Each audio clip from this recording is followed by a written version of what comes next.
fucking liar, dude. What a fucking Weasley little liar, dude. What a fucking Weasley little liar, dude. Holy shit, dude. Fuck it. I'm saying it.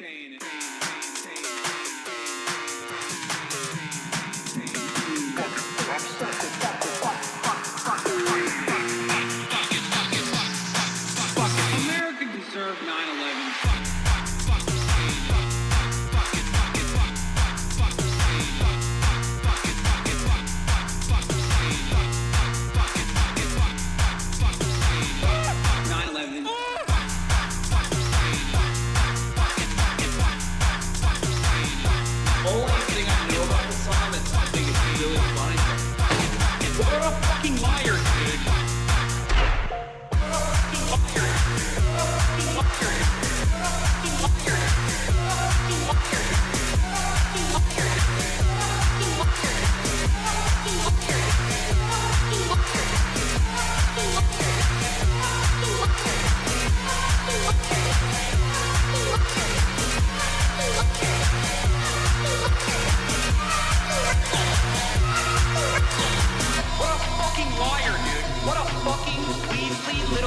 Liar, dude.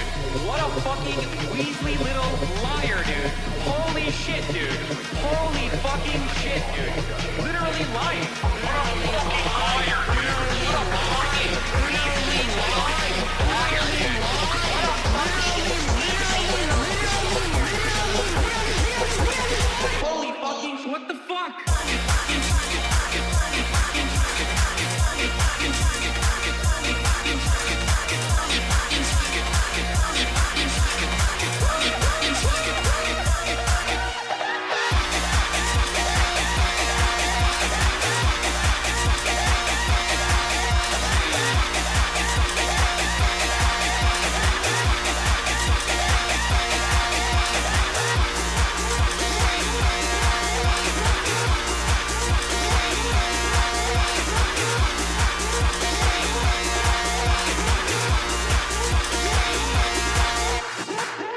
What's going on, everybody?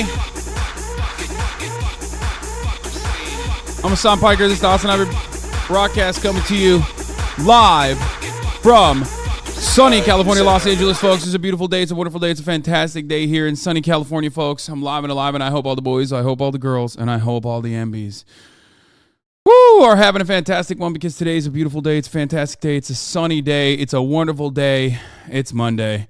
It's Monday, NEWSDAY, folks. Monday, October 17, 2022, 11:30 a.m., and I'm a little late, and I apologize for the delay. Whew, I'm late by 30 minutes, approximately. Well, not even like 15 minutes, but it's because I had to shower. Now, this is part of the broadcast where I tell you a little bit about my personal news, about what's going on in my life, and I'm going to do that right now. That little bit of dancing immediately already caused me to get winded. Now you might be thinking, Hassan, I thought you were an athletic guy. I thought you were an athlete, but I'll tell you that. I'll tell you what. I was an athlete earlier today. I got my workout done, and I feel fucking great about it. Holy shit, do I feel good about it, folks. I really got to recommend this. I can't recommend this enough. The only bad part about not working out, the only part that is bad about working out is when you actually don't work out, you feel like shit. You don't feel like yourself. And for the past week, I wanted to be considerate. I wanted to be considerate to my body, and I did something I've never done before, and I took time off specifically because my neck, specifically because of whiplash. First couple of days, I was having a hard time moving my neck around. Okay. And honestly,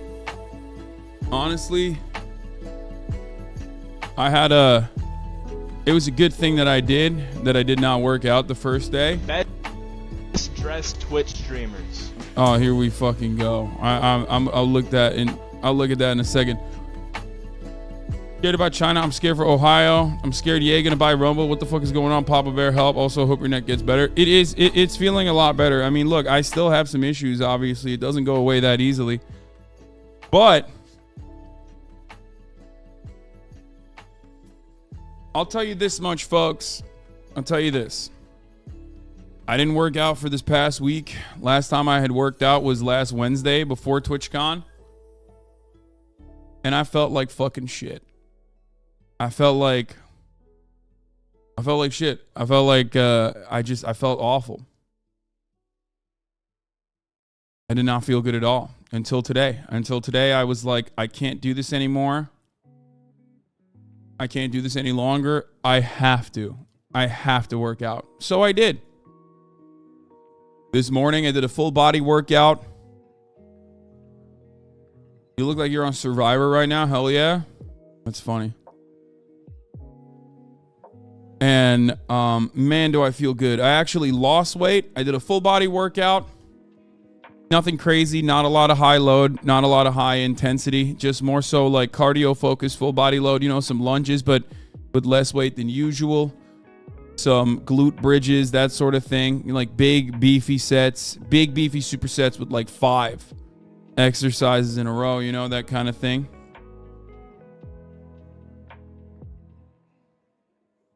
And one thing I noticed was that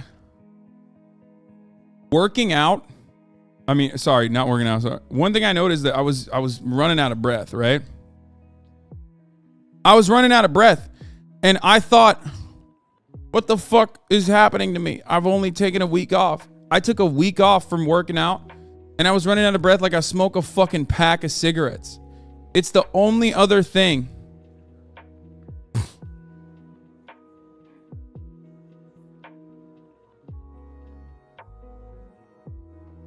It's the only other thing that makes me feel like I have smoked a pack of cigarettes. Is just like living a super sedentary 10 hours in front of the computer lifestyle. You know? That's it. As someone who used to smoke and quit smoking many years ago, I'll tell you this much. TwitchCon, standing for 10 hours for 3 days, that's fine. But after TwitchCon, after I came back, this entire past week, since I came back from TwitchCon, I had not worked out at all. For an entire week, I didn't work out. And it literally, it is the same as just fucking ripping cigs, dude. Ripping some gars. Ripping some darts, dude. Smoking some darts. Anyway, doesn't really matter. Because we're back. We're back and better than ever. And there's obviously a lot going on in the world, so we're going to talk about that. But as far as my personal news goes, I'm just going to come out and say it. This is going to be controversial, so get ready for it. I think Game of Thrones House of Dragons is mid.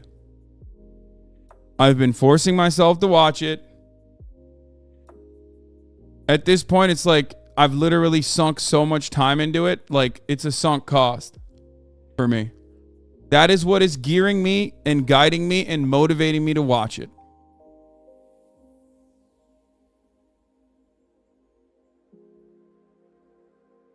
That's a pretty bad take. No, I'm not even kidding. Like, what the fuck are we doing, dude?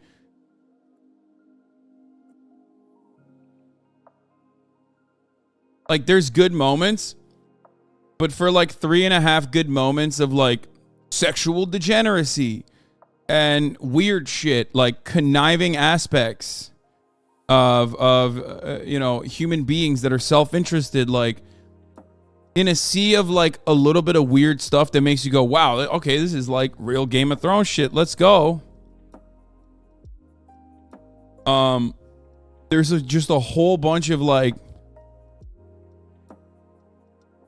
bullshit setups that aren't even as like fun. It's like a fucking soap opera. Wow, again with the misogyny. Wait, why is that misogynistic? Last night was a huge television moment for foot fetishes. Yeah, I mean, I know, but I didn't have a problem with that. I don't have an issue with that kind of stuff. That's my shit. I love when they do like weird sexually degenerate things. You know what I mean? I think that it's great. It's human. It's unique. You know, I'm a Quentin Tarantino fan. I don't give a fuck about that sort of stuff at all. As a matter of fact, if anything, there needs to be more of it. But like, sometimes when they bring shit like that up, it's not powerful enough, and they basically just like offer it to you as an afterthought and then move on from it. Anyway, whatever. It's just, I don't really care to explain it any further. I'm excited for Chainsaw Man. Hopefully that'll be more fun. And I've been watching One Piece, and that's pretty good. Rings of Power, I watched the first couple episodes, and I will get back into it soon. But that's all for Hasan's TV Corner. Other than that, what else is going on in my life? Like I said, for the past week, I haven't been working out, and I've been eating. Sometimes good, but sometimes poorly. But because I haven't been working out, I thought to myself, no fucking way. There ain't no way that I've actually like maintained my weight. I'm probably like, I was thinking I'm probably like 255. You know what I mean? 255, 256, something like that. Like gained all that weight back. And I stepped on the scale. I was 250. So that was fun. I probably lost a little bit of muscle mass, but you know.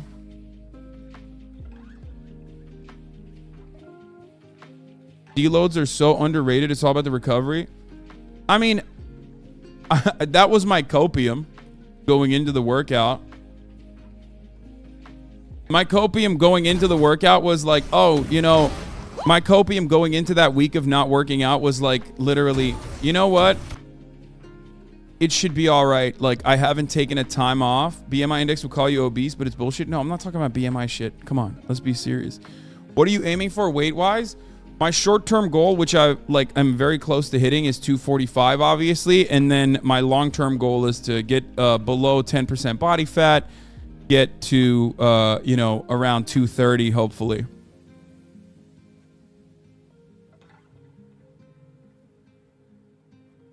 It's a solid rest week is my go-to copium. I've never had a fucking rest week like that. BMI is bullshit. I've never, since day one, because I'm a big boy, I've actually never thought BMI was serious. So I don't know why the fuck people would ever take BMI seriously. 230 would be low body fat. No, 230 would be like, me at 230, probably be around like 11% body fat.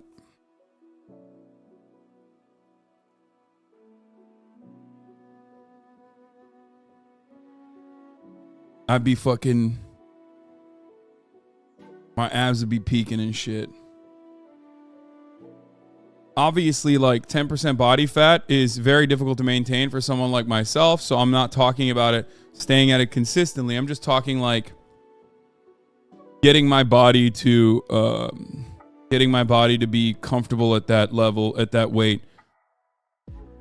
You know, sticking at the 230 area like I used to be in. Abs overrated?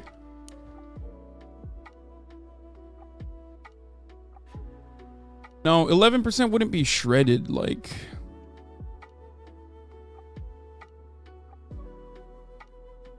Anyway, my friend got his BMI done and it told him he was obese. Lamau bullied him ever since. So stupid. Don't do that. Anyway, 12% is ideal. Lower than that is hard to maintain. I know, guys. I know. And also, anyone that says abs are overrated, yeah, well, maybe for you, but not for me. I think that I want to have them. So, for me, I do not consider it to be overrated, okay? Might be for you. I'm not going to yuck your yum, you know? A lot of people overestimate their body fat. Even calipers can be very inaccurate. I know. There's no... The only fucking way to do it is water displacement. But and calipers on top of that, and I'm not gonna do all of that. I'm just saying I'm just saying personally, I just want to see some fucking shit peeking. You know what I mean? Right now, I got the top. When I flex, okay, in the mirror, the top two, you can start seeing it. You see the curve. You know what I mean? But the bottom, I still got a little bit of, I still got a little bit of a jiggle there. Okay? Trying to get that out. Trying to get the fucking muffin top eradicated. Show us, father? Fuck no. Yeah. Abs, abdominals? What message does that send? That your body is very efficient at pooping? Take your shirt off, says Austin. Austin, shut the fuck up. Not everybody has your body fat percentage, okay? Anyway, so yeah, that's what we got. Ultimately, it just makes me feel so fucking good, man. It makes me feel so fucking good to work out. And like I said, the only negative consequence of like developing a healthy habit, the healthy habit of working out all the goddamn time, is that when you don't work out, you feel like shit. And that's what was happening to me this past week. I was so fucking depressed. I was so tired all the time. And now I feel like a fucking god, okay? My Lord, just a fucking shock to my system. Feels like I'm on drugs, okay? It feels like I got all the best drugs. And I just feel fucking incredible. I feel like I can run through a fucking wall, okay? Hopefully not a brick one. You know, one of those shitty American drywalls. And those endorphins, man, it's undefeated. All right, let's see what the fuck Masayoshi's doing. He's opening up a clinic again. Missed the shot. Fucking lame. Barely made it. Okay.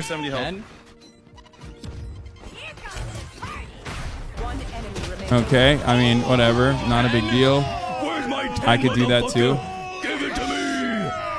I could do that. I'd do that for less than 10 gifted subs because that's how little I care about it. You know what I mean? Mid, whatever. Psh.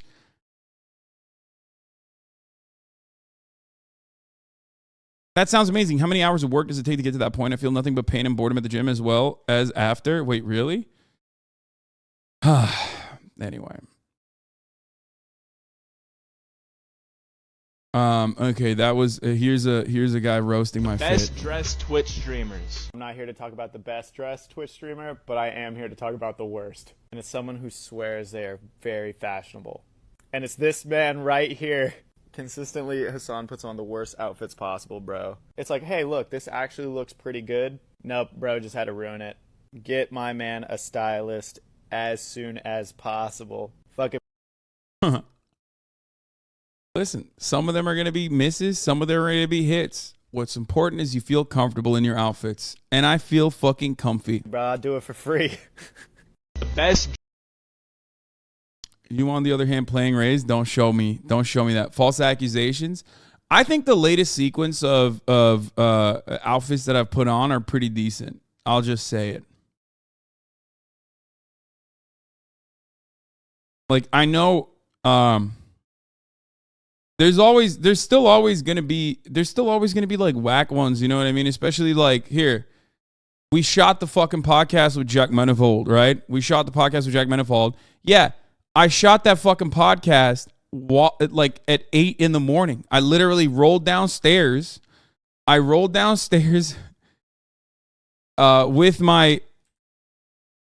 the same fit that I had on to bed. You know what I mean? I shot this episode with my jammies on. So yeah, bro, what is this on wearing, dog? Yeah, I was just fucking cold. I put on a jacket and I wore my Barack Obama shirt to sleep and I was wearing my fucking merch to sleep. I rolled downstairs and that's what I had on. It's not always going to be fire. I saw you at the phase party and your fit looked pretty good. I don't know, man. Yeah, no, my fit at the phase party was fire. Where it counts. I think my fits at TwitchCon were good. Why does Jack look photoshopped in? Because he was photoshopped in.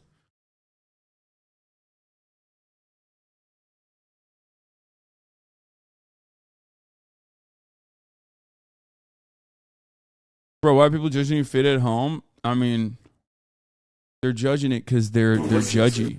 They're judgy, okay? They're Judge Judys. They're little Judge Judys, okay? It's hard to deal with, but hey, I'm an online personality. It's gonna happen. People were more critical of your outfits when you were heavier. Yeah, I just did not look that good, I think, when I was wearing shit. And people were just like ripping into my shit. But the irony is like people were ripping into my shit that was like from 2014.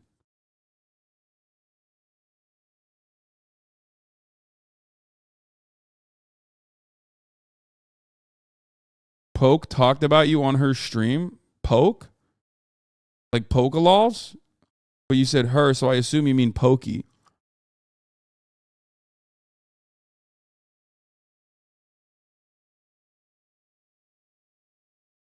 People rip into you because you talk a lot about fits. It's in their minds. What is this? Here we go. What's up, Hassan? You went to some drama today, dude? How's that? Oh my God, that is not what I sound like. What the fuck?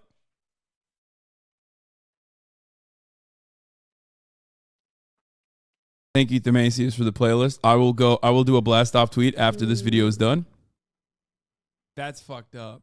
It's so good. That's how you know they watch my. You want to know how accurate that was? You want to know how accurate that was? This time, Nick's face was covering Milena, and I literally thought they were listening to a clip of me laughing. Okay? There. I'll concede it. It was so good that I thought that it was fucking me when Nick's face was covering Milena doing my laughter. Okay? Yeah, you got me. How about that? My shit. That's how you know. No, we don't watch the shit. When we have dinners with him and like 40 other people, you just hear like from the other side of the fucking room. Okay. I watch him sometimes, but like I can't deal with his chat. What? Yes, they're always just fighting each other, and I just want to get involved. And I'm like, no, this is not a waste of my brain cells. I always watch Hasan. He's great. I think Hasan's probably like one of my favorite people on the fucking platform, man. Yeah, I watch him without the chat. Like when he watches and reacts to videos and shit. Chat can be the best or chat can be the worst. I completely get it. Chat, when it's on, she hates us. Man, you hate you. What do you mean? There is nothing more normal and nothing says you're a permanent member of the HasanAbi community than hating chat. Chat hates chat. You can't fucking stand each other. When it's on, when chat and I are just like having a fun back and forth, it's the best. Literally the best. Nothing better than that. But then sometimes motherfuckers will have like a little anarchist streak in them, right? And they'll just be like, no. Like I'll be like, hey, you remember that clip that I was talking about? And then like Chad will be like, oh, you mean this? And it's just the poop sock over and over again. And it's like, sure. Every now and then, if you catch me, okay, if you catch me slipping and I click on it, it can be funny. But like, it's so obvious that you're just trying very desperately to like make the content all about whatever kind of fucking joke that you have. Okay? And it's not that good. It sucks. See? This is the perfect representation of chat. Fuck you, chatter. Fuck me. So dumb. We just want to make you laugh. I know, but sometimes when you get into that, like, oh man, I'm so fucking based, I'm gonna become ungovernable. Like it's just cringe, and it ruins the content. He's great. I don't know why people shit talk Hasan so much, man. Is it because of his political views? He's a great entertainer, man. You know, he's a great entertainer, man. You can't deny he's really good at what he does. He puts in the hours, he has the energy, he has the content. Like, you know, he's really good. Thank you, Nick. He gets one guy too much, but don't you guys understand? The one guy is just how you make the content. I get one guy too a lot. You know? It would be better if I got one guide and took it less seriously. That's what it would be. It would be so much better if and usually I can get one guide and not get fucking pissed. And then sometimes I get one guide and actually do get pissed, and you can tell. You can tell when I'm fucking pissed off. It just like kind of ruins the content. But Nick's right. Okay, let's blast off. Kanye goes full Anti-Semite. Buys parlor. Russia increases tax on grain.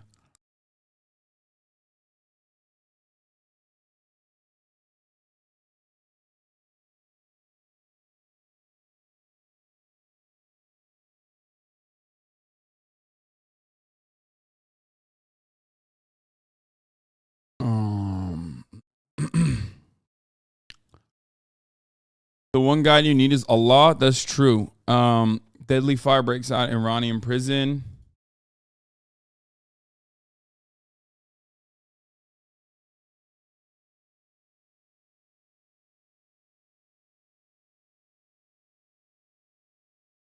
G makes China great again.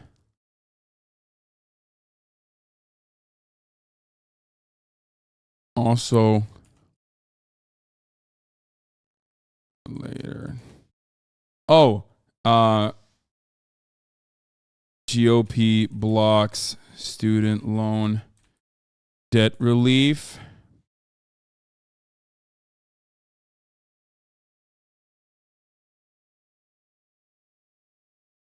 I heard you're rating in WoW today. That's not a true statement. It's real. Okay. Does anyone have a good meme for this? It's so frustrating when you get one guide and it cooks the content, just like when you cook chat with the top of the hour. Yeah, we're not going to do that right now. We're only 30 minutes in. Let's be real. How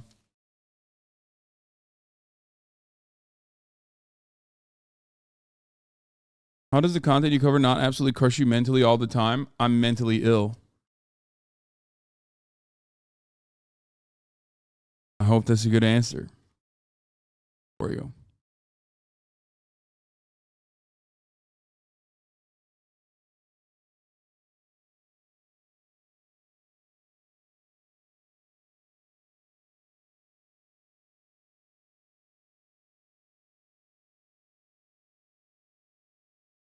Is that a good enough answer for you? Okay. Why are you hiding your hairline? I just took a shower. I do this every day. I don't want my wet hair to sit in front of my face. You already know that. Here's the blast off. Juice this tweet, folks. Let's juice it. Let's juice it.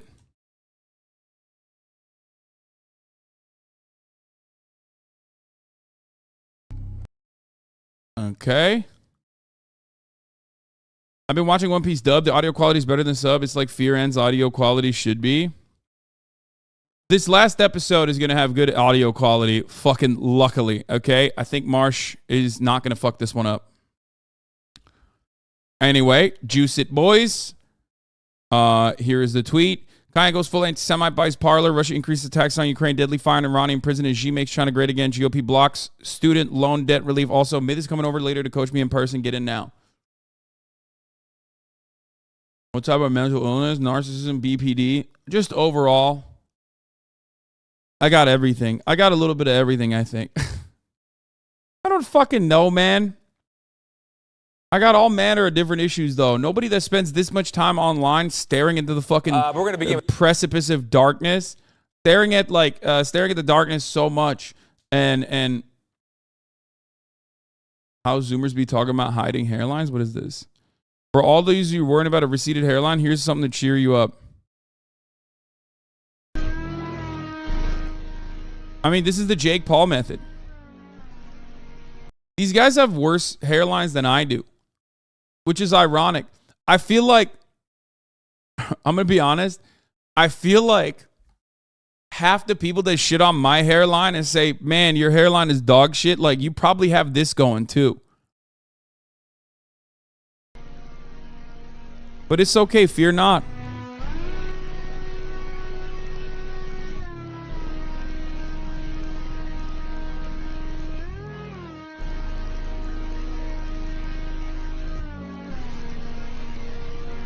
Oh, it's still going. It's still going.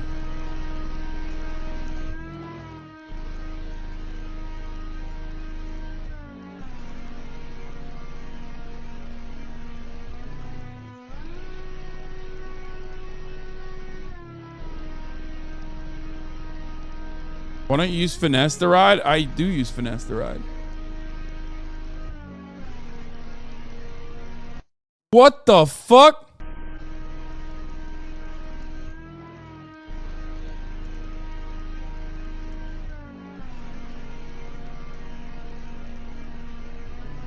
Okay, this dude's hairline is not that bad, actually. I don't know why he's like bugging. What happened? They couldn't find more 17-year-olds with like fucking shitty hairlines that he just... Okay, let's see. Let's see where this is gonna go. He was appropriating bald culture. This guy on the other... Oh, God. Oh, my God. Oh, my God. Oh, no. Okay. Yeah, that guy was doing a shitty hairline stolen valor like I am. You know what I mean? Because, like, I've been taking finasteride, so it's like...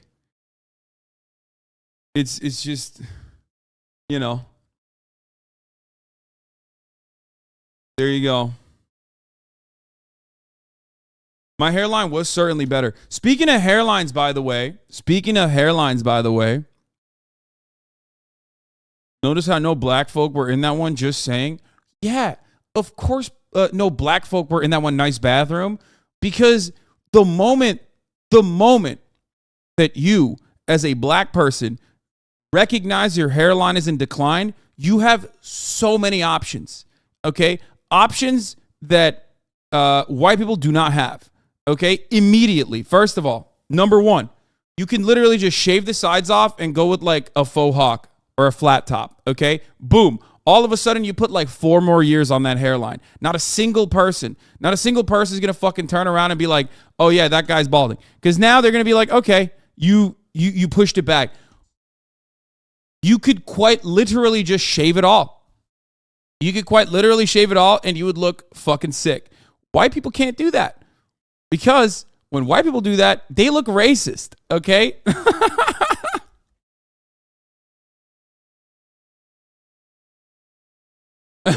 That's the one privilege that black men have in society. That's it. Or like giant babies, yeah, that too.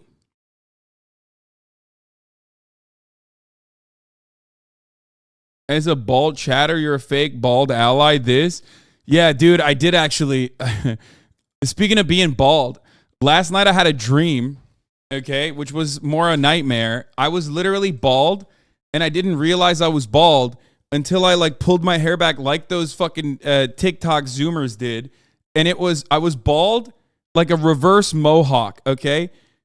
I was like pulling it back. I was like, what's going on? Oh my God. Oh my God. And it was just like from the middle, I had balded. And I only had hair on the sides of my head. And I hadn't even realized that was the case. It wasn't a dream, Hassan. Wait, what do you mean? Oh no. See? Automatically, I look like shit. You never watched Boy Boy's Delivery Man video? Yes, I did. I watched it yesterday. You missed it, L. This you in your dream? Stop! Oh my God, it was like this though. God damn, dude. That's just...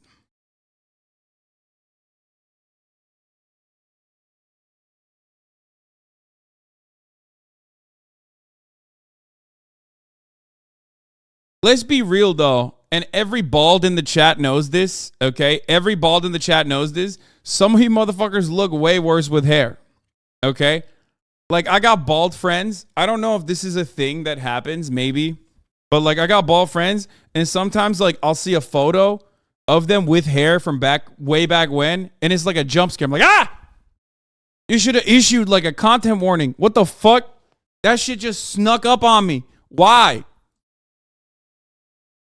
Like, literally, look at some of the people that are bald, like iconic balds with hair. You'd be like, oh, dude, what the fuck? Yo, that shit looked awful. Thank God you're bald. We need examples. I've never seen that. I mean, Anthony Fantano is a good example, I think. Let's see. Fantano with hair.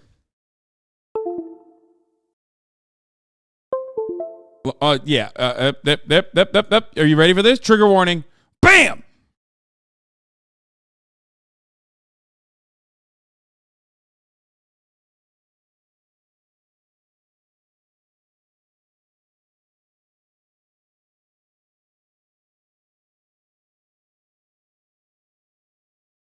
You know?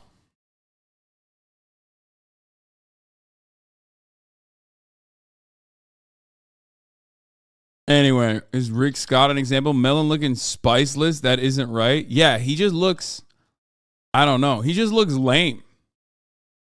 Lamer. I love Melon. I'm a ride or die Melon boy. Even though I don't listen to music, I just defend him regardless. Maybe that's the reason. Slime with hair? Oh shit. Okay, he looked kind of good. I take it back.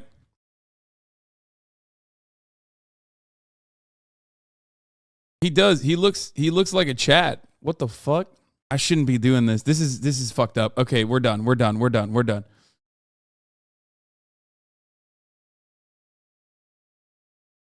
Anthony Fantano's such a sexy man. Imagine going bald being a blessing though. Because Slime still looks hot.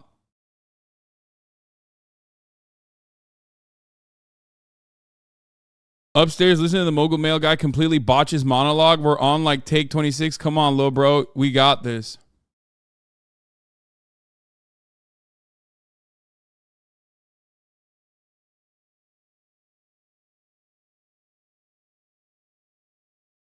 Exposed. Actually exposed. The things I would do to bald Hasan. Candace Owens grifted Ye into buying her husband's garbage platform Parlor. Yeah, I know. Should we start off with that? All right, let's start off with that. So, ladies and gentlemen, yesterday we covered Kanye West on the Drink Champs podcast. Now, it was controversial. I'll just start off by saying it was a controversial experience. Some people said, you're not supposed to be drinking alcohol if you're having a manic episode, or you should be taking your drugs when you're having a manic episode. And if you're on your drugs, you definitely shouldn't be drinking alcohol. And then other people, like my friend Felix Biederman, had a really interesting and unique take that I had not considered before, which is that because Kanye West is an incredibly creative brain, okay, he came up with something pretty wild. He came up with something pretty wild that we had not ever considered before, whether it be a mixture of his manic episode, whether it be a mixture of the drug cocktail that he's taking or not taking, or also the Hennessy that he's drinking. He came up with something that no one had ever foreseen before, which is a new anti-black form of black Israelite stuff that no one had ever thought before, which is true. I had not even considered that. Like, Kanye West is on the phone with Farrakhan while he's simultaneously talking about George Floyd being like a false execution and a lie, like the Black Lives Matter movement being a lie. And it is actually unironically very interesting to consider, because like the entire purpose of like black Israelite movements and things like that, black separatists or black supremacist movements, even like black separatist movements, is that like it kind of revolves around black supremacy. Like, it is supposed to revolve around black supremacy, at least. Whether it has any sort of like genuine structural power or not is meaningless. Obviously it doesn't, but at its core, the idea is about shielding the truth about history, about chattel slavery and whatnot, and to say at its roots that like black people actually have been lied to about their history, that black people were the ones who were dominating, right? Like, very interesting of Kanye to take that idea and ideology and not take it to heart, but instead take the Candace Owens stuff to heart and just pop off with this very weird thing.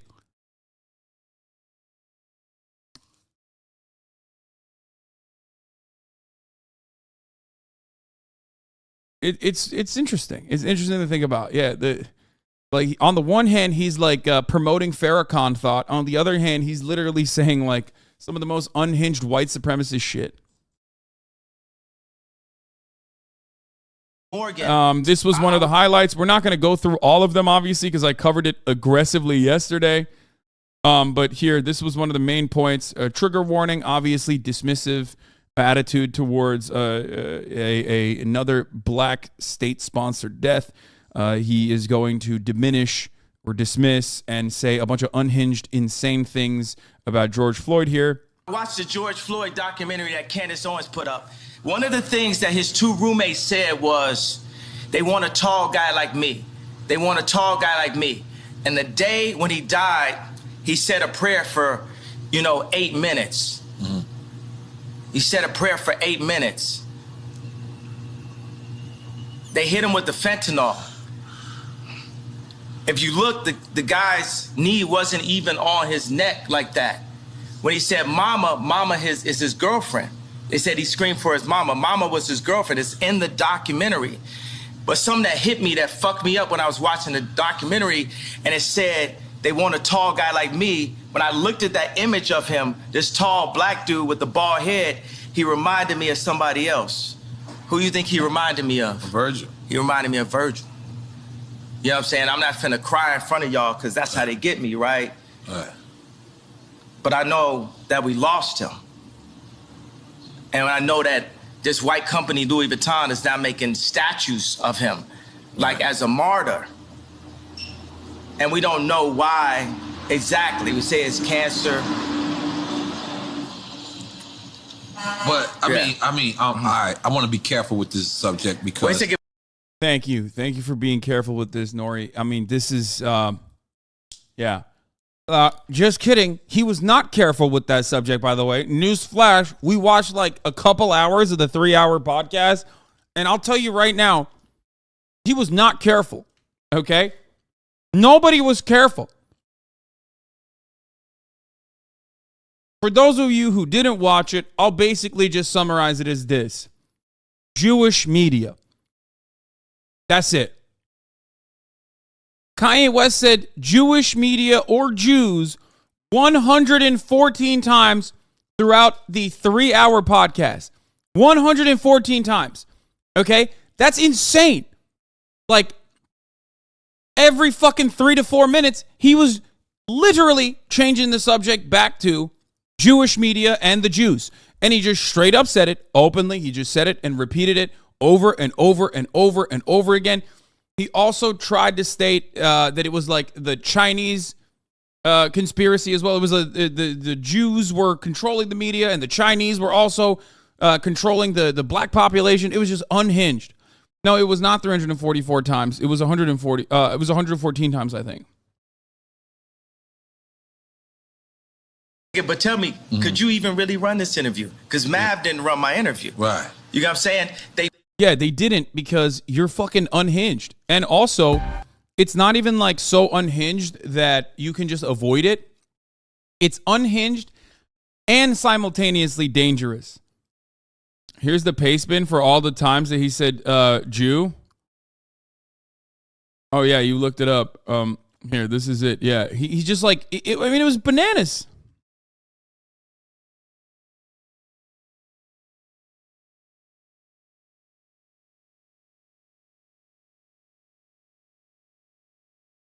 It was 144, not 114. Yeah. Okay. Regardless.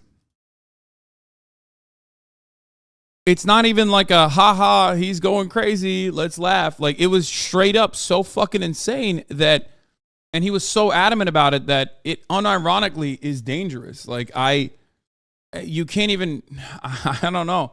As much as I like to have fun, okay, and there are certain forms of bigotry that you can just like laugh at in its face because it's so fucking stupid. This quickly switched over from like funny to, oh shit, it's not funny anymore. You know? It switched over very quickly from haha, like this is kind of wild, isn't it? To like, oh my God, this is going to have a dangerous impact. Like, for example, one of the things that Revolt Media immediately did after the company that owns the Drink Champs podcast was they released an article fact-checking Kanye. And that fact check featured a line that Kanye West made, a line that Kanye West said that is like deeply anti-Semitic, where he was like, Jews control the media, Jews own black people through record labels and whatnot, right?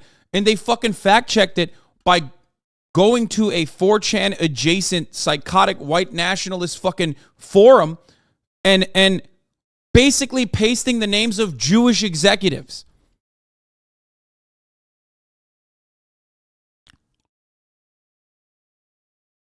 That's crazy. That's actually crazy. They did that. They immediately deleted it while we were looking at it on stream. But still, that in and of itself is a great example as to why this kind of rhetoric, when it is allowed to flourish and is allowed to continue, becomes uniquely dangerous. They blocked me out. The Jewish media blocked me out. This shit. Every time I pause and unpause, this motherfucker's talking about Jewish media or Jews. It lit, right? I'm lit, right? I'm lit. I'm lit. You know what I'm saying? JP Morgan, I put $140 million into JP Morgan, and they treated me like shit. So if JP Morgan Chase is treating me like that, how they treating the rest of y'all? That's outrageous, yeah. And this murderers with Chase accounts. Yeah. That's what I'm saying. I am outraged. Like, at first I was like, oh, is this just regular Kanye? Maybe he's being a piece of shit and just playing fast and loose with, like, incredibly dangerous concepts in an effort to promote his next album. But this interview has completely convinced me. I would always go back and forth between, like, is there a real human being inside of that brain still that is, you know, a sequence of experiences that he has had that led to this very moment? And, like, is there a salvation? Is there a moment where he goes like, holy shit, what the fuck? I've been just like having an insane episode for like the past 2 years and nobody stopped me, right? Like, and this interview got me to recognize that no, despite the mental vulnerabilities that Kanye West has and all the people around him that are taking advantage of that, these are ideas that are now baked into his core identity, okay? These are ideas that he just straight up believes. Like, it might be, I'm sorry to say this, boys, but it might be, he might be too far gone. It might be a loss at this point. By the time, people always, they want to calm it down. Because no matter what, you didn't break no law. I didn't break a law. No matter I didn't break a the law. bank shouldn't be a judge or jury on anything that's... Yeah, even here, like, I mean, this is some pretty basic fucking broadcast etiquette, right? Like, if you're having a podcast like this on, and he talks about his dealings with JP Morgan and Chase, like, one thing to note immediately, at least exercise a little bit of skepticism and be like, damn, Kanye, like, they fucking work with drug dealers and you know, human traffickers and shit. Like, why do you think they canceled it? Are you sure it wasn't something else? Like, you could have asked that question if you didn't already know, okay? A broadcaster, a professional broadcaster does the fucking research beforehand and will have that ready to go and say something along the lines of, well, it says here that you actually pulled your money out. And not only were you trying to pull your money out and like terminate your bank account with them, you were also doxing some of their higher level executives, which is the reason why even a fucking bank, which normally works with like literal human traffickers and like terror cells and shit, decided to, you know, fulfill your request. Because that's the real truth. The real truth isn't that, you know, Kanye West said some anti-Semitic shit like Jews control the banks and the media or whatever the fuck. And then the Jewish bank was like, yeah, let's shut him down. He's speaking too many truths. But that is what Candace Owens was implying. That's what a lot of Nazis were also using to craft more agitated propaganda, anti-Semitic agitated propaganda. When in fact, the real reason why was because he wanted to pull out. And he also quite literally fucking, doxed executives and shit. Some about that immediately did not feel right to me, okay? It just did not feel right to me because I know how banks operate. I'm like, there's no fucking way they would, terminate his account over some shit. No shot. This is, it's like a social contract. Candace Owens has a word for it, I'm forgetting it. But it's basically like, they told Candace Owens she couldn't hang out with me. You know, I'm here. Yeah. Speaking of which, the people that told Kanye West and Candace Owens that like they can't hang out with one another, well, turns out it's not just turns out there's more to it. Donald Trump is one of those fucking people. Even Trump says Kanye West is acting too crazy and needs help. Minutes after the rapper's interview with Tucker Carlson first aired, Trump was already on the phone, sounding seemingly perplexed about what the hell had just happened. Rolling Stones, of course, has like some inside fucking person in the Trump camp. I don't know how the fuck they get these exclusives all the goddamn time. But Kanye West's ongoing public meltdown and anti-Semitic outbursts have become too extreme even for the famous rapper's most unapologetic scandal-prone backers. This now includes the leader of the Republican Party, who used to brag that West was a friend of mine for a long time. In the days since West punctuated his recent tirades by posting to Twitter that he planned to go DEFCON 3 on Jewish people, former President Donald Trump has told multiple people that West is acting too crazy and that he needs some professional help, according to two sources with knowledge on the matter.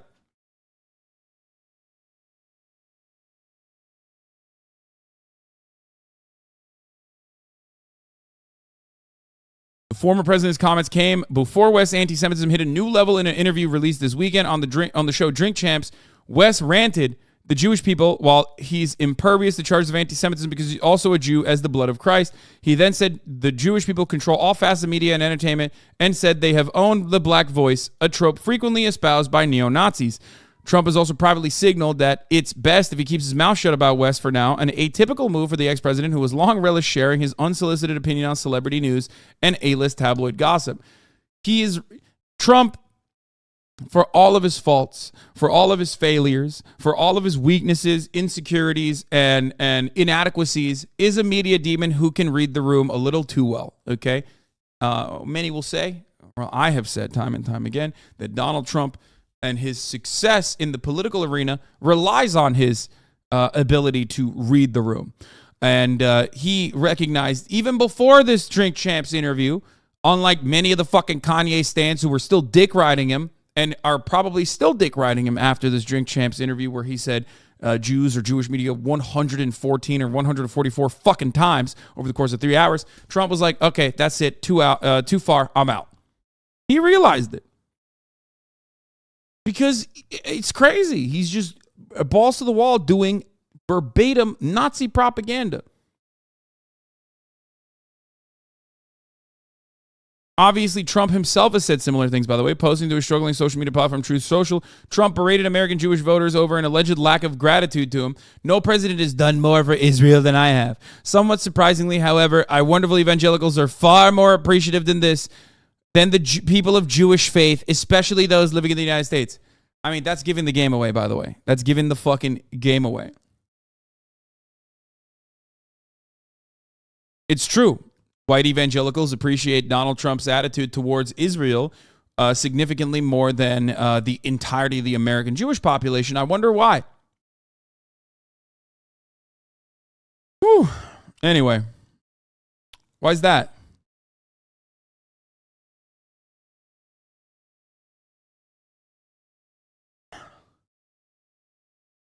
Maybe because Jews are not a fucking monolith. You know what I'm saying? And not all Jews give a shit about fucking Israel's human rights abuses. Ridiculous. Anyway, if Kanye said he was joking, if it wasn't joking, it was out of context. If it was in context, then he never said it. If you show me proof, can you make graduation? Checkmate. Yeah, I'm owned. Now, I thought that is where it was going to end. Turns out that is not where this saga was ending.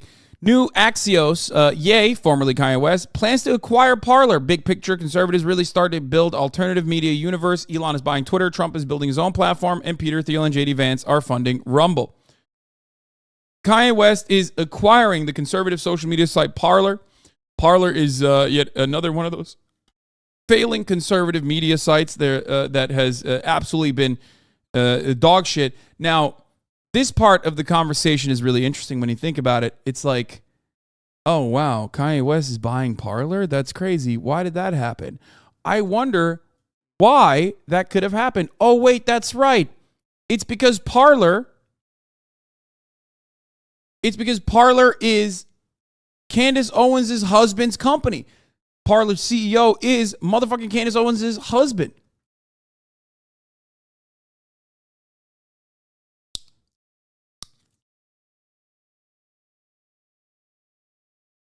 This fucking dumbass doesn't realize he's getting shafted, dude. Straight up.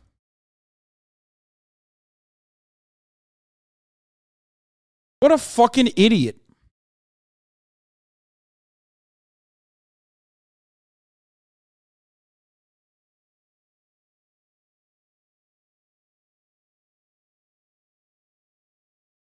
Here it is. This is the Parler CEO.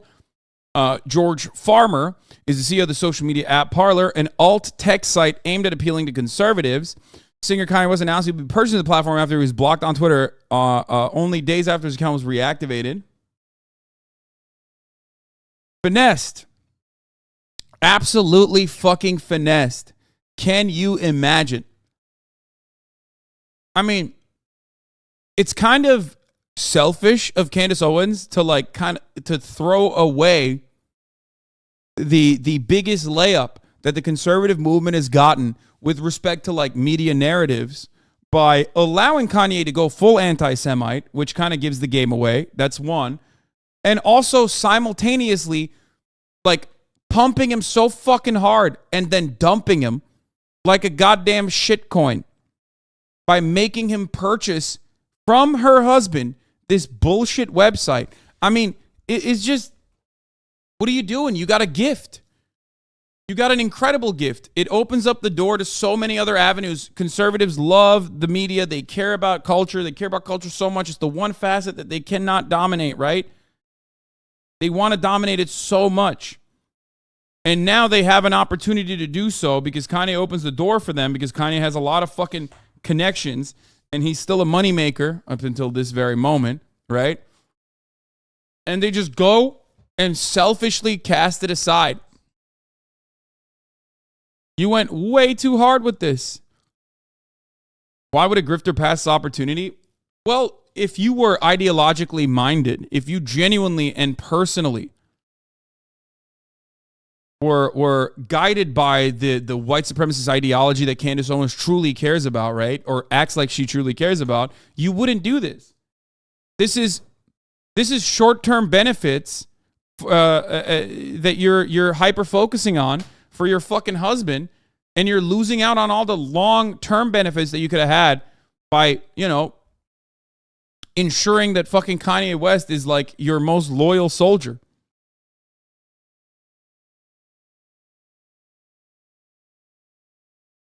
Typical. After taking the CEO position of Parler, Farmer told Fox Business that he had worked to get the app back online and meet the criteria set by app stores. Remember, Parler was removed from the app stores following the January 6th Capitol riots, saying it failed to moderate egregious content. Even conservative talk show host Dame Bongino responded in a statement on Facebook and said Matz was responsible for really bad decisions that resulted in Parler's removal from the Google app and Apple app stores.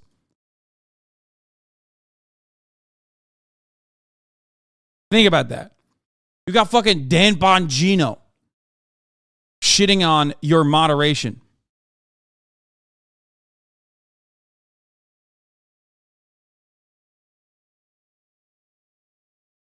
The whole technological infrastructure is based in woke corporate America, and that makes it very difficult for a free speech-oriented platform, he told the outlet. This is what the CEO of Parler said. Except the reason why Parler fucking failed is the reason why Gab failed, is the reason why Truth Social fails. One, conservatives don't give a fuck about having a little hug box where they just like get to talk about all their conservative ideas. They care about that, but they care about owning the liberals more. So if you can't get libs on those apps, no one's going to go there. The second and more important problem with content, with lack of content moderation in applications like Gab and Parler, is that it becomes a pedophile Nazi zone, okay? Because if you don't moderate your content, then Nazis and pedophiles go there and just say Nazi pedophile shit. So then even other conservatives are like, man, I don't want to be on this website. What the fuck? These guys are talking about fucking kids. And it doesn't work. You're never going to get libs on your website if your website is just like Nazi pedophile mass shooter central. And if you don't have libs, There's going to be no libs to own. So, like, the regular conservatives are not going to want to be on there either. And even regular conservatives are going to be like, okay, this Nazi pedophile shit is a bridge too far for me.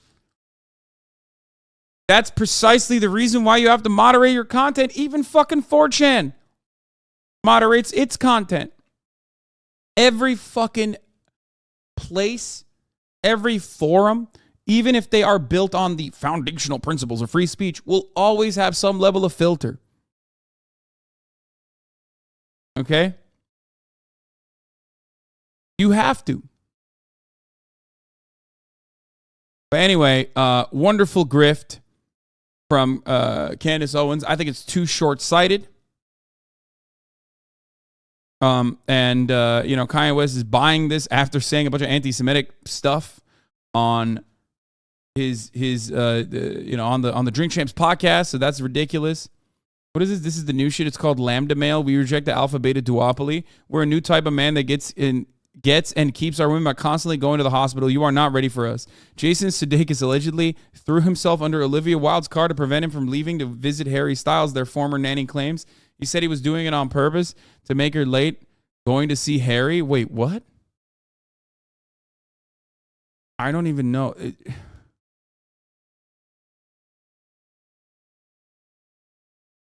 Wait, hold on.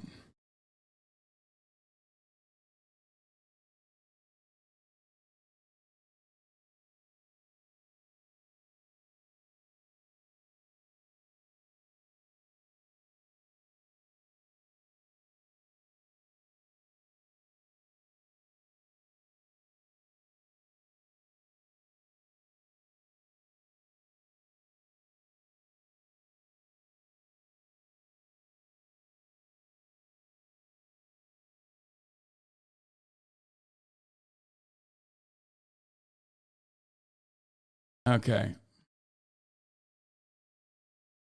Is going to see Harry a euphemism? Yeah, no. It's just you're gonna fuck Harry Styles. Mark Zuckerberg of Meta said VR, the technology he bet his entire $340 billion company on a year ago, is entering the throe of disillusionment. That's a term folks in the tech industry like to use when excitement around a new technology drastically wanes, per CNBC. Yeah, I love that shit.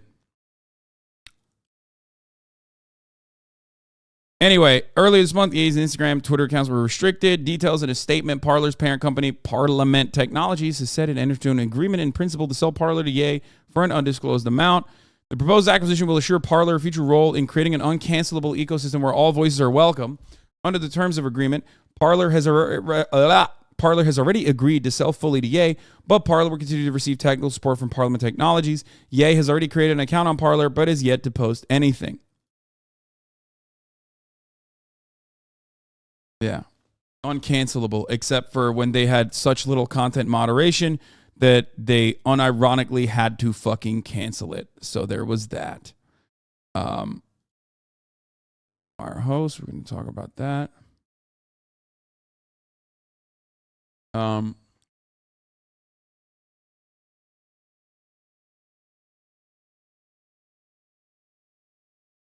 Kanye's going to own Parler, Elon's going to own Twitter, and Donald Trump owns Truth Social. It's a good time to be a conservative.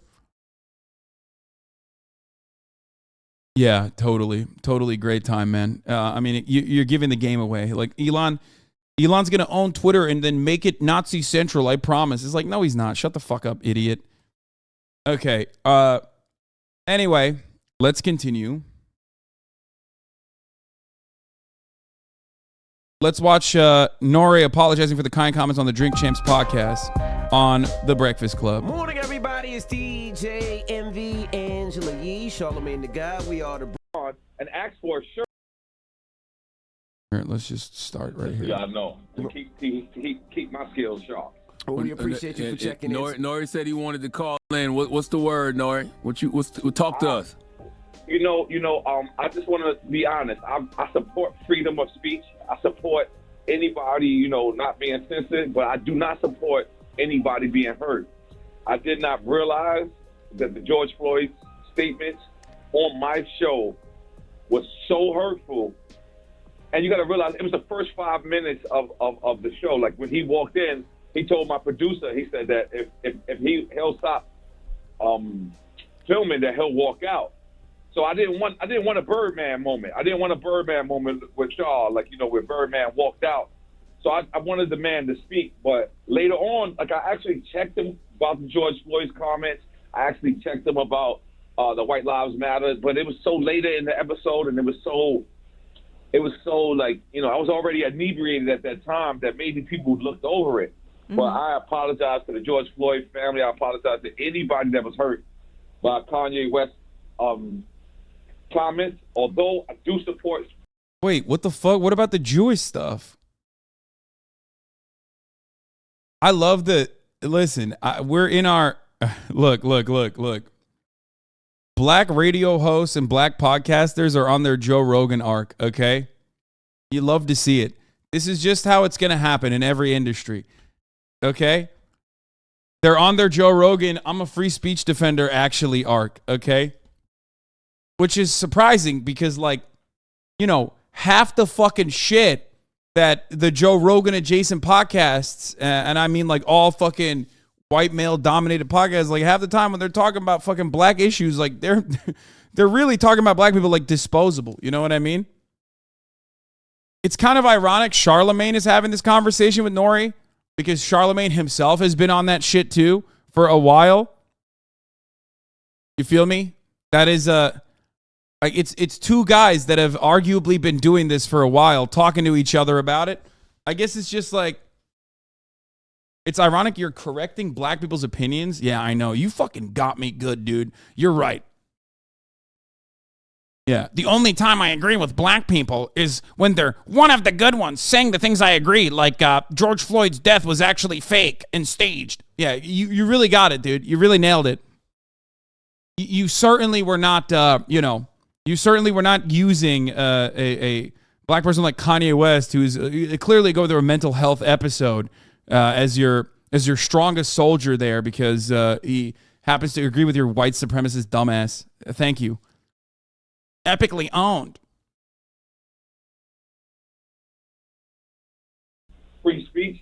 I am black, and I'm with Tamika Mallory. I'm with Until Freedom. I'm with my son. That's who I am. In fact, I called my son and asked for a shirt because that's what I wanted to have on when Kanye said he was coming through here. He's correcting Charlemagne and Nori. Not all black people Christ. Yeah. Also, what is the statement there? Like the statement is so insidious. Like, what do you think? Like all black people think Jews control the media? Do you think all black people think that like the George Floyd murder was staged by the Jewish controlled media? Do you think like BLM is a Chinese conspiracy? I don't think. It's not even black people. I don't think anyone really thinks that. You have to be like insane to think that.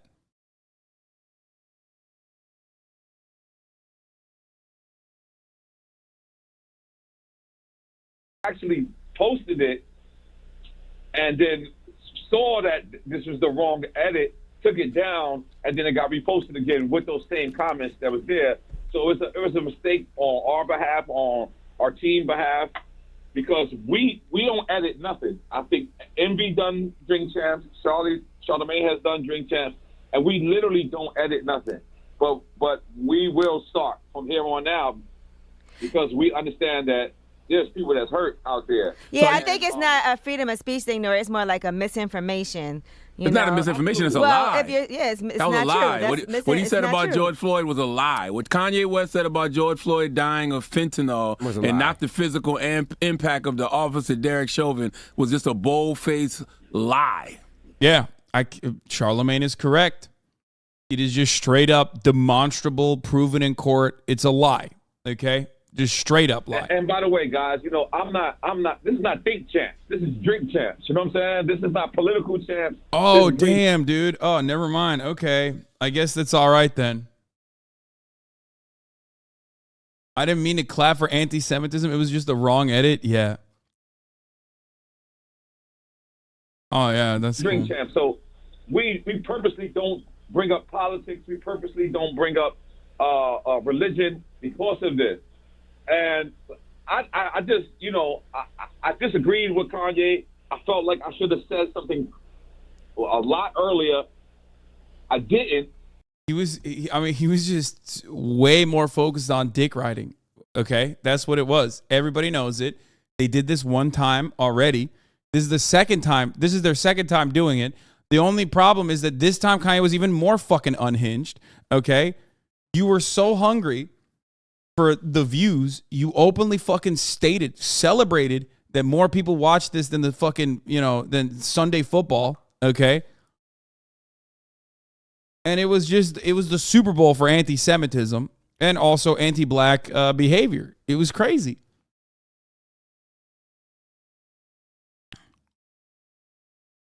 Because I didn't want him to walk out. I didn't want to have a Birdman moment. So Nori, people would say that, we're talking to Nori from Drink Champs, of course, who just released the interview with Kanye. People would say, well, why do the interview at all, especially with all the hate speech that he's been spewing the last couple of days, and he's been you had Fox News, you had Tucker Carlson edit out all his anti-Semitic comments. You saw the shop say that they wasn't going to put out. Yeah, you know what? That's even crazier. Like Nori literally did something that Tucker Carlson was like, man, that's too fucked up, actually, because Tucker Carlson understands in order to utilize Kanye West as an effective speaker for the conservative movement, there are lines you can't cross. And those lines are the anti-Semitic lines, right? Those lines you can say anti-black shit all day, every day. Okay? But anti-Semitism is a pretty fucking profound indicator that you're totally on the last rung of white supremacy.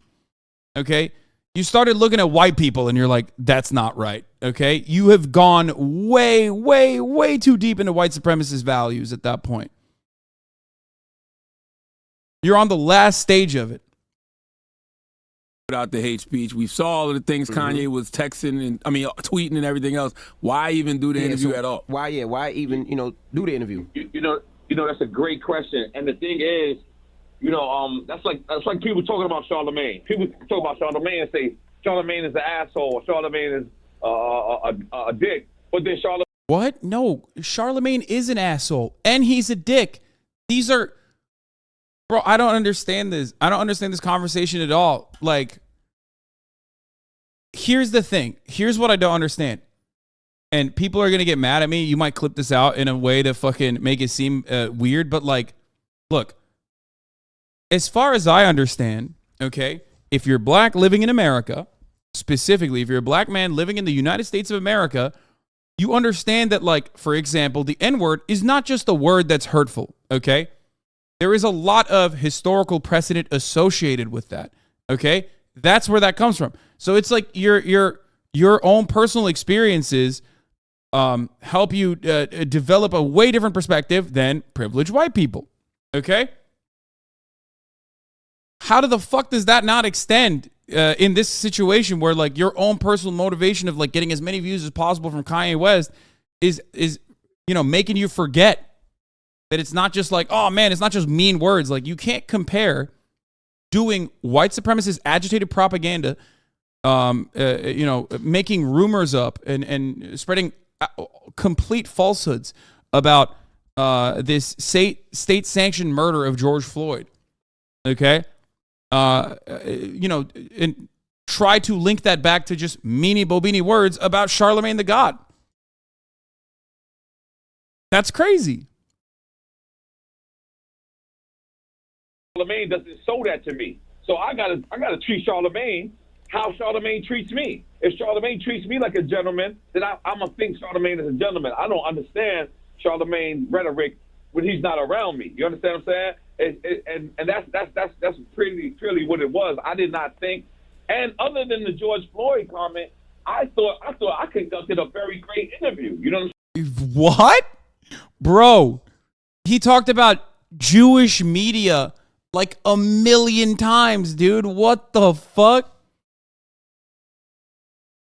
That's crazy. They would literally be singing about Balenciaga or some shit, and then he would switch it up like that and be like, but the Jewish media. It was crazy. It was fucking crazy. It was so insane.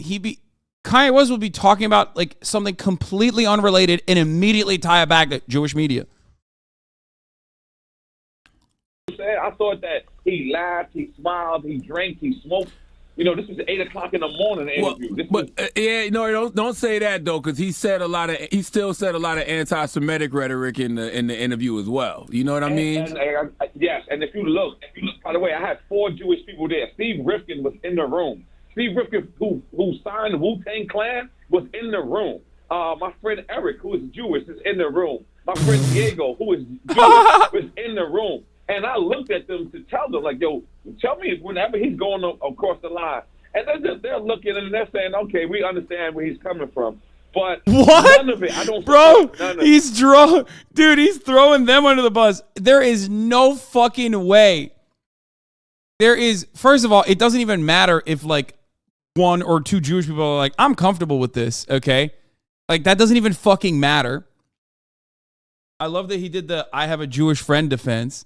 It's so funny. These are all defenses that white people love using against black people when they are demonstrating anti-black behavior. Wild to me that he's not recognizing this, okay? But he's doing the I have a Jewish friend defense, except like, I don't even believe that the Jewish people in that room were probably comfortable with that, man. That's fucking nuts. No shot. I don't even believe that.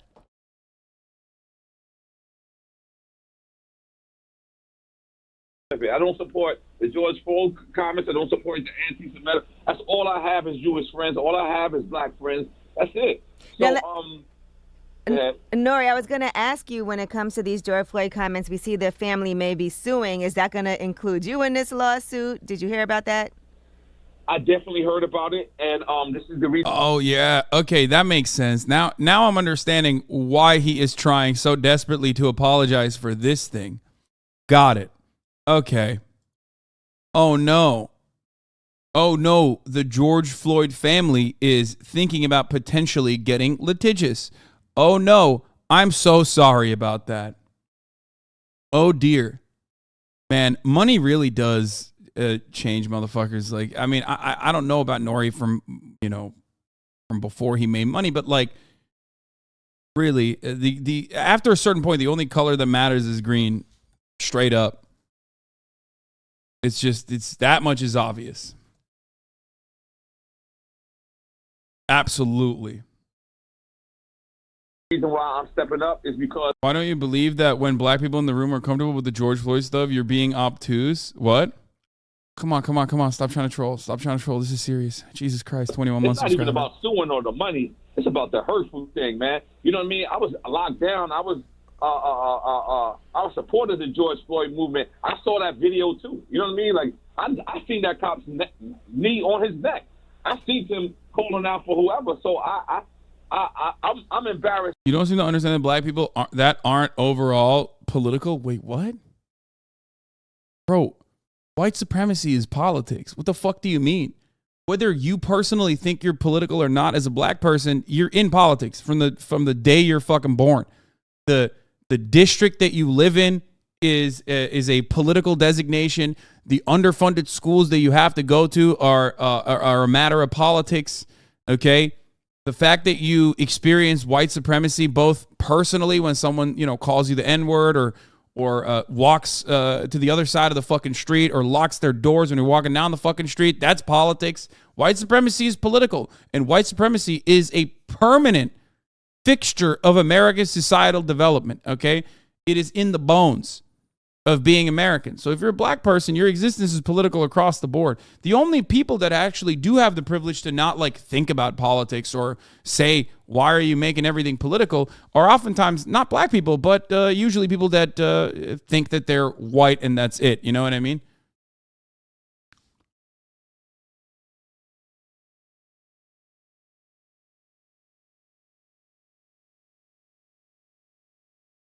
Of myself, you know what I'm saying? Because I've done these interviews before where I come back and I redeem myself.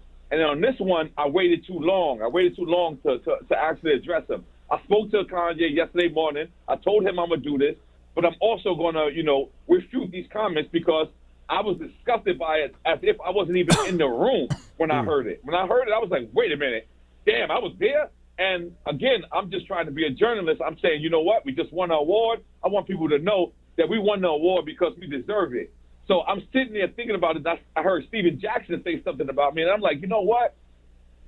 I'm not even going back at Steven Jackson. I'm not going to make a rebuttal. I'm going to tell that brother you're right, because I should have checked him. I should have, and I eventually did. But by the time I checked him, I was already inebriated. So you're not hearing the sincerity in my voice. But even if you go look at it, you can see that Nori is very serious. It's just that Nori is he's also drunk at the same time. No. And it's called Drink Champs. It's not called Politic Champs. What are you going to do to move forward? To move forward, Nori, are there other interviews that you plan to do to kind of combat this? What do you plan to do? Because I see you reaching out on Twitter to people that you feel like need to come up. Sean King, Dr. Sean King. I want Sean King to come up. I want Dr. Umar. I want Talib Kweli. I want David Banner. I want Killer Mike. Because they all know where my heart is. They all know that I'm on Black. He's like, Twitter. I want Farrakhan. And Tool Freedom. Bro, what the fuck? They all know okay. To be fair, Dr. Umar would be some fire content. Okay, I'm sorry. I know that is that's my content brain speaking, but I do think that Dr. Umar on Drink Champs would be fucking awesome.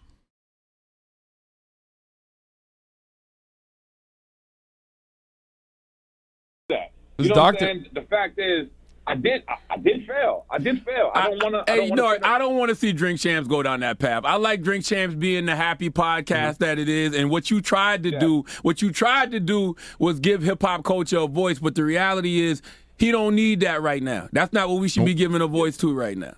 That we shouldn't have had Kanye on the platform to begin with. Not at a time like this with the rhetoric that he's spewing. Nah. Well, yeah, I agree. I agree. I really did try. And I try to give him a voice. I try to give him a platform. I try to do that. But, I realize my political stance may not be correct. You know what I'm saying? I agree with you saying it wasn't the right place. What about, did Puff reach out to you? I'll tell you this. At first, I was disappointed in Brother Love, because Brother Love called me and said, well, did he diss me? And I was just like, wait a minute, this is so much bigger than you. And then he called me back and he said, you know what? Let's support free speech and support free thinking. Let's support it. And it's not free thinking, though. That's the other thing we got to stop saying. It's not free thinking when all you're doing is repeating white supremacist talking points. You're repeating black Israelite talking points. Like, Kanye West is not a free thinker. We got to stop saying that. There's nothing free about his thoughts at all. What's crazy about it is, dude, I cannot. Charlemagne is spitting. Okay, I mean, he's 100% correct, which is wild to think. This is a man who supported Pete Buttigieg in the Democratic primaries. Okay, when you got a dude who unconditionally offers support to Pete Buttigieg in the Democratic Party primaries, turning around and being the smart one in the room, like, something has been fucked up. Okay, when Charlemagne the God is the voice of reason, you're lost in the sauce. What's crazy about it is I don't even think he believes that. You know what I'm saying? That's my point. He's saying everything he's heard other people already say. That's not free thinking. Like, I think he supports the wow factor, like the fact that he can have a Confederate flag on. People go wow, and you can have a MAGA hat on. People go wow. But then you ask him, do you promote this Confederacy? Do you promote the Trump campaign? And then you ask him, and he won't even give you something about the Trump campaign. He won't even tell you. What? Yes, he did. He openly stated he supports Donald Trump. There's a fucking statement about him literally saying, Donald Trump, I support him. He had everything lined up. He had America's best interests at heart. But the Jews in the media try to do everything to take him down. That is literally, quite literally, not only offering support for Donald Trump, but then turning around and being anti-Semitic for no fucking reason on top of it. Okay? That's crazy. That's from his podcast. He said that. He said the Chinese conspiracy, the Jewish conspiracy to, take Trump down. It's because I think that it's the wow factor, and I think that's the reason why we've been supporting him for so long, whether it's been the sneakers, whether it's been whatever. Don't get it wrong. I love Kanye West. I love Kanye. Kanye has done things for me. He's really a great person. The ideology about, black people and Jewish people is not correct. The sentiments that he said about George Floyd is not correct, and I do not stand with him when it comes to that. Gotcha. But I just don't want to give up on him. I wouldn't give up on you, Envy. Envy, you told me you voted for $1 million worth of game on BET Awards. I don't want to give up on Envy. I know Envy is lost right now. You know what I'm saying? Like, I know that. I know that he might be taking, Serve on the low. I'm not sure. But I can't give up on Envy. That's my brother. But you can tell your brother when he's wrong, though. Absolutely. I definitely told him he was wrong, and I definitely told Envy that when you use clips of Boosie and you don't shout out drink champs, it hurts us. Listen, okay, this is this conversation is getting derailed. All right, that's enough on that. That's enough on the Kanye stuff. We got Herschel Walker to cover, and we got plenty more to talk about here today. First and foremost, Austin Ox has figured something very interesting out. Jeffrey Dahmer's death, November 28, 1994, age 34 years. Austin shows date of birth, November 29th, 1994. Coincidence? What is this?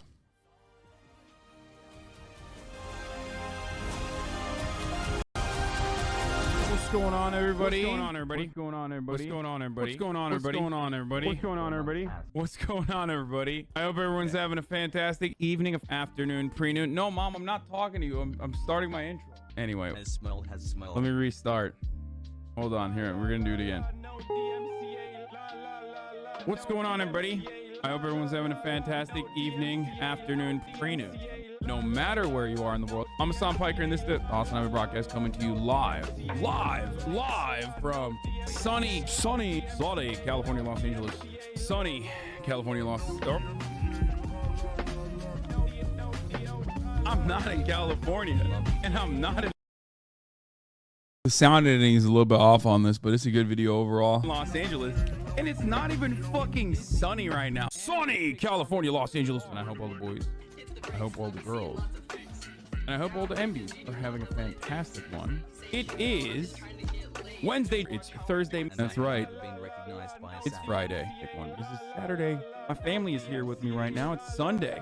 It is Monday, because today is a beautiful day. It's an incredible day. It's a fantastic fucking day. A wonderful, glorious, impactful Tuesday. Why am I just watching your different hairstyles and not listening? Yeah, I mean, Nori ain't been shit since 1997, even back when he was rhyming Superhead with Superhead. Capone had all the lyrics. Note, Nori just fucking yelled, always sounded drunk, still sounds drunk, fuck him. Okay, I don't really care about that. All right, after that brief aside, let's get to the news. There's an update on Amaranth from Jake Sucky and from The Real Mars Bar. This is Amaranth's content lead, who said, latest update on the Kate Amaranth situation. People on the team were able to talk to her and say she says she's fine. Police went multiple times since 5 a.m. yesterday. She says she's okay, but they can't do much. She spent all day talking to her husband to sort things out. Not sure what else we can do right now. Now, there's not much you can do in that situation, and that is unfortunate, but there really isn't much else you can do in that situation from the outside. You know what I mean? I hope that people that are close to her, that are in her immediate circle, can offer some level of support and truly reach out to make sure that she is, no longer in this toxic space that she's in. I think a lot of people don't understand how abuse works this way. Like, for a lot of you, you're going to be, if she decides to get back with her husband, if she decides to continue working with her husband, a lot of you are probably going to be shocked, right? And that goes back to the same thing that I've talked about already, which is that this is how cycles of abuse work, okay? It should not come as a surprise or a shock to you, but also remember that as someone who is a content watcher, someone who is experiencing the content from afar, it's not up to you, usually in instances like this, to fix it, to solve it, okay? And ultimately, she does not owe us even an explanation. Just remind yourself of that reality so you will not be shocked and you will not be upset if it does happen. Historically speaking, usually these things go, these things do happen in that way. Okay?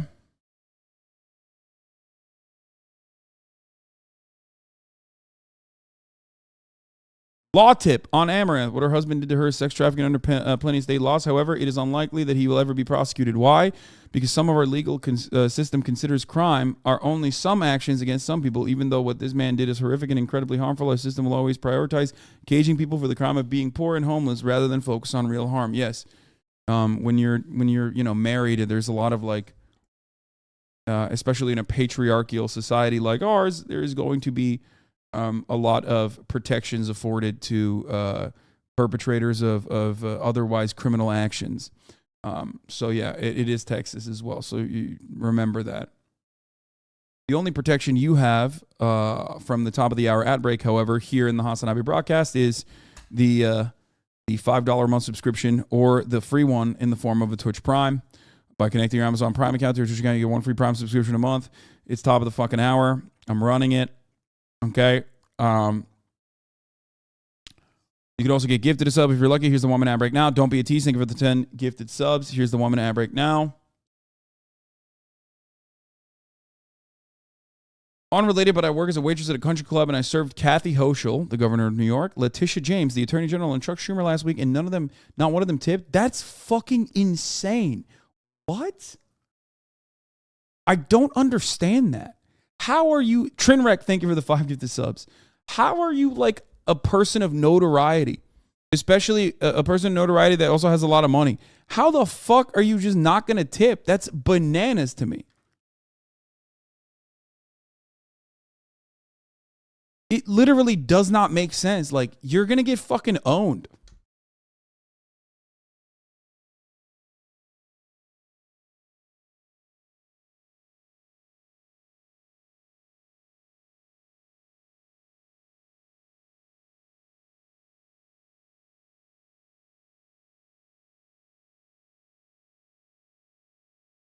Okay, let's continue. Let's watch this fun clip. What's this? Yo, that nigga, BM fucking that. What I say? Miskiff was here, bro. Yo, what the? What was this supposed to say? Fuck. What's this? Jesus Christ.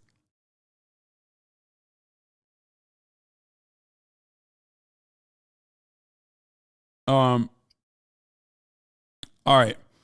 Let's get to some news coming out of Ukraine. The person asking if we're allowed to accept tips at the cunt club. Yes, we are. Can you confirm or deny Asmongold saying that the new top Twitch ad density is going to be 8 minutes? I think that that's what they're pushing for, probably. It seems like it from the ad incentives. I will, of course, not have that, but, you know.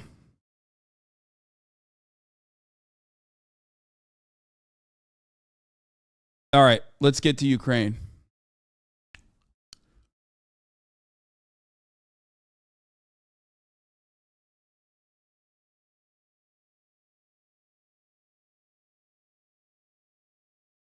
With that breaking news we mentioned off the top from Ukraine, where deadly Russian attacks forced civilians to run for their lives this morning in the capital city of Kyiv, as multiple blasts ripped apart busy neighborhoods.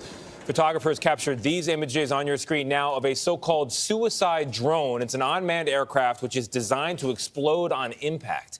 Holly Williams has the latest now on these terrifying aerial attacks. For the second time this month, city streets in the center of Ukraine's capital have been pummeled. Russia's repeatedly denied targeting civilians, but this neighborhood is jam-packed with apartment buildings, schools and restaurants. Ukraine says the Russians used so-called suicide drones, which explode on impact, causing devastation. The US says Iran has agreed to sell several hundred of them to Moscow. Today's attack comes after Russia claimed over the weekend that Ukraine shelled the city of Belgorod, just over the border, with civilians wounded. And in eastern Ukraine, where the front line extends for around 1,500 miles, there's been more deadly fighting. Ukraine's the idea that they're using drones, like kamikaze drones, right? Drones that explode on impact, like one-off drones like this, corresponds to what I've been seeing in like OSINT Twitter about potentially Russia's missile systems running low on missiles. I don't know if that's the truth or not. I have no way of accounting for it. I just don't know, right? But it's also straight up terrorism.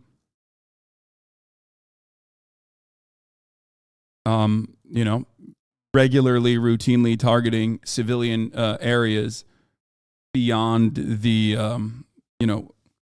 regularly and routinely targeting civilian areas beyond the established boundaries of the war, which is supposed to be, in the Eastern Front, is done with the specific purpose of causing chaos and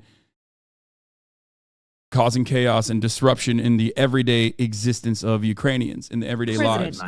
Russia can say they're not targeting civilians, but let's be real, they fucking absolutely are. Zelensky claimed last night that Russia has deployed 2,000 former prisoners to fight there, calling it state-sponsored terror. It is In the state-sponsored early terror. weeks of Russia's brutal invasion, Moscow's forces moved on Kyiv. The Ukrainian resistance, though, took the world by surprise, forcing the Russians to retreat and redirect their attacks to the east of the country. But after Ukraine blew up a bridge in territory occupied by Russia this month, vitally important for the Russian military, Moscow retaliated by again targeting the Ukrainian capital.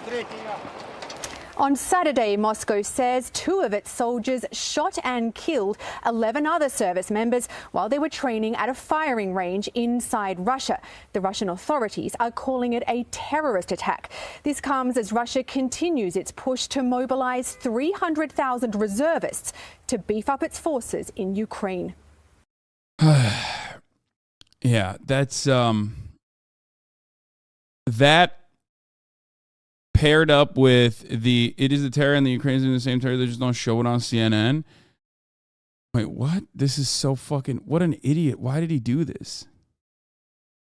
Okay, we'll talk about Elon Musk in a second. There was also, Russia says 11 were killed in a shooting in a military base in Belgorod, where a gunman opened fire on volunteer soldiers of the Russian military training ground in Belgorod, killing 11 and wounding 15 others. So here's the thing. Okay, Ukraine is fighting a war against an invading force. That's just the truth. If you were to talk about Ukrainian actions with respect to like LPR, DPR territories, proxy war between the Russian state and the Ukrainian state, that's entirely separate. Right now, they are fighting a war for emancipation. Okay, they are fighting a war. It might have, they might also be participants of the American military-industrial complex, but ultimately, Ukrainians are fighting a fucking war against Russia, which is invading Ukraine. Okay? That's it. That's the truth. That's the truth of the matter. It doesn't fucking matter. It does not. It doesn't matter what you say about like Ukrainians overextending or doing crazy shit. Whether it be things that even the American government has come out and criticized them for example, the Dugin assassination, right? The botched Alexander Dugin assassination that ended up killing Dugin's daughter, or whether it be still, again, targeting critical infrastructure in Crimea that civilians are using regularly as well. Ultimately, they are trying to, they're trying to defend their country from Russian invasion. Okay?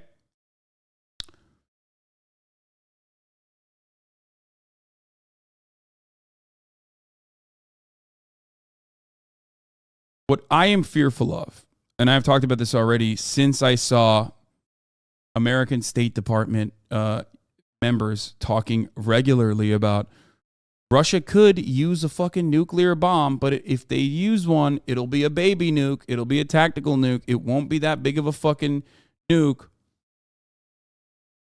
What? It's okay that Dugin's daughter, a Nazi, was killed, but I'm going to send for Azov and OUN. Yeah, I mean, yeah, it's, I don't give a shit about the fucking Dugins, and I don't give a shit about the Azov battalion. There is no such thing as a baby nuke, okay? I don't think that that's okay. I don't think that's adequate. I don't think that's appropriate. And I am fearful now more than before, even though the American State Department is stating that, you know, Russia has not escalated or done anything, done any movements that they would consider to be terrifying, that they would consider, you know, beyond the pale with respect to deploying nukes or moving nukes around. Okay? I think the State Department is trying to say that if Russia used a tactical nuke, they would not nuke back. Yes, I know.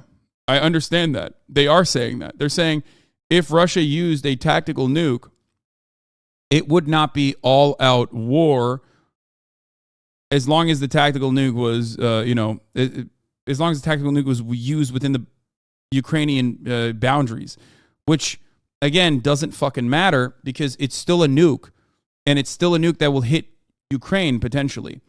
Additional fears that I have with respect to Russia using a nuke was also all the Russian allied forces, like states that are aligned with the Russian Federation and aligned with, including China, making efforts to evacuate all citizens under emergency evacuations from Ukraine. This came out yesterday, where hundreds of citizens plan to evacuate Ukraine after the war escalates. The South China Morning Post. More than 200 people indicate they will leave the country as security worsens. Beijing has increased calls for citizens to flee as Russia hits back over Crimea bridge attack. Now, this could mean China wants to evacuate because they think Russia is just like indiscriminately going to keep bombing civilian populations on top of Ukraine, and they don't want anyone to die, any Chinese national to die. Or it could mean that China knows, or you know, countries aligned with the Russian Federation know something that we don't, and that's the reason why they are escalating their calls for evacuation more than they did before. Attacks on more Western population centers could be the full rationale for pulling the Chinese nationals out. Certainly, that is certainly the case.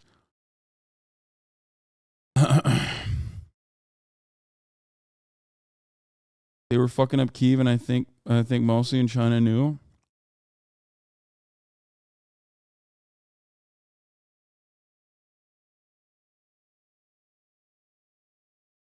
No shot. There will be a nuke, and Russia doesn't even need one. They have almost all the territory they set out to get. This is propaganda from the State Department. If it's propaganda from the State Department, why is America stating that they're not using a nuke? They're not using a nuke. They're not going to use a nuke. But if they were to use a nuke, it would be a tactical one. One that does not warrant a nuclear holocaust. One that does not warrant all-out, mutually assured destruction. It's like if they were going to do propaganda, they'd be like, Russia's going to nuke, Russia's going to nuke, Russia's going to nuke. Right? There's more nuke talk in NA news than EU news.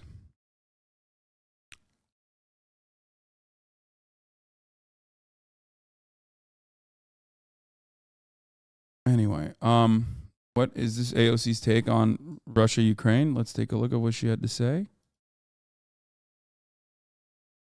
Did you speak on being confronted by anti-war protesters? Sure, they were actually not anti-war protesters. They were right-wing Trumpers, and some were LaRouche cult members, not progressives as they claimed. Their own social media history shows it was a stunt. Dude, I don't want to talk about this. I'm not reading this. I'm not talking about this. I fucking hate it. It is literally such a tiny, irrelevant sliver of extremely online fucking weirdos, and you guys are extremely online fucking weirdos for regularly bringing it up. I have avoided talking about it because they are completely fucking irrelevant, okay? Stop breathing fire into this. It's not a real fucking movement. It's like MAGA communism. You know what I mean? It's not real. It's not a real thing.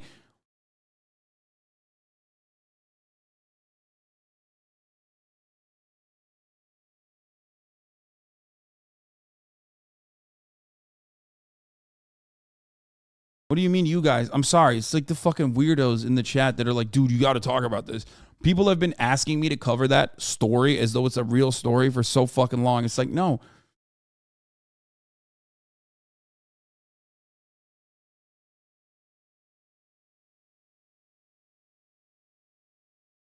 Baby nuke talks, State Department heads trying to de-escalate the worst case scenario in the hearts and minds of USA citizens? Yes.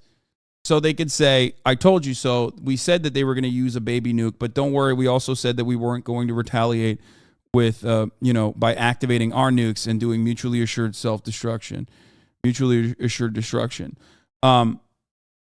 So that's what I'm saying. It's just like, I see that as a genuinely terrifying problem for Ukraine. And I'll admit, like, I don't know if Vladimir Putin would do such a thing. Okay, I don't know. Like, I'm admitting it. I don't know at this point. If he feels cornered enough, if he feels like his back is his back is pushed to a wall, will he activate? I don't know. I think people are overreading this with the evacuations. Russia's pouring troops into Belarus again, which means another Kyiv attack might happen again. Dude, they will get fucking owned. I don't know if it's to reshift Ukrainian forces away from the Eastern Territory where they've made gains to like go back into fucking Western Ukraine and then overtake Eastern territories once again with ease. But ultimately, this is just an extension. It's a continuation. It's never going to fucking end. This will never end. It's so fucking stupid. It's so stupid. Obviously, it's brutal and awful for all the Ukrainians that have to go through this. Like those old, the two babushkas come to mind immediately when I'm talking about this, like where they're like, we keep switching hats, but everyone's hitting us. Russians come in and they hit us. Ukrainians come in and they hit us. What the fuck? We just want to survive. And that is the unfortunate reality, that they always have civilians suffer.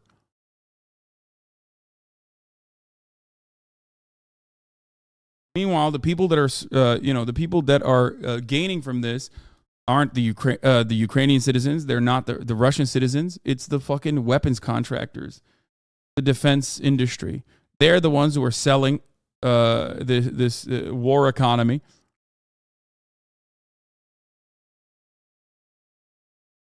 And they benefit from this war continuing.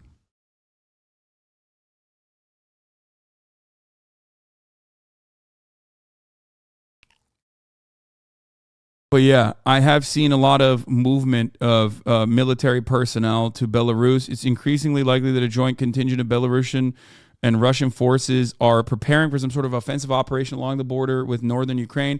Note the new tactical markings on a large majority of these vehicles. I haven't seen it, but is it the triangle? I guess maybe.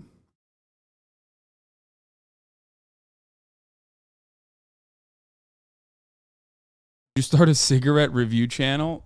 Yeah.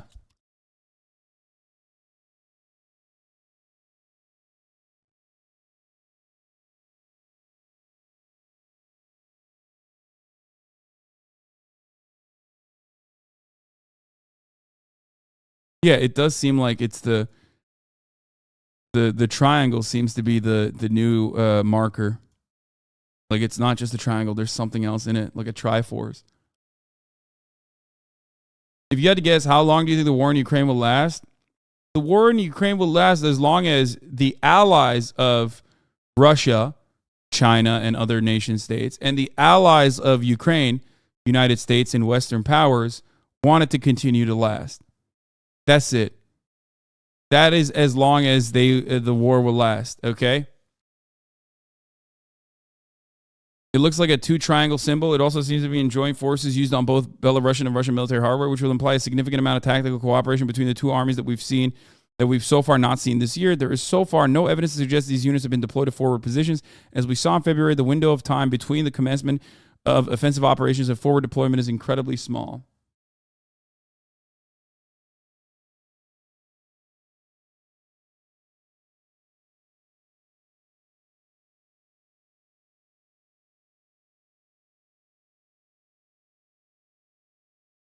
I think China is not on any particular side. They're on their own side. Russia is virtually alone. Yeah, no, that's crazy to say Russia is alone.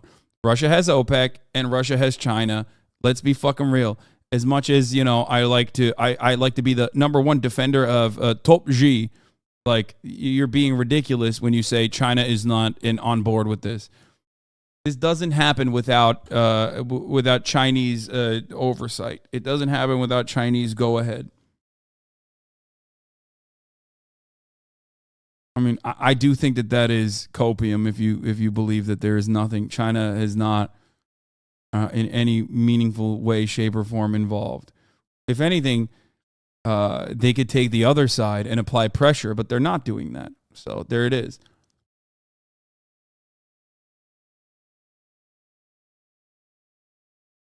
What is China's genuine question? What does China stand to gain? Undermining Western hegemonic power and creating a multipolar world rather than a single unified world that is under the banner of Western hegemonic superpowers. That's a huge gain. What the fuck? What does America stand to gain from Russia doing this? They sell weapons, but they also, you know, reinforce their support. They regalvanize and justify their existence. Look at NATO. I mean, this was a major win for NATO. Technically, state actors on both sides are making out like a fucking bandit. Meanwhile, you know, the Russian population is in a state of disarray. And also, obviously, more importantly than that, the Ukrainian population is getting ripped apart.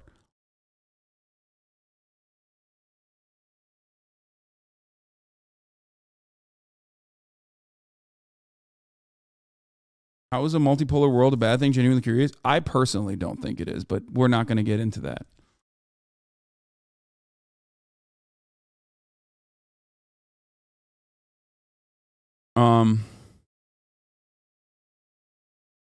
The first trains with Russian troops have already started arriving in Belarus. Russian military trains don't carry heavy equipment, only trucks, petrol tankers, and passenger cars with soldiers. Russians are not being brought to the border of Ukraine like in January, but no training besides northern Belarus.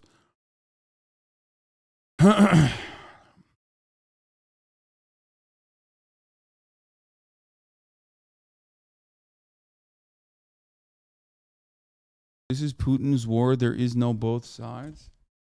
I mean, whether willingly or unwillingly, there are two sides. You know what I mean?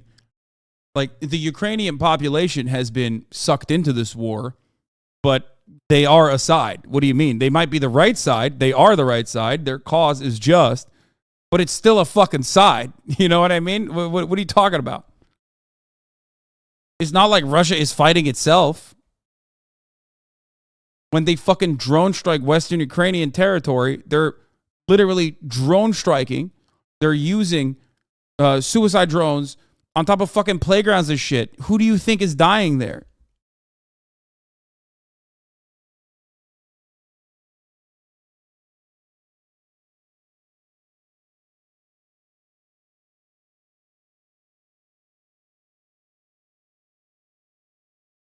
How is taking the Donbass a just cause? They're an invading force? Wait, what?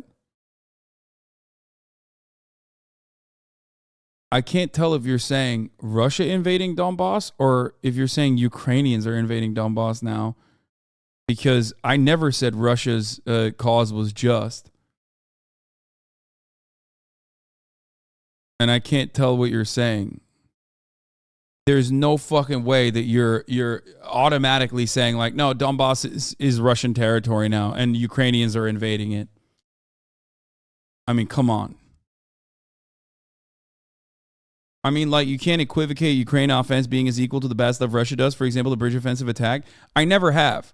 But you have actually self-reported desperately by looking at other people that are desperately trying to make it seem like I'm equivocating. I never did that.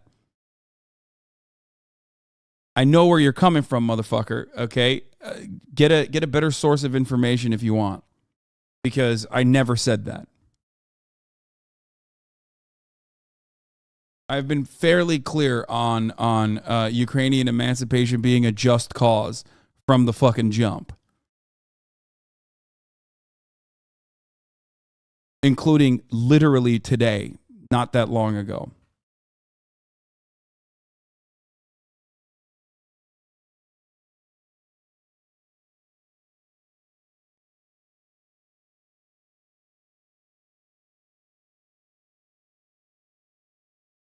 No, they're not trying to gaslit me. I think they've been gaslit. I'll be charitable to chatters like that. I believe that they themselves have been gaslit by people who are still trying to cut like commentary on my commentary on this particular subject by going back to the old memes of that have unfortunately had a lot of prominence in the YouTube essayist space. Claiming that I've always been a fucking fan of Russia or some shit when I very clearly have not. And you guys already know that. But they're just trying to go back to that meme over and over again and hammer it because they thought that was effective.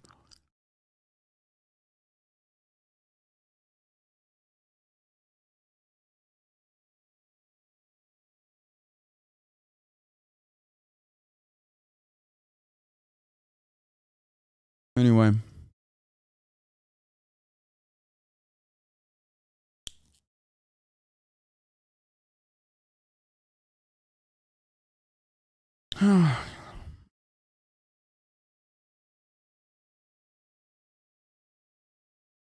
So, I don't know. I don't know what will happen. We can only wait and see. I have said time and time again, they aren't going back to it for no reason. It was your takes on the Crimean Bridge destruction that spurred recent discourse. Yeah, but I never made a moral equivalence, a moral equivocation between the two. I literally said what Russia is doing is always going to be significantly worse than what Ukraine is doing because they are the invading force. So there was no moral equivocation. Remember, there is no recent discourse. It's just made up shit trying to, reinvent the original line of attack.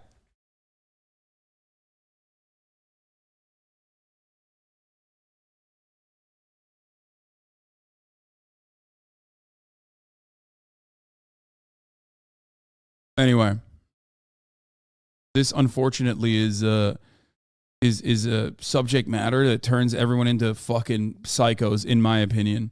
And they probably think I am being a psycho. Why are people so afraid to say Ukraine bad? Because they're the ones who are getting fucking owned right now. You know what I mean? The Ukrainians are the ones who are dying. Ukrainians are the ones who are suffering.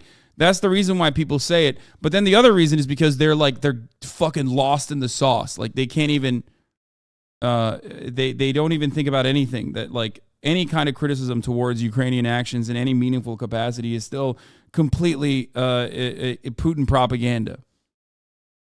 Anyway, in other news, Sky News, Trust has just removed one of her biggest remaining arguments for staying in power. Anal. That's right. There it is. It's the truth. It's shocking, but it's the truth, certainly.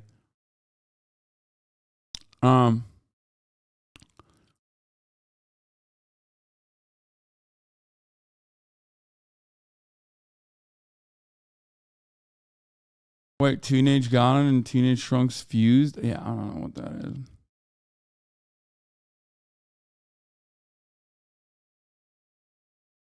Okay. Those criticisms have to be legitimate, though. Those bridges are a military target. Bridges have always been military targets since, like, the existence of bridges. Okay, why don't they blow up bridges deep inside of fucking Russian territory, then? Like, what do you mean? Come on, brother. Like, there are overextensions that Ukrainians could engage in, the Ukrainian forces could engage in, okay?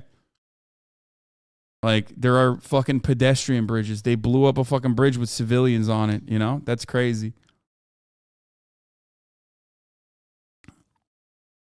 That's escalation outside of defense. Okay, well, I guess you do recognize it then.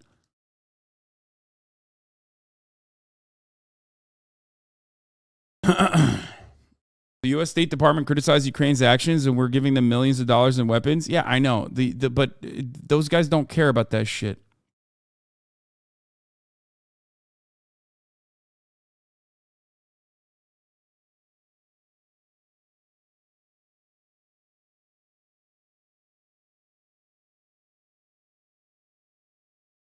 Okay.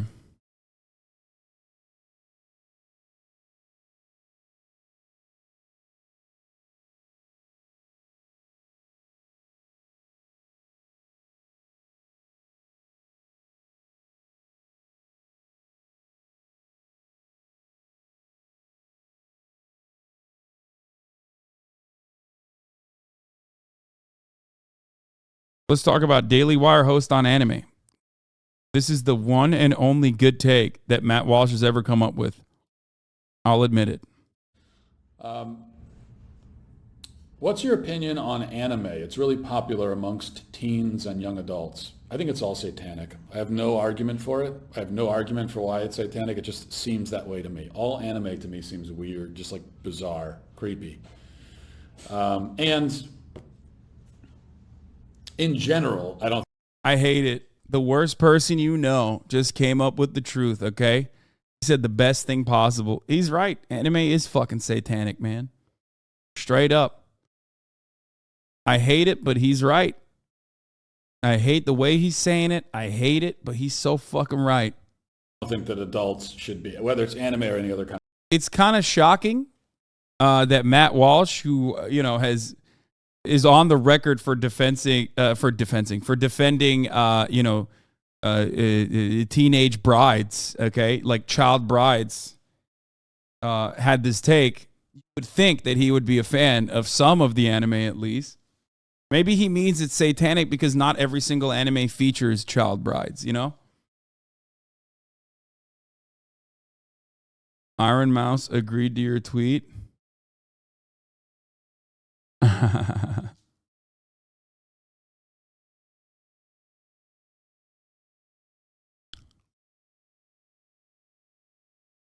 You do not have to, in fact, hand it to him. Okay, well, listen, I call balls and strikes, brother. Sometimes you got to say it, okay? I'm an honest man. I cut honest fucking content. Even if Matt Walsh is the one saying it, I'm going to admit it, okay? He's right on this. Cartoon, with rare exception, adults really shouldn't be watching cartoons in general, I would say. He's right about that too, okay? Adults should not be watching cartoons, he says. It's just funny. I love anime. You guys know this. Shut the fuck up, bitch. But it is satanic, and adults should stop watching it, including myself. Why are you as a grown man watching cartoons? Because I'm fucking brain dead. What of it, dude? Yeah. I'd rather be brain dead and watch anime, which is satanic 100%, than be like fucking Matt Walsh.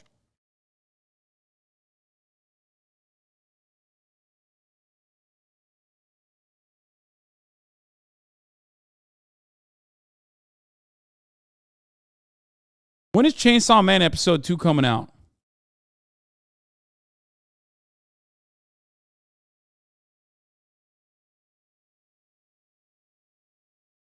Is it tomorrow? Oh, fuck. Okay.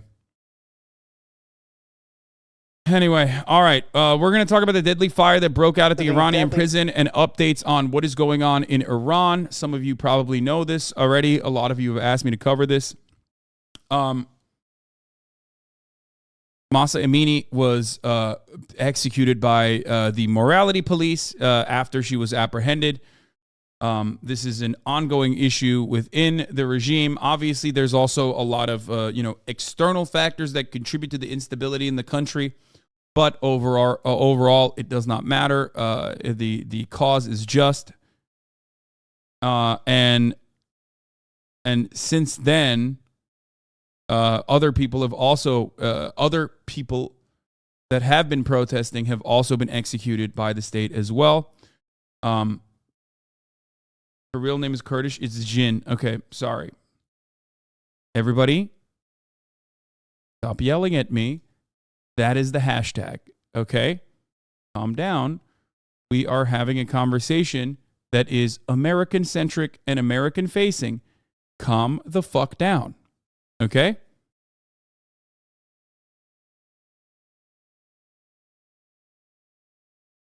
Let's continue. Fire at a notoriously brutal prison in Iran as anti-regime protests have been sweeping that country, now in their 5th week. Among the prisoners, 2 Americans. The State Department has expressed urgent concern about their welfare. Our chief global affairs correspondent, Martha Raddatz, has that story for us. Good morning, Martha. Good morning, Robin. This morning, families in Iran and here at home are desperate for information about loved ones inside the Evin prison, many of them political prisoners and protesters who have been standing up to Iran's repressive government. The fire was massive. This video posted by local activists recording the explosions and volleys of gunfire reverberating from the hillside prison above Iran's capital. Iran's government allowing state TV to see the charred aftermath, saying 8 prisoners who they described as robbery suspects were killed and more than 60 suffering smoke inhalation. The Iranians blaming a fight between prisoners for the blaze, but with restrictions on the reporting, it is nearly impossible to know the extent of injuries or the cause. Among the thousands of prisoners inside, Iranian-American businessmen Siamak Namazi and Imad Sargi, both accused of spying. This morning, their families saying the 2 men have reportedly been moved to a secure area in the prison and are safe. The State Department making clear Iran is responsible for their safety and are following reports from Evin prison with urgency. Outside the prison, angry protesters lighting fires of their own as the rage in Iran's streets mounts. The protests following the death of Mahsa Amini, who died in police custody after being arrested for violation of Iran's strict dress code for women. More than 240 protesters have reportedly been killed in the police crackdown. Iran's ultra-conservative president blaming the U.S., saying, "It is our belief that America is behind the majority of destruction, terror, riots, and chaos in the region." And yeah, no, dog. I mean, look, does America benefit from it? Does America sometimes push and pull in certain directions? Absolutely. But this is one of those instances where it is very clear-cut and very obvious that the fundamentalist government of Iran is getting to a point, paired up with the American sanctions that are causing economic instability and volatility within the country, is creating a legitimate movement of protest and has created a legitimate movement of protest. Okay? It's true. It's true. It's fucking ridiculous to act like young people in Iran are like pro the Islamist fundamentalist government. Like, are the external factors such as economic instability a part of the reason why so many people are angry? Certainly, okay, but that doesn't change the reality of the honesty of this movement. That doesn't change the reality of the underlying cause of this movement. It is ridiculous. It's completely unacceptable. And for the record, like, we had a hand in this fundamentalist government taking power in Iran. I know everyone's always going to fucking say, oh my God, like, Hasan, everything goes back to America. But yes, the British and the American operations in Iran are the reason for why a fundamentalist government was installed in Iran, because they were seen as the strongest opposition force against Western involvement. That is the truth. And it has maintained its power partially as a consequence of America refusing to allow Iran to cooperate in the international global marketplace. You put more sanctions on a country with the hopes that there will be like a massive protest. Sometimes you might not like what those protests end up creating, though. The movement that those protests end up creating. Shaq I don't want your fucking dumbass.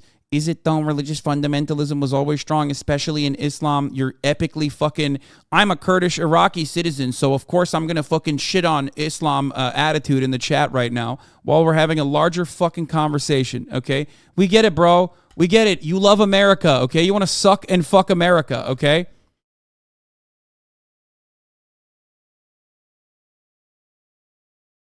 I'm Turkish, not Iraqi. Motherfuckers would be like repeating Sam Harris verbatim. So fucking annoying. Where does the fucking religious fundamentalism come from in Islamic countries, dummy? Where? Do you feel like the Western state has no hand in this? Why is it that pre-Western involvement, half of these religious fundamentalist states, all the way from fucking Egypt to Iran, for some weird reason, before American involvement, before Wahhabist extremism running rampant through by way of Saudi Arabia throughout the fucking MENA region, why is it that these countries all have photos where you can very clearly see even socialist governments or socially democratic governments that were, you know, hyping up feminism in the Western girl boss sense even? Why are there so many fucking photos of how different things were from like the 60s, from the 50s? And then all of a sudden, you know, after Western involvement, these countries have all become incredibly fundamentalist. And then you go, that goes way back. How do I know? Well, if I know and you don't know, why the fuck are you talking shit and repeating dumbass talking points like religious fundamentalism was always strong in Islam? That's not the case.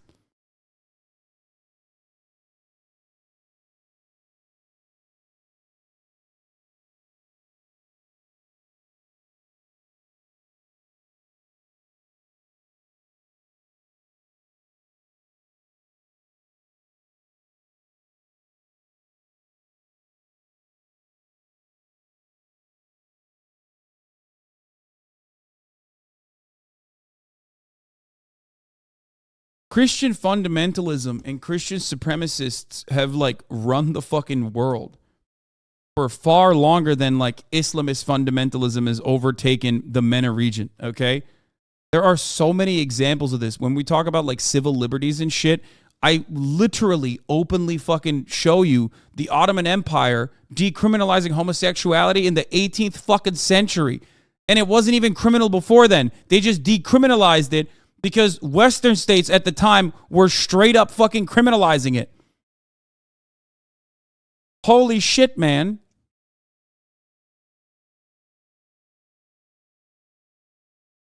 When will you motherfuckers learn?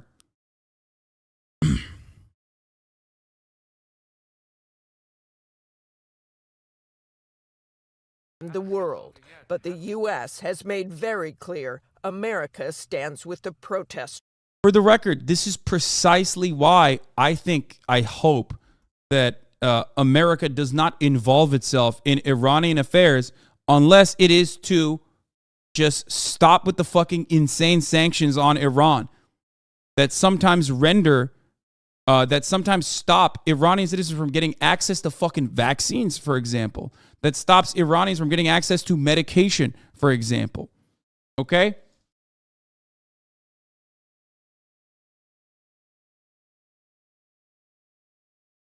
I don't think a single person inside of this community is like, oh man, I ride with the fucking mullahs. You know what I mean? I'm a big fan. I'm a big fan of the Iranian government and the way that they operate within domestic policy. Like, oh yeah, it's so great. Having fundamentalist, having like Islamic fundamentalist rules that are inherently and incredibly oppressive. That's a really good thing. Like no one thinks that. Why the fuck would we fight against that here in America when it's Christian supremacy, okay? When it's Christian fundies doing the same shit, but not being as successful, okay? And then turn around and be like, no, but it's cool when Iran does it. No, it's not cool.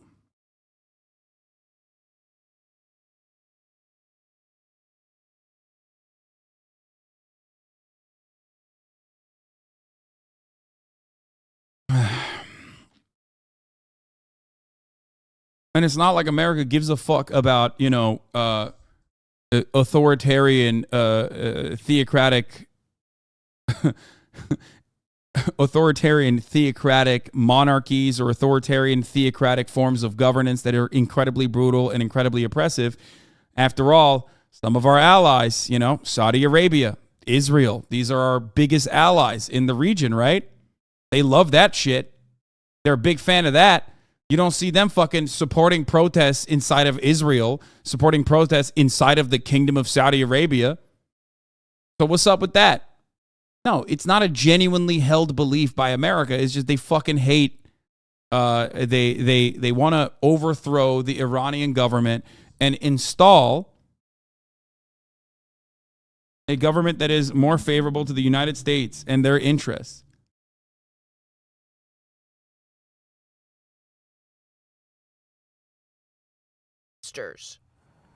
And those protests are only escalating in Iranian towns and cities and beyond. For the first time ever, an Iranian female athlete representing her country at a climbing competition in Seoul appeared without a hijab, something Iran requires of its athletes even outside of Iran, Robin. All right, and Martha, we know. Which would benefit Iranians as well.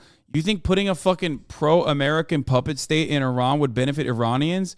Yeah, it was so beneficial when that happened, right? Remember? Oh, wait. No, it was overthrown and overtaken by anti-Western, the most anti-Western fucking leadership, which is kind of the reason why we're here right now in Iran, you know? We already did that one time, dummy. Shut the fuck up, dummy. Jesus Christ. Look, man, I'm Turkish, okay? I see this. I see this in Turkey. It happened in Turkey. A coup attempt happened in Turkey, which ended up galvanizing the support around Recep Tayyip Erdogan. And then he immediately fucking did a constitutional referendum and turned the country into a presidential system, reinforcing his support and consolidating power. That literally happened. A CIA asset tried to do a coup d'etat, Fethullah Gülen, okay? He had his tentacles all over, every level of Turkish government, including the military, including the police force, including the fucking court systems. And they tried it. It failed. And it ended up only giving Erdogan more fucking power and breathing 5 more years of life into his authoritarian government. Okay? And you guys know I don't like Erdogan. I hate him. Erdogan and his administration is part of the reason why I can't go back to Turkey.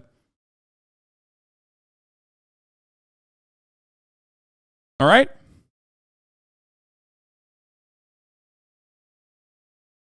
But myself included and every fucking anti-Erdogan person in the country recognizes that out of an American-backed puppet state, like Fethullah Gülen's puppet state, versus Erdogan's incredibly authoritarian state, Erdogan's incredibly authoritarian state is preferable to the American puppet state. That's just the truth. This is a guiding principle that many people have because they recognize that they do not want an American-backed, also fundamentalist religious leader. But it's so hard for Americans to see that because no matter what happens, you consider America to be infallible at your heart, okay? You see America's actions as like a good thing overall. You look at Turkey and you go, well, I mean, America's still better off, and it's true. But the only reason why America is better off than all these other countries is because there is no other America fucking up shit in America, okay? Hey, yo, Ock popping off on you right now? What?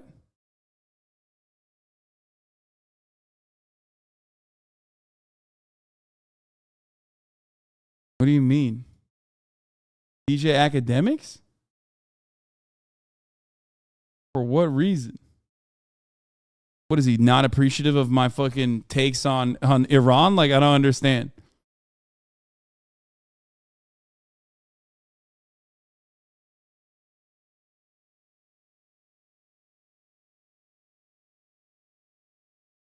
Oh, because of what I said about Kanye? Oh, here we go.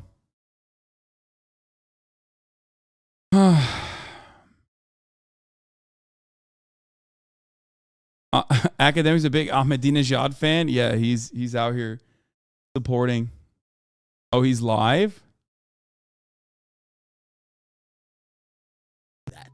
You know what I mean? Because I think he's going through the same thing too, like trying to figure out how do you say something that wouldn't be politically correct.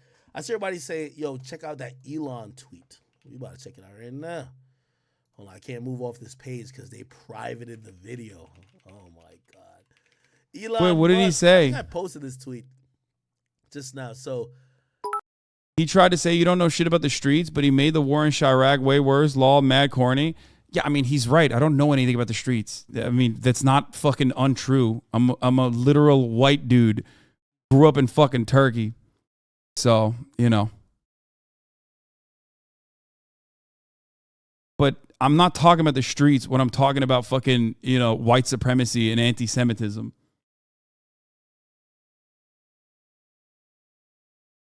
He used to be a fan, but he thinks you're shooting off the hips and he lost respect for you. Wait, what? There is no fucking way he was a fan of mine, dude. There's no way. I think DJ Academics is just he's just defending Kanye because Kanye West said Drake is the best.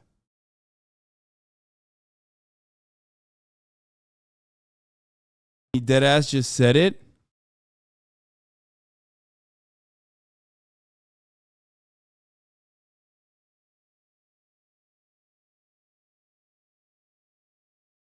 Just farming you for viewers.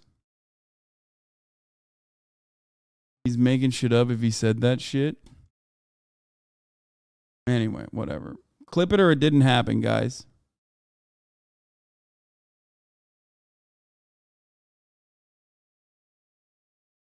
He said he thinks he got mad titties for a 31-year-old. Oh, no. No. Why are you paying attention to this guy when you have 10x? When he has 10x fewer viewers? What do you mean? It's DJ Academics. Like, no matter what, he has a far bigger outsized audience outside of his immediate Twitch chat. You guys are so fucking hyper focused. You have horse blinders on with respect to Twitch. You make it seem like DJ Academics is not like you know, almost an institution.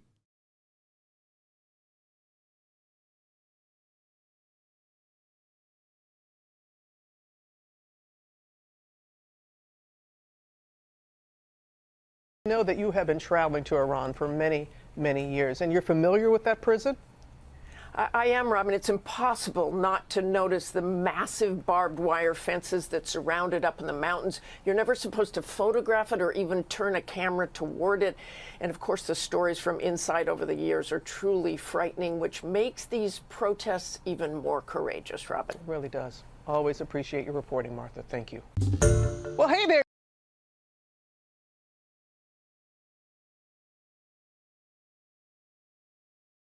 Here's the Well, clip. first Go of all, back to like 3 to 5 seconds. What? 3 to 5 minutes? Locker room culture is, or how even I don't want y'all to think I'm Charles Barkley or Stephen A. Smith or anybody else or Tim Legler or nobody else like that. Bro, most of my opinions are gonna come from me trying to crack a joke. You know what I mean? When I call an individual like what's his name? And Anthony Davis, I call him Bubble Boy. I mean, there might be a little bit of credence to Even further? What? Stone shit where, like, you know what I mean? You like, yo, yabba dabba do. Like, this nigga's stupid, so don't bring him. But you could bring Tamika Mallory, and then you. Okay, just send me the fucking clip, guys. I can't. I'm not gonna look through this entire thing. All right, whatever.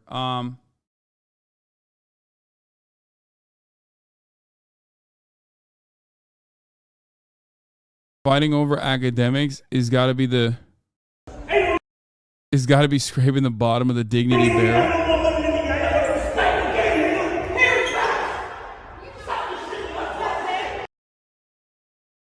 Stop.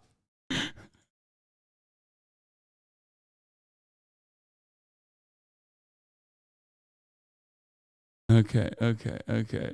He's the prize. He's the crown jewel. Okay.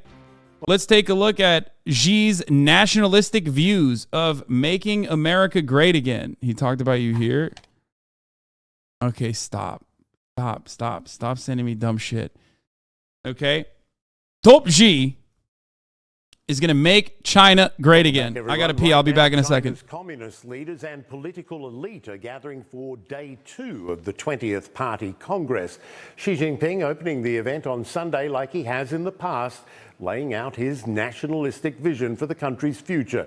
But this year is like any other because after 10 years in power, Xi is poised to be selected for an unprecedented 3rd term as party leader. It is a watershed moment for modern China and, as Selena Wang reports now, one that was years in the making.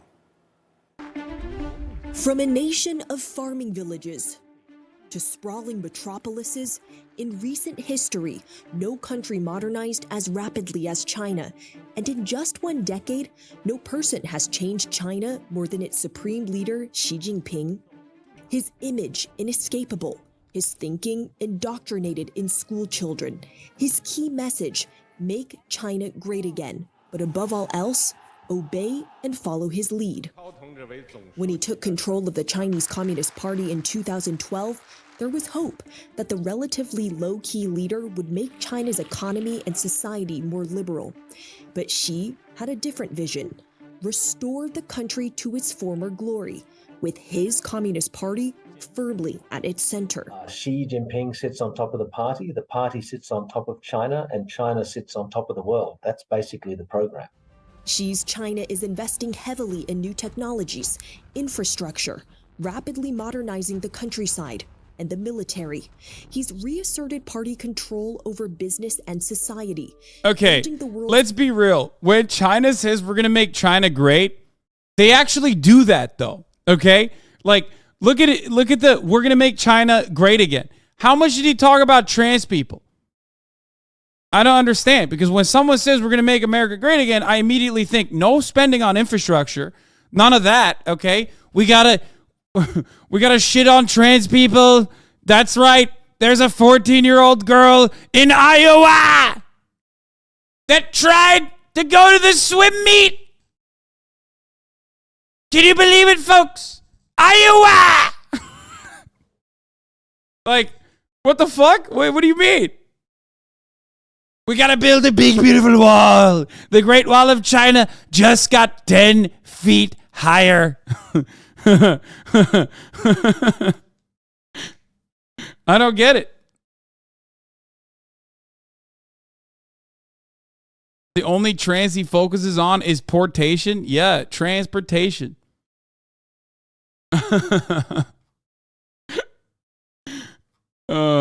Most sophisticated surveillance state, quashing people's freedom. Bro, he banned effeminate men in media, and you think he's a champion of LGBT rights? First and foremost, I've literally never said that Xi Jinping is a fucking champion of LGBT rights, okay?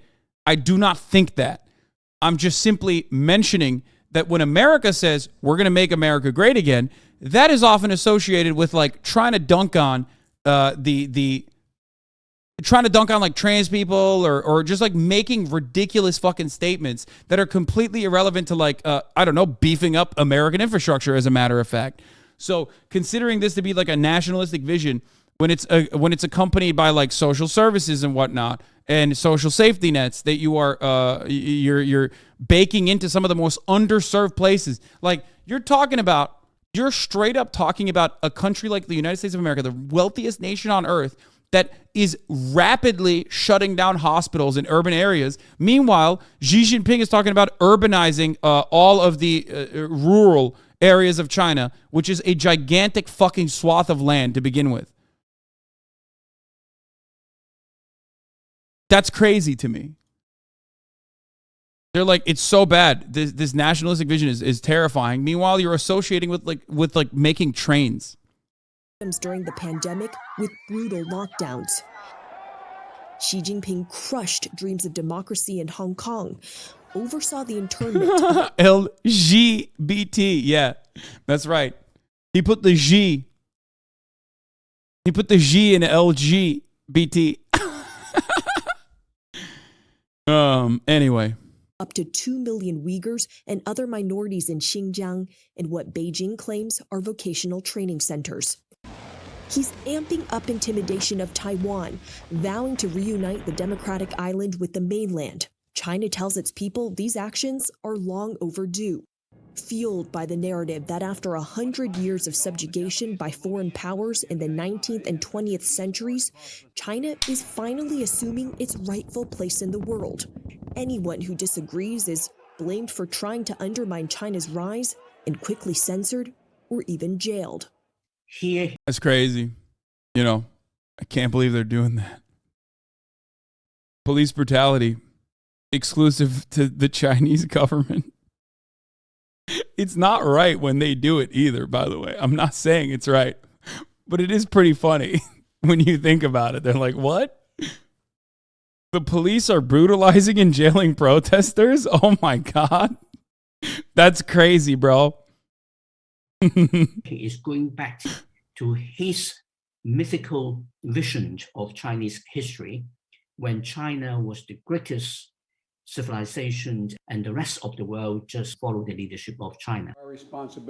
That framing has ripple effects around the world. China no longer believes it needs to play by American-led international rules. When the U.S. tries to take China on in trade, technology, or human rights. So that simply reinforces the sense of China under siege from Western powers. I think it has a visceral, emotional appeal in China. The country is building its own multilateral institutions that are friendlier to autocrats. China grows ever closer. What? Bro. Pretty much this video you can cut about America except for like the good shit. You know what I mean? Like trains, transportation, and genuinely modernizing farmland. That's it. Like it's America, but with like some good parts on top of it. Okay. She said China is setting up shop in countries that are friendly to autocrats. Like what? Were you at French Laundry yesterday? I don't know where the fuck French Laundry is, man. If you think I leave my house instead of playing Valorant and watching anime, you are delusional. To Russia, unified by a common foe. In Xi Jinping's China dream, the country is glorious and strong, with the Communist Party ruling 1.4 billion people and shaping a new world order. Selena Wang, CNN, Hong Kong. And I'm joined now by Stephen Zhang, CNN's Beijing bureau chief, and also senior international correspondent Will Ripley, who's standing by in Taipei. First to you, Stephen. 24 hours later, how has Mr. Xi's speech been received? What's your read? Well, Michael, in this country, the speech can only be received in one way, with resounding support and enthusiasm, as we have seen, at least publicly from state media and social media by... All the coverage I've seen of this thus far has been like NPR and all other American outlets being like, doesn't seem like Xi Jinping's power is going to be, his power is waning anytime soon as a consequence of the past 10 years of, the Chinese economy prospering. But also on top of that, even some of his most ridiculous actions, such as the COVID shutdowns, are being seen within the party infrastructure as an overall net positive. Like they're just like they're like upset that my man is seen as like a relatively popular figure, at least amongst those who are in close proximity to power, who are in positions of power.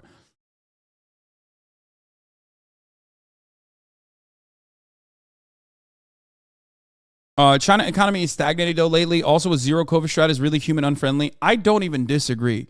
I agree. I think that their COVID shutdown protocols and the uncertainty of how long those protocols will continue is genuinely fearful for a lot of people. It's not great. But also, you could just say that overall, he is still popular. You could say that.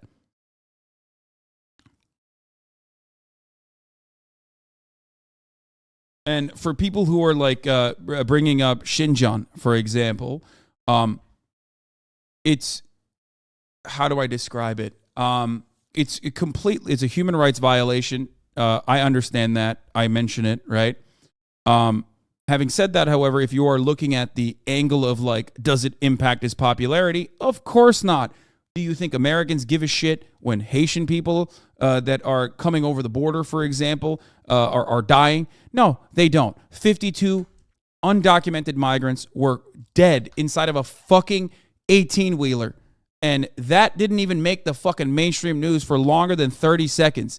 You think that changes the popularity of a leader? No, of course not. They don't see the Uyghurs as anything but separatists, okay? They just, for the most part, they don't even think about it. It's not even a consideration. If you're going to talk about people like Jack Ma or whatever, if you're going to talk about like billionaires and the way that the Chinese government controls billionaires, then they absolutely, that is a popular provision. That is not something that people are upset about. There is no like Chinese understanding beyond Chinese prosperity. There is no Chinese understanding of like, oh, one day I'm going to make it. I'm going to be a fucking billionaire just like Jack Ma. That's an American attitude that you are placing upon Chinese citizens. I don't think they give a shit. I think the understanding overall is, look, as long as I keep my head down and don't talk about shit that I'm not supposed to be talking about, I know that the government is taking care of me, okay? That's the way, as far as I understand it, with my both Western-centric opinion and also some with my proximity to Chinese culture in China, in mainland China. This is the way that it has been described to me, is that you just have this understanding that like the government is going to control a lot of aspects of your life, but ultimately if you fucking keep your head down, you know that they got your back.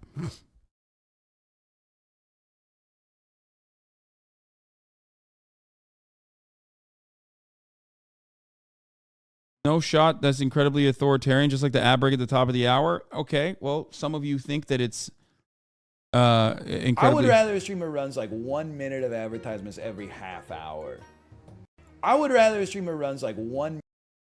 Well, I mean, I run it once an hour at the top of the hour, which is slated to increase, of course, not to the same level that you have seen elsewhere.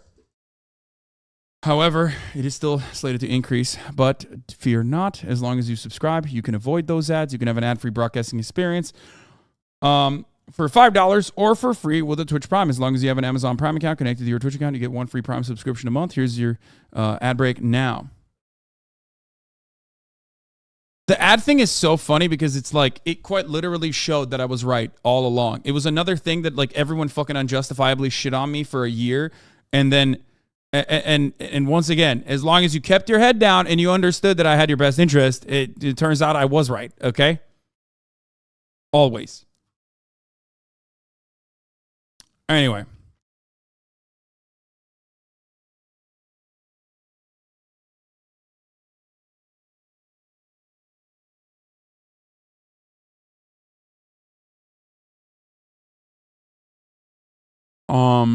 Wait, what was I going to talk about? Fuck.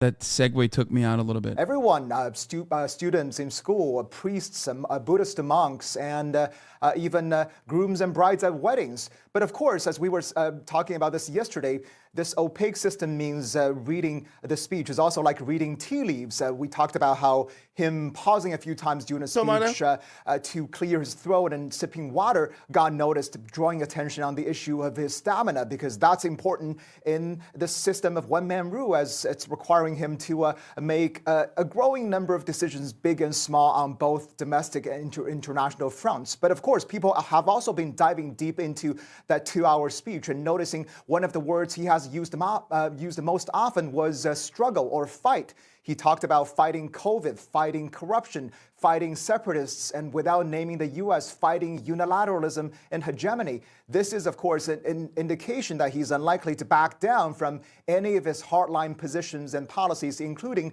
on zero COVID. And another phrase he used got people's attention was how he said China is now entering a phase of strategic opportunities and risks with growing uncertainty.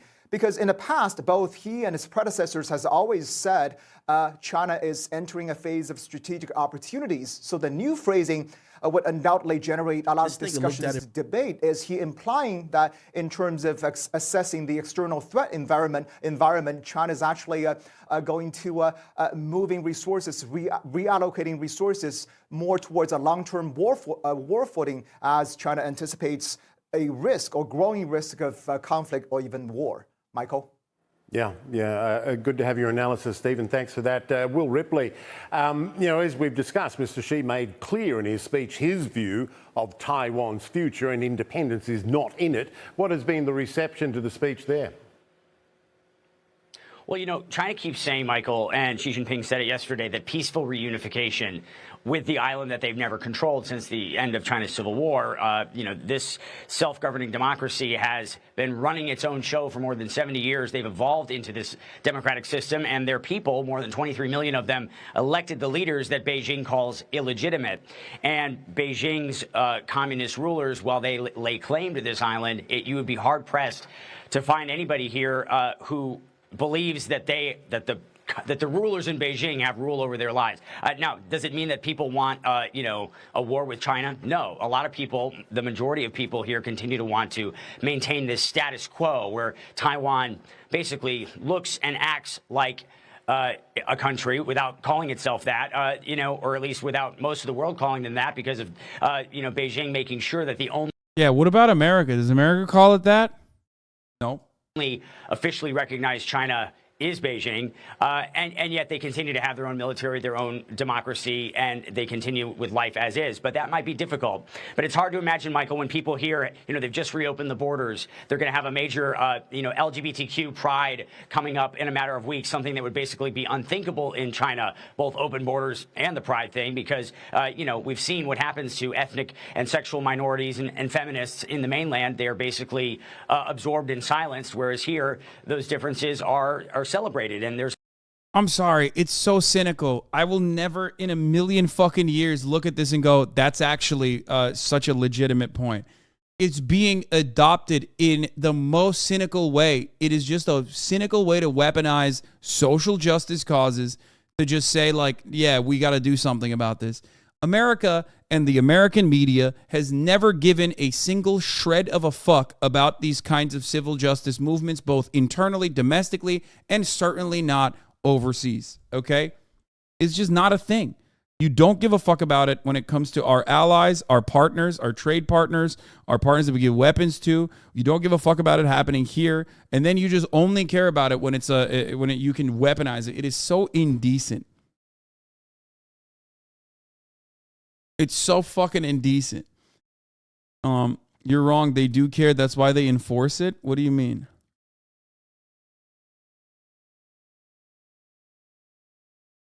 It's just ridiculous.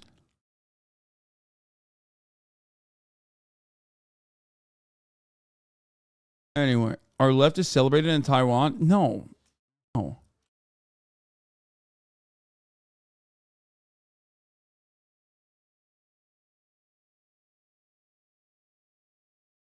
Taiwan as a country was built around anti-communist sentiment. It is built by Western powers in an identical capacity to every other country. Taiwan also is in a unique. Taiwan is also in a unique predicament, and it's not as like black and white or clear cut. Obviously, people don't want to fucking join China, understandably, because Chinese civil liberties are. Mainland China and Chinese civil liberties are obviously not great, okay? They're not. They're awful.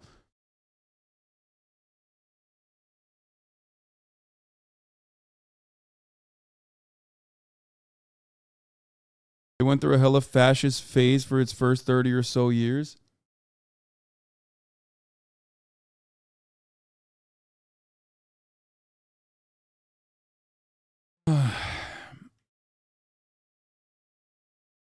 The Republic of China and Taiwan is the equivalent of Miami Cubans for the Cultural Revolution.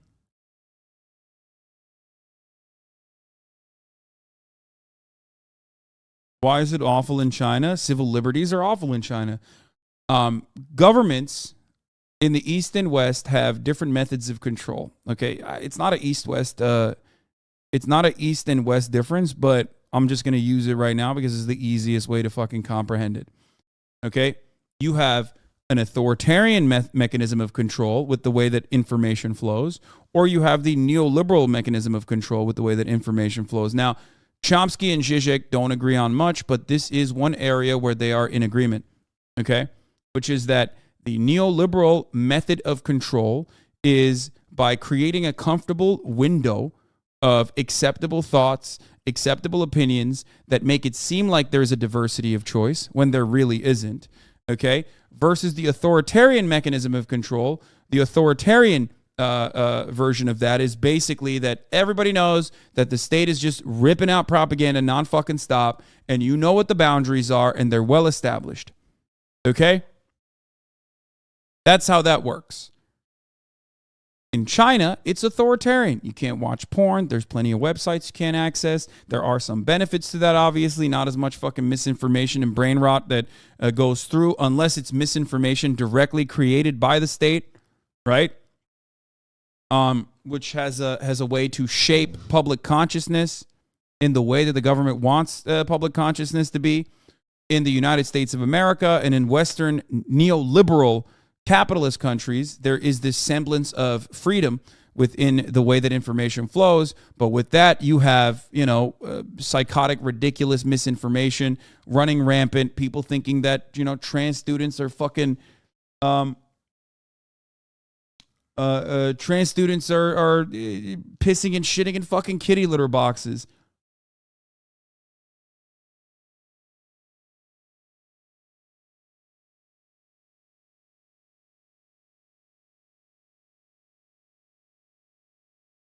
But how is a country supposed to maintain control when Western actors work diligently to undermine it? I don't think that is the only reason why China has such a strong grip of power on information and its economy, okay? Come the fuck on. I mean, I get that argument for Cuba, which is shown time and time again that it cares about civil liberties with respect to actual marginalized communities, but does not offer that same kind of civil liberty to information spreading. And they do that because it's a wartime country, no matter which way we cut it. But I don't recognize that for China. China is a very powerful country, and they choose to do this regardless. It is just their preferred method. Western involvement in China spans decades. I think that it goes beyond the same argument that you could cut for Cuba.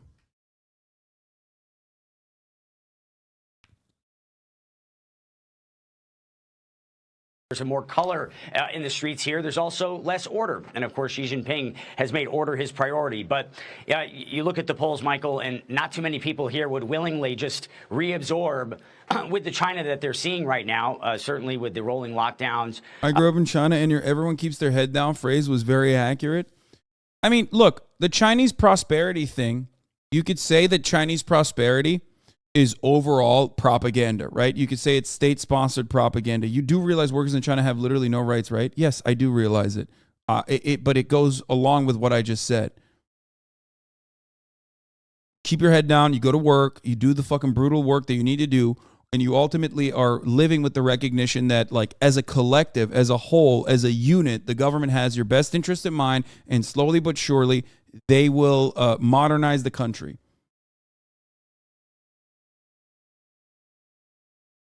Also, we don't have any fucking rights here either. We just have certain liberties, okay? We have liberties of consumption. And that, I think, is a way more adequate.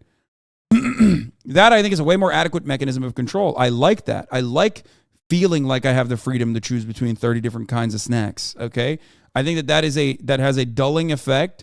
It has a sedating effect on the masses. But I do think that is a better way to control the population rather than directly telling them what they can and can't say and actively pushing for, consequences.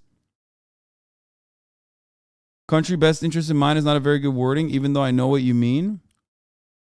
Well, Chinese prosperity only works if the government actually does take steps to follow through. Can't say no to my boss, but I can get a new flavor of Oreo every month. Yes, but a lot of people prefer that. I prefer that.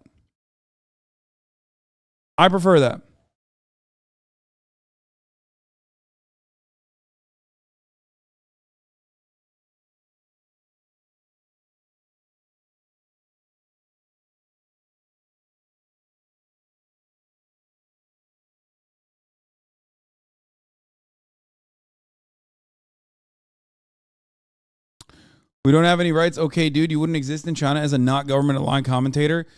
No, the only reason why I can exist in America as a non-government aligned commentator is quite literally what I'm stating, because I'm fucking powerless, okay? That's the point, which is why I'm saying I prefer the American method. I prefer the Western neoliberal method of control. If control is a necessity for any form of governance, then I would prefer the free one, which is why I'm here. I like it. That's a big reason why I live here.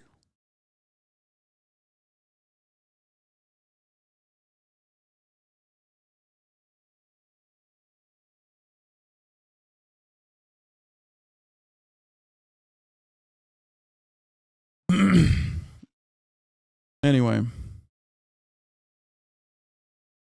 I mean, a lot of people in China got out of poverty because of it, which is why they don't mind it. Yes, exactly. That's the point. Would you do what you do in Turkey if you were to speak out against Erdogan on Twitch? No, I would not want to. No, because Turkey quite literally jails any kind of opposition. They have like they have no free speech, and they have ridiculous defamation laws. So. And the military intimidation, frankly, doesn't really faze people here because they've been dealing with it their whole lives. So even as China has stepped up intimidation, people are aware that someday there might be a conflict, and they just say they'll be ready to defend their way of life. Yeah, deal with it when it comes. Will, thanks for that. Will Ripley there in Taipei, Stephen Jiang in Beijing for us. Appreciate it. Thank you both. My first question. Bro, Chinese workers have infinitely less right than American workers. Why do you think American capitals export their labor there? Holy shit. What are you talking about? I've never said that Chinese workers have better rights. Why is it that anytime we talk about this kind of conversation, anytime we have this kind of conversation, you immediately rush to this like fucking ridiculous thing that I never said? Okay? I never said that. I never said that like things are great in China. Okay? The only thing I will say is things are great in China in comparison to how things were in China, okay? All else considered, if you look at Chinese material conditions 30 years ago across the board, whether it be workers' rights or Chinese material conditions now in comparison to 30, 40, 50 years ago, there is a dramatic improvement that is so obvious that it's got Americans feeling fucking scared. Okay? That's it. And it has continued to improve in a dramatic way. Okay? That is part of the fucking reason why Americans and the American government just despises Chinese prosperity in general and sees it as an understandable competing superpower.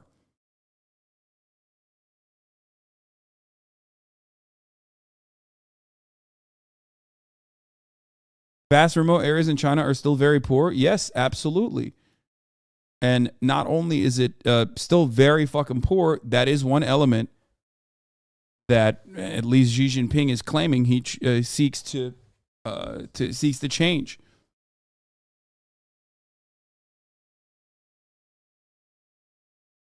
Except, you're talking about the entire country that was vastly poor. And there are still poor areas.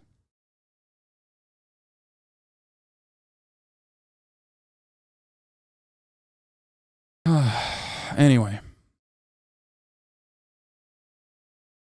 Come on now.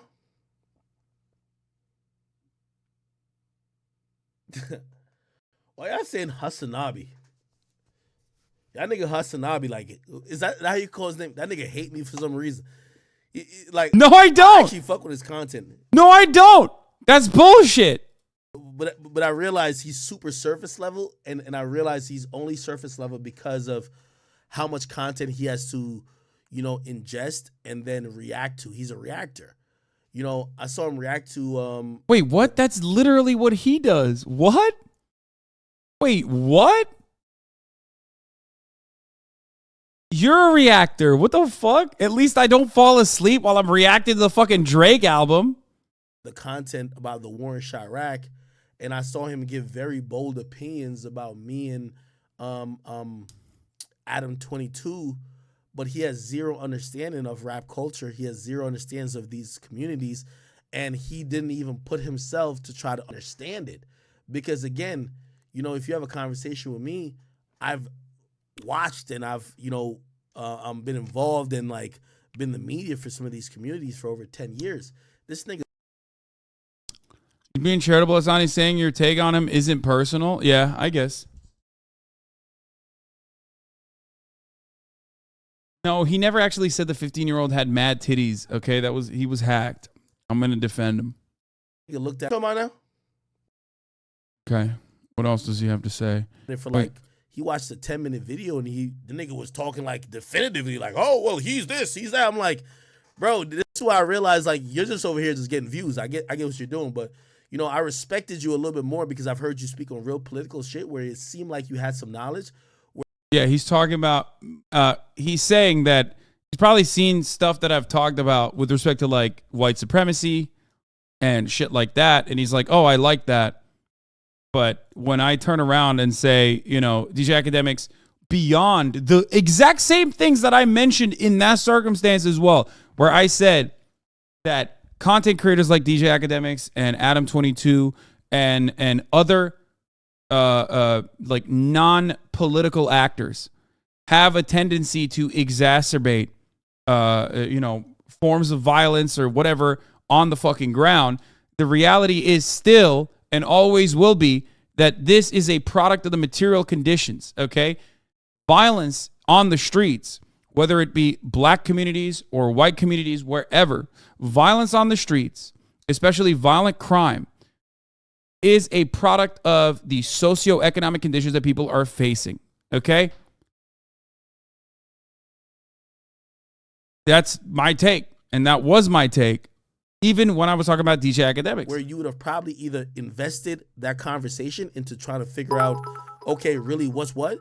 And then once I realized how shallow his narrative and his, you know, discussion on it was, I was like, damn, like, bro. Yeah, this is how I turn people into hate watchers.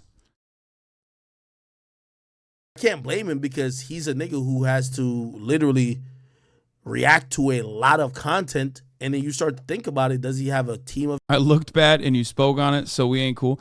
I mean, yeah, it's just he's right. Your taste in music is ass, though. I have no taste in music. He's not wrong about that part. I mean, I do agree. I mean, yeah, but I'm not talking when I talk about like gangs. Or when I talk about violence, when I talk about Chicago, I'm not talking about music. I don't think that music has that big of a role. Not. Music, as I said, even in my analysis of this, okay? Even in my analysis of like, you know, DJ Academics' role or Adam 22's role in the violence of Chicago, my fucking take was the exact same. Music is a mirror, okay? Culture is a reflection of the realities that people experience on the ground, okay? You can clean that mirror all you want, but if what is bouncing back from that mirror is still bad, then that's still going to continue. And the reality is that no matter how you try to clean music or no matter how you try to claim that like, you know, music is exacerbating violence, the reality is material conditions are the main reason for that violence to exist in the first place. So you have to get these communities out of that cycle of economic violence, cycle of economic oppression. That's it. You think the music has no influence on the people that listen to it? Bro, rap music across the board is consumed by more white people than black people because there are more white people than there are black people. Why the fuck do you not have that same exact take for some white dude in Indiana listening to rap music?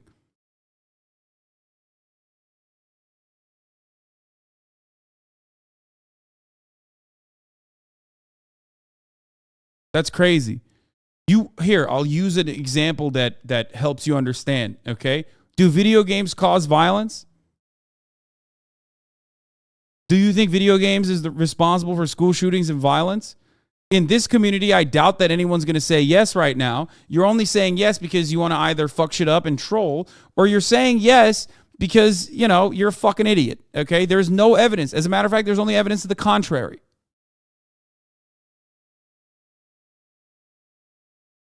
So why are you considering rap music to be a different form of art when, you know, a different form of art than, you know, video games?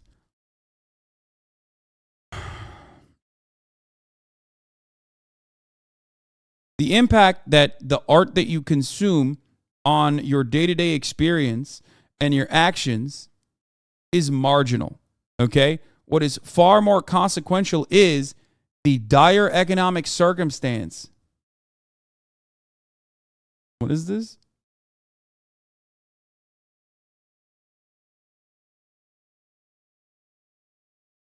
What?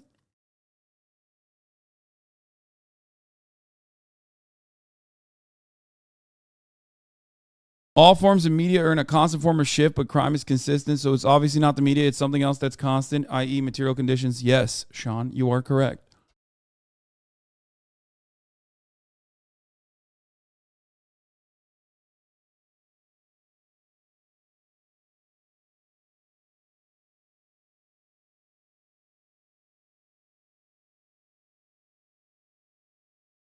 Anyway. Bro, chat genuinely makes it hard to watch your stream. I like your content, but chat is insufferable. Chat can be insufferable, and chat can be really fun. Okay? Of researchers? Does he have a team of people who are in these communities, whatever, really giving them the nuanced perspectives? I get to realize, no, he's someone who's kind of trying to, I won't say virtue signal. This nigga looked at it.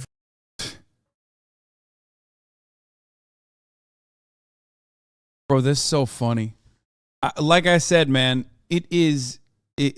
again, I remember this conversation. I remember watching the Channel 5 video, and I remember my takes on it. And my takes, straight up, were far beyond DJ Academics. Like, I literally said on that video time and time again, I don't know what got cut out of it or whatever, but time and time again, I mentioned that it's not the music, it's not the cultural commentators, although they do have the capacity to you know, hyper focus on things or cover it in a certain light that you know, that do not help.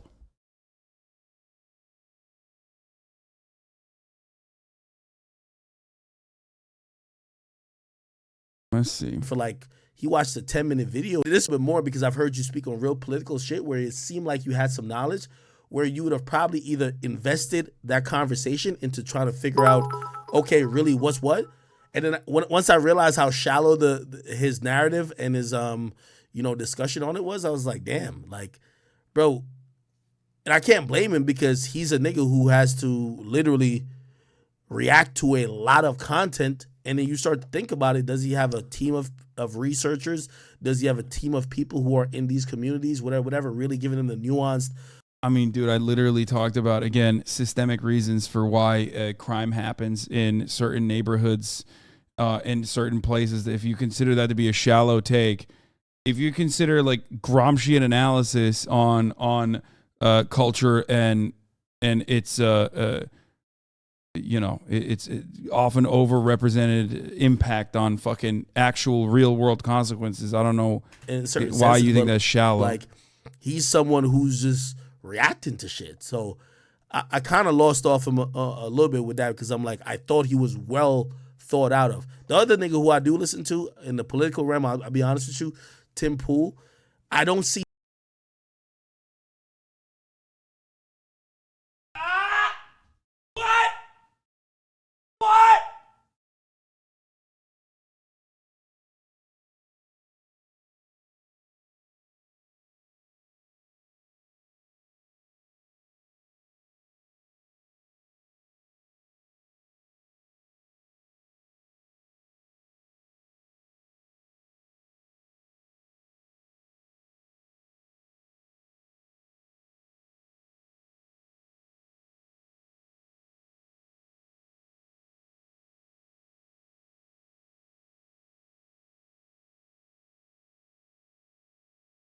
said Hasan. Okay, well that's it. I hear that and I'm like, oh, I get it.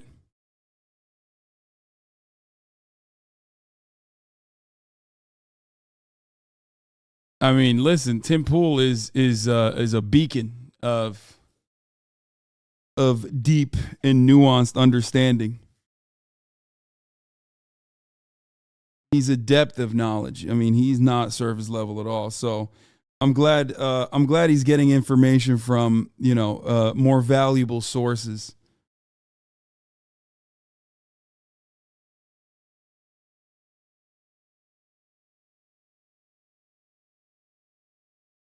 Mr. Nitty Gritty. I mean, look, I'll talk to DJ Academics. I think that'd be really fun. That'd be a fun ass conversation. See him speak on shit that he doesn't know much more intimate facts on. Once I seen the HasanAbi nigga do that, I'm like, yo, this nigga's like, he's the type of nigga who to have like an intimate breakdown of the. I'm gonna be honest with you. I do think that he just saw me. He just saw me agree with Channel 5 shitting on him. And that was what it was. He's like, he's done now. He's just like, I'm never watching him again. Fuck this guy. Which is pretty funny. I mean, whatever. Who cares? He's going to say you have no street experience and nothing else. I mean, he's right. I don't. But also, neither does he. So. The Jordan Poole and Jordan Poole and Draymond Green fight and act like he has some type of fucking, real intimate understanding of how locker room culture is, or how even HasanAbi is turning everyone right wing. Yeah, no, totally. That's what I'm doing. Because, like, I'm the reason why he started watching Tim Pool, and he wasn't already watching Tim Pool. What that shit is just like sports players interacting, maybe practice. So once I seen that, I'm like, oh, this thing is just capping. You know what I mean? And he's getting a bunch of views, so I understand why he did it. But I listened to him a lot before then, and even now, I just realized that this boy is just he's batting above his average. You know what I mean? Like, you don't really know much about some of the stuff he's talking about. Maybe you know some stuff about some politics, but the rest of the stuff, you sound stupid, brother. Wait, what? It's not fuck him. It's just like, bro, I listen to his stuff. It's just like bro, I routinely say I don't know anything about the subject matter that I'm covering if I don't know what I'm covering. And I'm just like fucking around. Oh, is he talking about Tim Pool now? Or what is he talking about?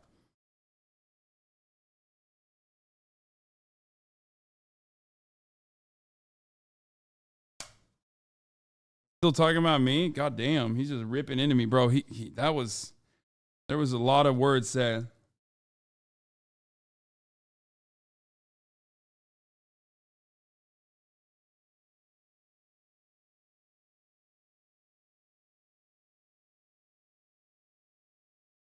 He said you don't understand NBA locker rooms? I mean, he's right.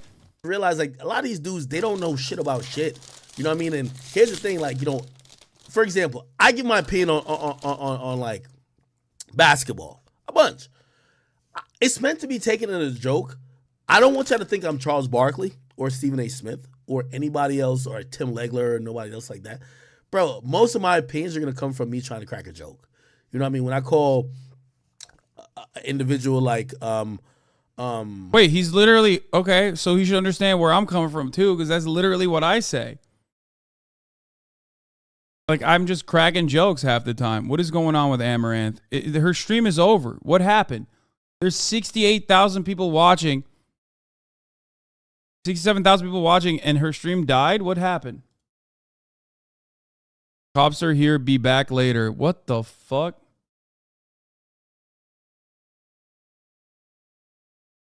What happened before that?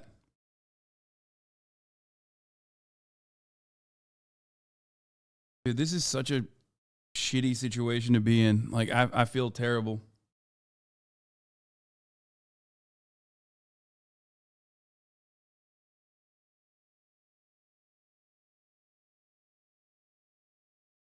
It was a starting soon screen.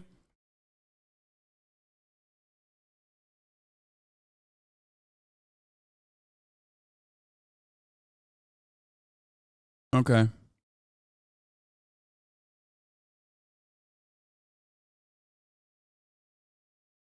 Didn't even start yet. Okay, got it. All right, well, that was a quick aside. A DJ Academics quick aside there.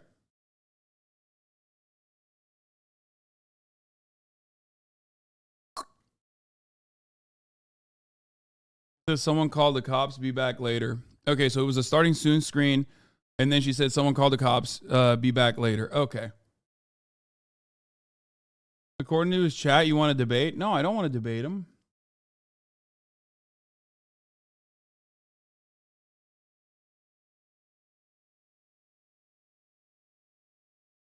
Okay, let's get to Benjamin Netanyahu on anti-Semitism, which is pretty funny because Benjamin Netanyahu himself has engaged in Holocaust revisionism. Anyway, there was also a Marjorie Taylor Greene debate, if you can call it that. Let's take a look. What can you tell me? We need to. What can you tell me? Give me an example. No, you do this every time we have a debate where I ask a question that's obvious and you're like, what you mean? You were kicked off of your committees for saying things were controversial. You've apologized for controversial statements, right? Those types of things. What is your process for fact-checking and vetting the things that you say in public?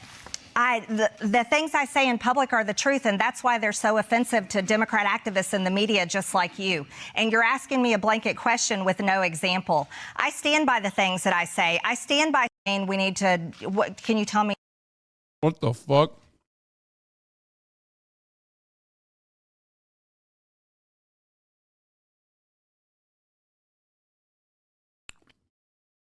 He said, I speak in only truths like Jewish space lasers that Democrat activists hate. Kanye West this week has said, I'm a bit sleepy tonight, but when I wake up, I'm going DEFCON 3 on Jewish people. Will Israel retaliate?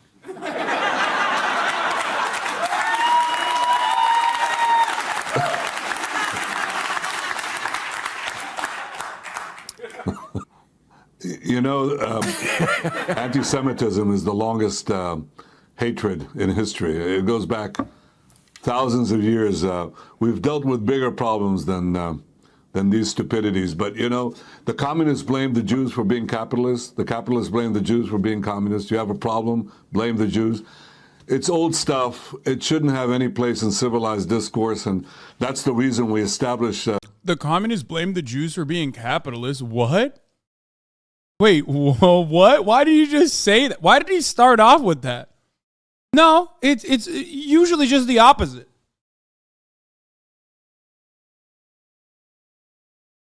What?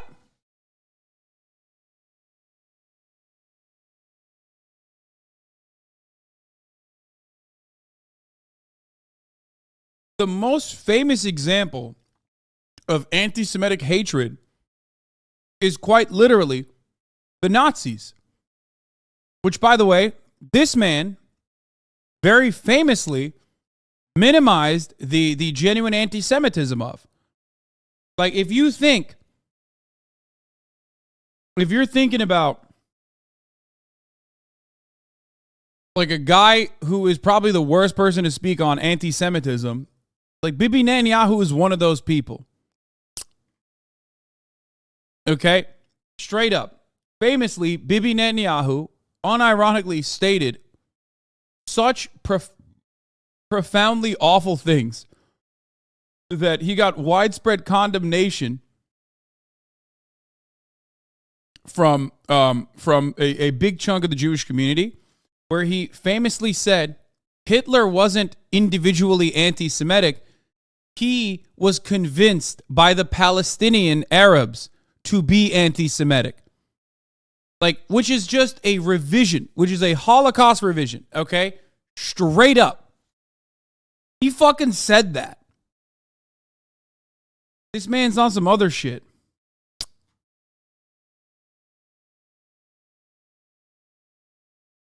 The Jewish state, so the Jewish people would have defense against these absurdities, and sometimes they're coupled with violence. We don't let that happen again. Okay, oh my God.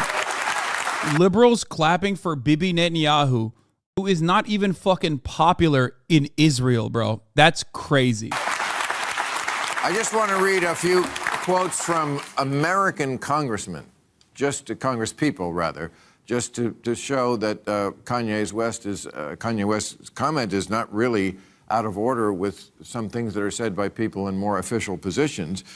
Here's one. Israel has hypnotized the world. May Allah awaken the people and help them see the evil doings of Israel. 10 years ago, if you read that to me, I thought that... Trump. No, he's Ilhan Omar. What? DJ Academics wants to talk? How is he going to call me, bro?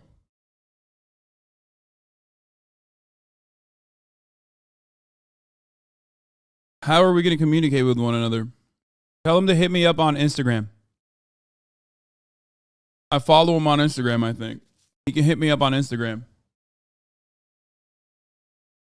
Is the Fed Hassan? He has your info already? And then I'll give him my my Discord on Instagram.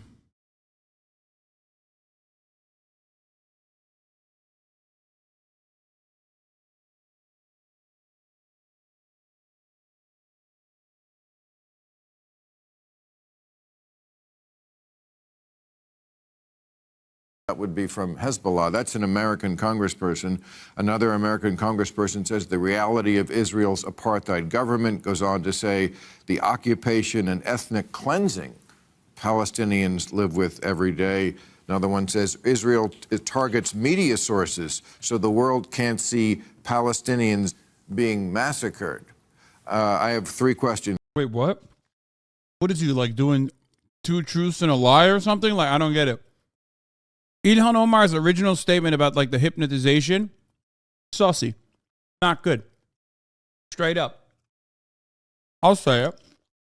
But the rest are just genocide denial. That's crazy. The rest are just Bill Maher being like, I don't agree with what they're saying about Israel. Which is fucked up. Like, they literally blew up the Associated Press building inside of fucking Gaza, man. What? He's hitting your line on Twitter. Can he? I don't even know if I follow him on Twitter. Hold on, let me see.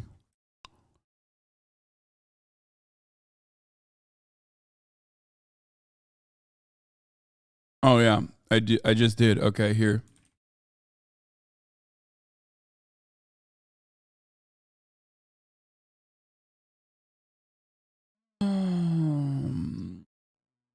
Hold on 1 second. I'll send him my information right now.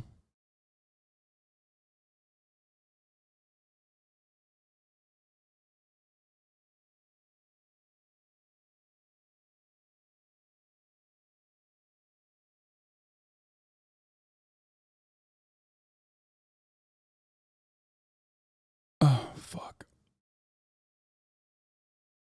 Check Amaranth update. Yeah, I know that already. What the fuck?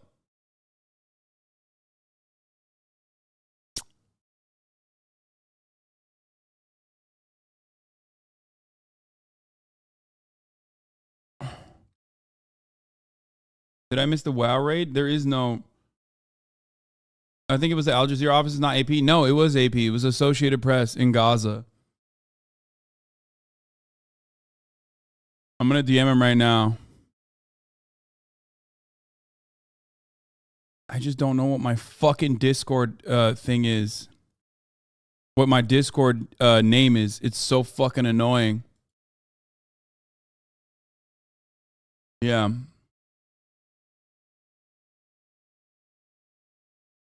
But yeah, they did do that. They did bomb the AP building. How the fuck do I just get off of stupid ass streamer mode? Like, I just want to know what my fucking Discord ad is, man. Holy shit. I fucking hate this. I hate this application. It is the worst user interface, bro. I swear to fucking God. There is no worse interface on the fucking planet than Discord, okay?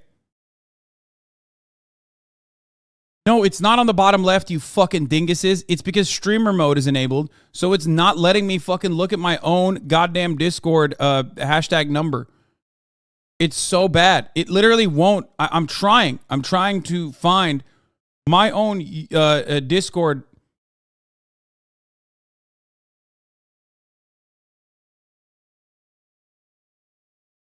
Okay, I'm disabling streamer mode for now. Okay, there it is. Okay, I got it. I got it.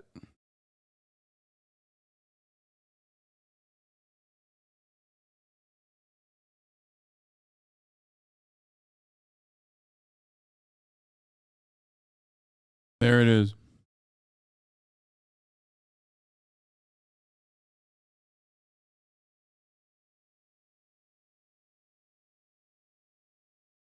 For you. Are you massacring Palestinians? Are you ethnic cleansing, and are you an apartheid state? Why is Bill Maher doing this? Like, I mean, I get why. He's such a piece of shit. But it is uniquely surprising that Mr. Religulous is over here fucking defending like this religious theocratic apartheid state. Like, that's...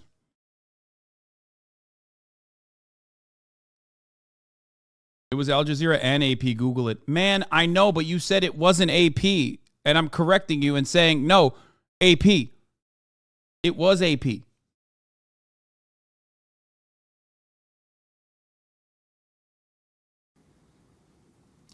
No, no, and no. I mean, these are all ridiculous. Dude, they're fucking clapping for this shit, too. That's crazy, man. That's actually fucking wild.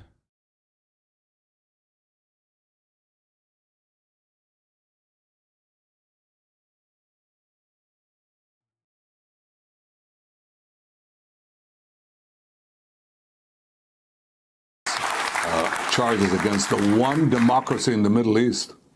The one democracy that upholds human rights, that defends freedom, and is America's best ally. So I think these people should wake up to reality, but I think that's a far too great a hope. It's not going to happen. We just have to defend ourselves against these people because they purvey lies. You ever hear the word fake news? This is fake old news. It goes back thousands of years. We're not impressed by it. Okay.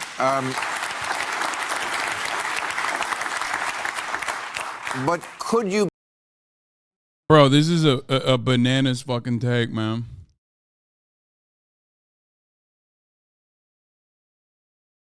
Okay, I think I got it. Let's see.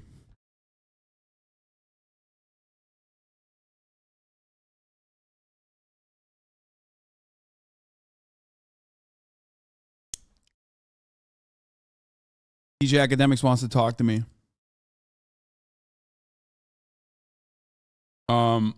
Which we are going to have a conversation now, I think.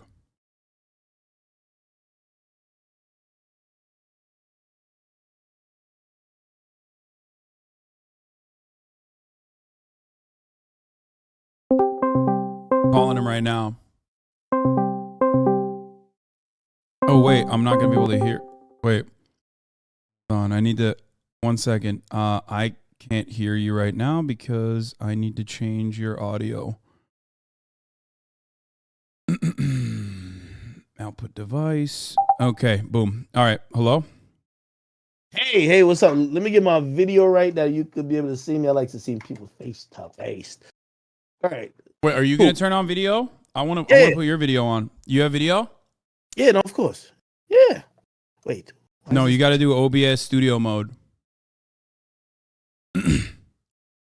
No, I literally just fucking I just plugged my camera into this. Oh shit! No, I'm tripping. You have to click on your virtual camera inside of OBS first. No, I usually just deactivate the camera on OBS. Fuck that, and I just show the whole thing. All right. So what do I do? This is two boomers trying to figure out Discord. It's gonna be hard. Bro, you know how to use this shit way more than me. No, I don't. I don't. Everyone makes fun of me for it. I actually don't at all. All right, boom. You can putting them hours in on Twitch, bro. I'm telling you, like, I would imagine like you're like a tech, you know what I mean, guru almost. No, All right, I wish. Let me see what else. Okay, so stream. I'm just gonna just throw Discord on here, so just calm down. I'll be fine. Yeah. So All right. there you see me. And I wherever can see get you. I'm good. So what happened? You were talking about Kanye West, and you, I guess someone in the chat brought me up, and you were upset about my words, with respect to the Channel 5 interview that you conducted. Yeah, I wouldn't say necessarily upset. I said that you're someone who I watch, but I felt you were out of touch in terms of your commentary on that particular clip. And it made me look at you in a different way because I've watched you comment on stuff that I'm less knowledgeable on. And when I've watched you comment on things, if I didn't have enough time to do my own independent research, I always took you at face value, right? And then when you commented on that, it was so surface level that I felt I was like, damn, maybe this whole time I'm watching this, because I watch you a lot, bro. Like, you know what I mean? Again, we're all creators. We probably watch certain stuff of each other, right? And I'm like, damn, maybe I'm just kind of, you're really popular at the moment. I'm buying too much into the sauce of, you're really reasonable. And that's why I usually watch you. Like, he's reasonable, rational, and rational actually. And he's usually just serving us straight. And then when I watched you do the commentary on the Channel 5 stuff, and you were speaking along the lines of not only media in hip hop, but you were speaking about, the dynamics of even a place like Chicago. Again, I looked at it, I was like, man, I think he lacked the context, and I never thought he was the person to be very firm in an opinion without having an abundance of support and facts. What in particular? What was some of my statements that you didn't agree with? Like maybe as far as like how it pertains to you might not agree with that, but as far as violence in Chicago, I've always maintained the same position that I've maintained across the board on white supremacy, white supremacist institutions, and more importantly, the consequences on black people, black population, and how the main reason is not rap music, but instead the main reason has always been the socioeconomic conditions that black people were have faced historically. And we don't disagree there. So that's not what we're disagreeing. And But that was my overarching point on the Channel 5 conversation across the board. No, 100%, right? And by the way, I agree with this. So we're starting off at a point of agreement where I'm like, I agree with that point you said, and I think if that's your overarching point of view on it, I agree. This is where I'll disagree, right? I disagree once we get into the dynamics of now an existing industry that is capitalizing off of the story. Wait, I'm turning on my camera. And also the plight of, so you can see me as well. All right, perfect. So my whole thing was, once we get into the point where we're talking about an industry. So again, I'm not just talking about just a community. Now we're talking about the music industry and how it actually, if you think about hip hop, it not only weaponizes certain things from certain type of environments, it also monetizes it, right? And when we think about even drill music, it's not just simple as, I felt the broad brush that was painted incorrectly. I spoke to even Adam 22. We've had multiple back and forths about this. Adam 22 said he even spoke to Andrew Callahan. Callahan, okay, great. And he admitted that maybe the portrayal wasn't all the way fair in itself, because I think the majority of people who watched that thought that there was an exterior and outside force that was probably, inciting, agitating, and also being the beneficiary of what that violence was in that inner city community. Record labels.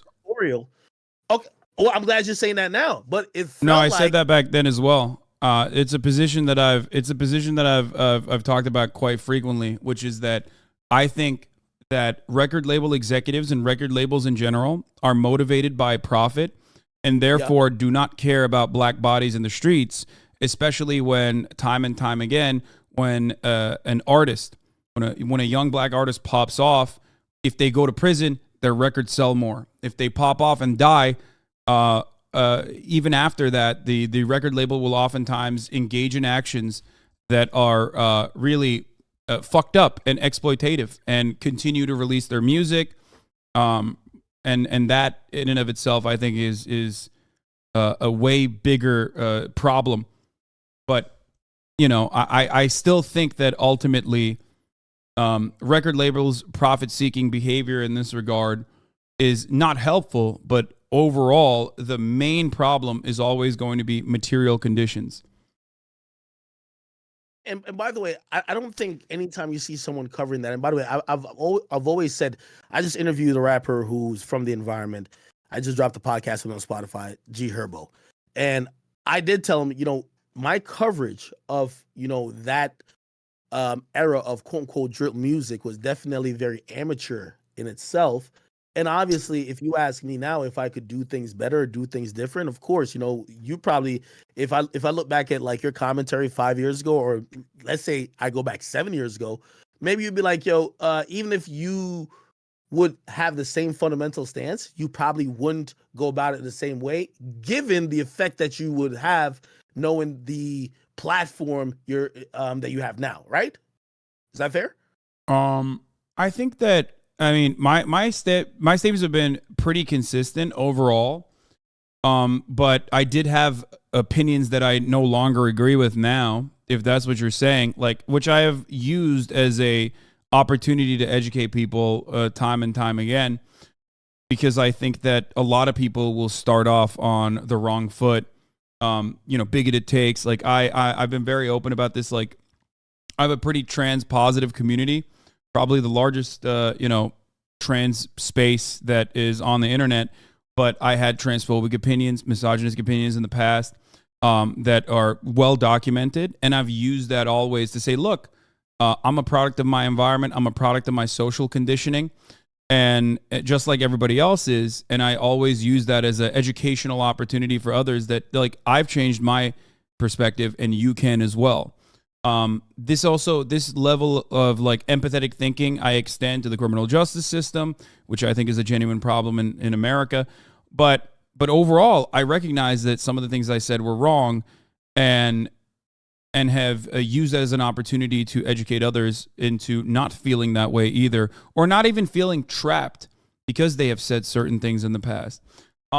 However, having said that, that also comes with the recognition of saying that I was wrong. Do you feel like you were wrong about your coverage of Chirac? And this is where I said that I felt like you were only going by the documentary, right? Because, you know, of anyone who's really covered any part of rap culture, right? And I mean, I have history here to go with, right? We could go back to the source. We could go back to Double XL covering the beef between Tupac and Biggie, right? Many people in the culture believe they're the one who created this East Coast, West Coast war that made many artists feel like they have to be a part of it or had to do something, right? Never took a responsibility. When it came to the whole Chicago thing, I've always said, hey, listen, I was young at the moment.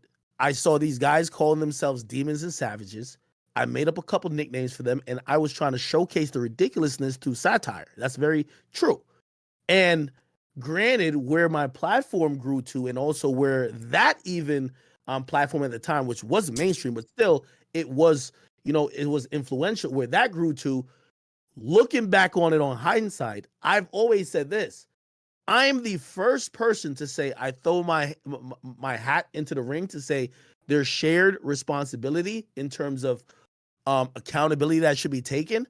I've always been said, and by the way, you know the platform Clubhouse. I've been on there multiple times talking to many people who are in the inner city communities from Chicago, acknowledging, hey, listen, maybe this wasn't intended, but I was a part of blah blah blah.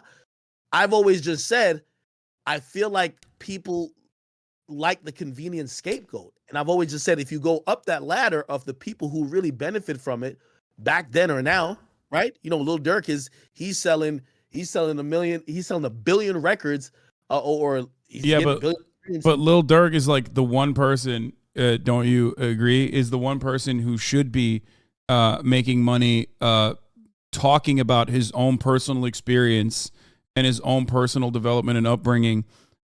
We're talking about other factors that then go in and make money off of his labor, off of his art, off of him communicating his own personal experiences. And record labels are one element here. And then another is, like you said, XXL Magazine with respect to like Biggie and Pac. Well, I don't mean to cut you off, but we have to stay on that point, because it does become at a certain point, and this is why this conversation is so. That's why I said, like, you have to be in the culture to see what's going on. What we're talking about, I'm not in the culture. I mean, that's not something that I mean, that's something that I readily admit. I've never even been to Chicago. I don't think you have been. I don't think you were in the streets of Chicago while you were covering Chicago. But you know, that's besides the point. You know more than I do about the culture, for sure. Okay, but hear what I'm trying to say. What we're talking about. Keep in mind, and I always have to put a time and date to it, right? When I did the war in Chirac, quote unquote, I did it from. It's a 2014 to 2017 thing, right? We're in 2022, 5 years actually after I've ever done it.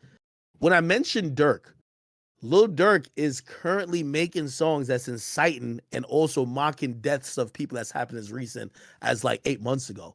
So I hear this. Why I say you're out of touch, because if you could say that what I did 5 years ago, which literally has way less of an impact than what a Lil Durk would do, and you're like, oh well, you shouldn't do it. Lil Durk is a millionaire. He's made at least, listen, just off raw estimation, maybe 100 million. He's not in the same situations anymore. This is not Lil Durk who's like really in these situations of choice. This is someone who knows what sells. This is someone who knows what marketing is. This is someone who's been dropped from a record label, who's tried different methods of trying to making it, and realize that, hey, what people like is when I exploit and I sing about bloodthirsty music. And even if it means inciting stuff that feds just locked up somebody literally like 8 months ago for a murder of a very popular rapper, he's inciting it. He's dissing people. So again, I ask you, and I'm like, well, is there no blame to be laid to the rapper's feet who's made it? We're not talking about these, you know, one of the regrets I always said about the war in Chirac, they were kids. They didn't have no resources. They were broke. They were just trying to make it. We're talking about guys who realize that they're signing $50 million record deals, and it's incentivized for them to keep propelling and keep propagating that violence through their music today. They still do it, and that's why I say you would be out of touch, because could you sit here and cognizantly say, while this guy is living in the upper echelon of Atlanta and also Beverly Hills, he should be still with his huge platform, which is, when I mean exponentially, 10, 20, maybe 100 or 200 times more than academics, still fueling the rap beef, still fueling the violence from where he came from. But why is he doing it? It's straight for profit at this point, because it's not out of necessity. He doesn't live there anymore. Yeah. I mean, it's still his culture. It's still his background. I think that ultimately the point I was always trying to make is that music in and of itself is just a product of the experiences that you have, right? Culture is like a mirror.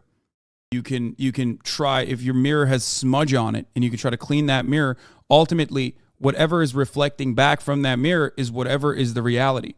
And what I mean by that is Lil Durk is simply making a profit or rapping about his own personal experiences. Okay?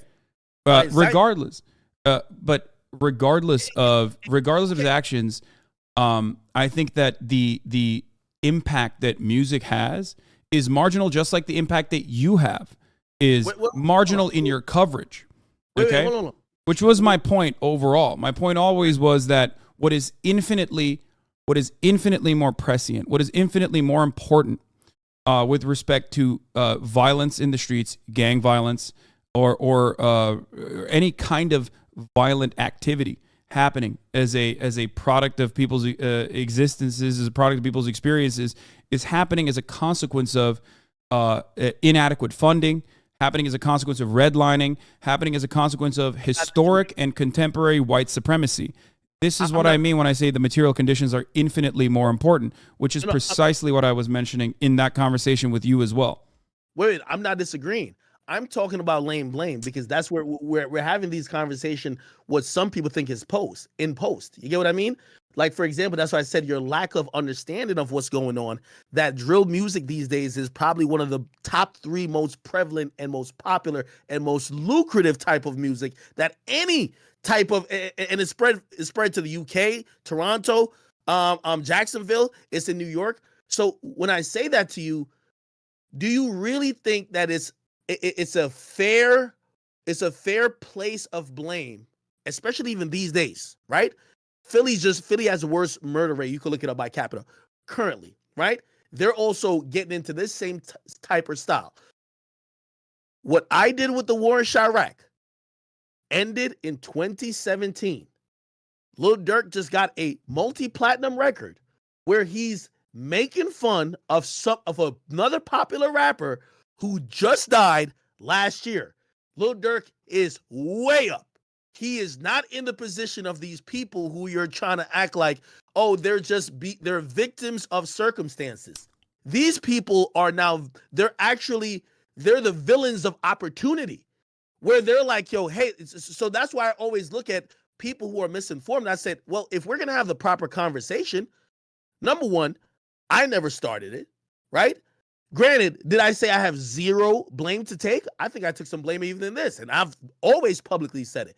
I said everybody who has thought about when it comes to drill music does not want to have the real discussion. Because when you're saying it's part of Lil Durk's story, what part of Lil Durk's story now when he's rapping about all these millions that he has and all the things he could do financially and he's in Beverly Hills, what part of that has to do with him inciting a gang war? And this is a gang war, my brother. When you sit here and you make a song called Should Have Ducked, and you know that one of the biggest rappers who was upcoming was called FBG Duck, and you're making fun of his death. That's when the feds just arrested 3 people, well, actually more than 3, about 4 to 5 people from O Block, basically saying these guys were responsible for their death. If you think that it starts or it stops with academics, you're just not like. But I don't think that, and I think I've been trying to hammer on this point over and over again. I don't think you are as relevant as you think I said you were in this conversation as it pertains to beefing up gang violence.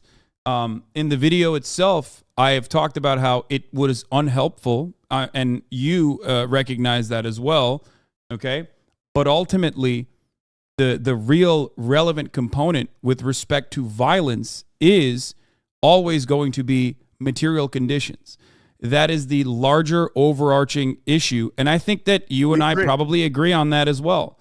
There are responsible parties that are not from these areas that are also taking advantage of the situation and making money off of this kind of back and forth violence, and in certain instances, quite literally instigating it. But if the actors that are instigating it are people like Lil Durk, well, they're still from these communities. They still have family members in these communities. They still have a direct relationship with these communities. So when they are making art, when they're making art about their own personal experiences, it might have an incendiary or inciting component to it, right? It might. And I'm sure you know better than I do about Lil Durk's discography. I'm gonna extrapolate. You saying that is kind of like, you know, when Kanye is jumping out saying like, yo, he's still a slave, or when he's going at Jewish people. Like, essentially, these guys are privileged guys who we're talking about now. Like you keep saying. I think Kanye has a little bit more privilege than Lil Durk does. Like proximity wise, like Lil Durk is closer to O Block than Kanye is to his original beginnings in Chicago. I mean, he's a billionaire. I think that, you know, both of those statements could be true, but there is definitely a larger impact on one. hold on. And this is where I gotta educate you again, right? Lil Durk still raps about a young kid, right, who lost his life in Chicago that had no resources like him, never made it out, nothing like that. A kid named Tuka literally uses him as a punchline to make his songs hot and to make himself seem more relative to his fan base, to make it seem like he's in Chicago. He's not in Chicago. He's not running the same blocks. And you know what people do when they hear that? Because I had to sit and listen to the mother of FBG Doug cry to me and say, why won't you show the other side of it? Because these guys are getting millions. These guys are running up millions off of a situation. But it's their story though, right? Like, you understand, like, no matter how much you try to remove Lil Durk, say he lives in Beverly Hills or whatever, those are his real experiences, real lived experiences that originally is what made Lil Durk. So ultimately, if everyone is exploiting a situation, if there's one party that is like the most adequate to exploit the situation, it's still always going to be someone like Lil Durk. So that's my take overall. No, that's great. That's great. No, listen. Hey, I love when you debate. And by the way, I could rock. I'm not a good debater. I don't like debating. I don't think this is a debate. No. You had Andrew Tate down in the first 4. It's all good. Here's the thing. Let me say this to you. Okay, great. I'm gonna go with what you say. Right? So, okay, he could say whatever he wants to say because that's his. No, I'm not saying that. What are you saying? I'm not denying the impact that Lil Durk's music might have on street level violence. Okay, but you're not. If there is one person, blame though, you're saying that he's allowed to speak on it, and I'm telling you, listen, it's one thing if you're, hey, okay, you have nothing going on, you're just rapping about what's going on with you in your reality. Lil Durk has signed over $100 million in record deals, and his reality is not what these guys are actually talking about anymore. It's been a long time since then. So right now, what he does, I'm telling you, because I've talked to the mom of the deceased, of the people from the other side. He has a large enough voice that when he says something, it's fanning the fuse. That's what it is. So I always say, why does my name ever get brought up when, okay, you could say you may have been part of the problem at a point, but you stopped. You exited 2017. Then I asked everyone, what about these other people who are still encouraging? There's somebody. You were never from there. That's the difference. I think that's like, if we're gonna talk about you versus Lil Durk. Okay.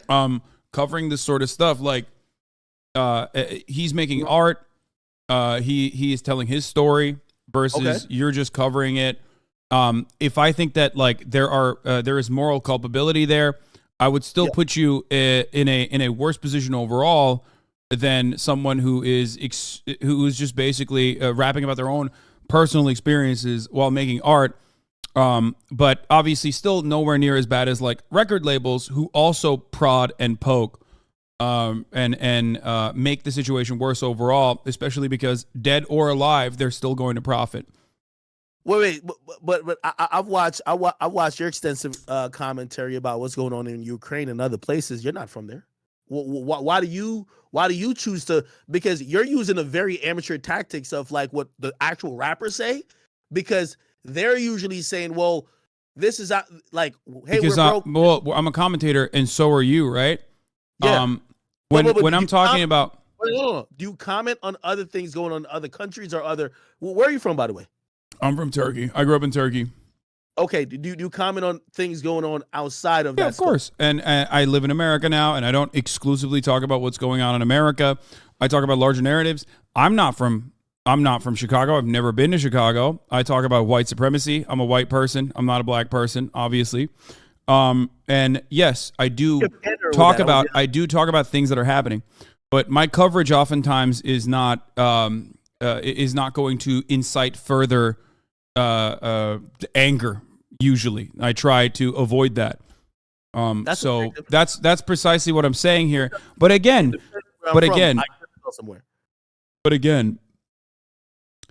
like, let's say someone, I guess I can't even make a comparison with respect to like Ukraine.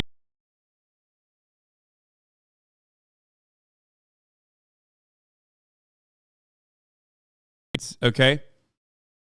There's a lot of white kids in Naperville that, will run around saying, you ain't slide for Vaughn. You ain't slide for Vaughn. And it's like, bro, you live in a fucking McMansion that your mom and dad got. Okay. And you are so careless in the way that you are celebrating Black Death, specifically as though it's just for you to consume. It's just content for you to consume when we're talking about fucking, real people dying. Okay. Hold on. And that is consistent with my analysis here. Do you think that that's a byproduct of like my coverage, or do you think it's a byproduct of probably the larger scope of everywhere? No, it's a much larger. No, it's much larger than your coverage. It's. I did the Warren Shark for 3 years. I never said when is so and so going to slide for so and so. No, I'm not. You're missing my point. Lil Durk said we're going to slide for your man's. Yo, if I ever die, make sure you slide for me. I'm not saying you're doing that. I'm stating. I don't think you.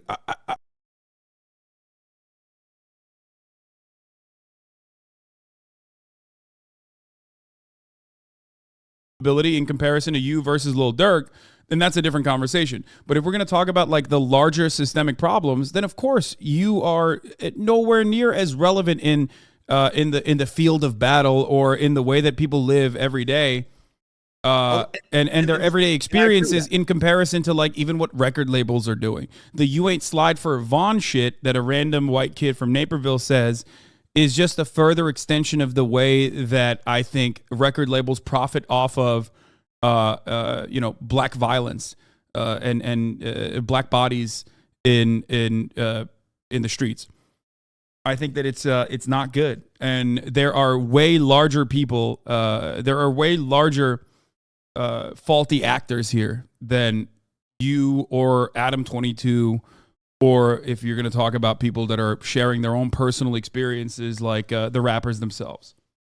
Okay, so we're back again to a point of agreement. So I agree with you there. I agree with you wholehearted.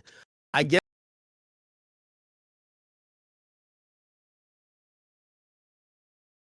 Let's be very clear, and I do like Andrew Callahan. He hit me up. He's a very cordial guy. He's a very nice guy. He flew out to New Jersey, and I granted him an interview.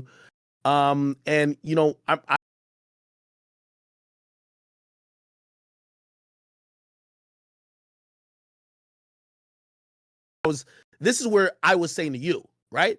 Because I think that documentary was a really good documentary in the sense of it's going to get you to believe what you need to believe. If you watch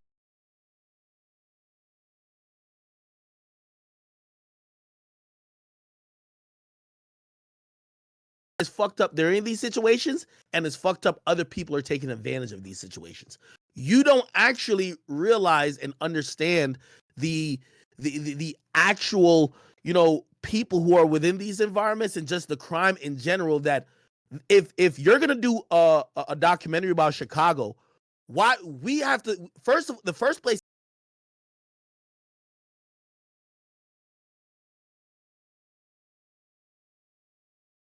respect to him, and then just jump to me and No Jumper. The first thing we gotta understand is why a dude could get caught with like literally a pistol with a fucking switch or a pistol with a 100-round clip on it, and he gets let out tomorrow. Why is Chicago and actually Illinois in reality the place where guns supposedly are policed one of the highest in terms of the highest degree in people compared to New York? However, it's the place where the most guns are smuggled in. So again, most of they're smuggling it from neighbor states, obviously, because America is not Chicago's not an island on its own, away from everybody else.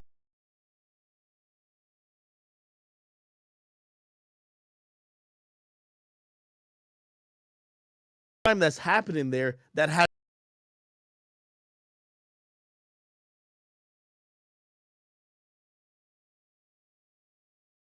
popular rappers I'm spurting off from, and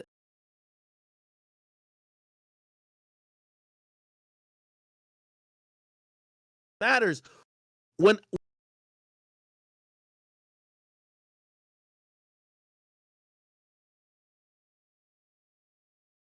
to that opinion.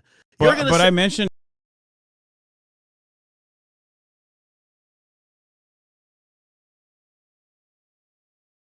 is playing a significantly larger role in the way that violence happens in certain communities and not others in an identical capacity. So that's why I'm saying, like, you're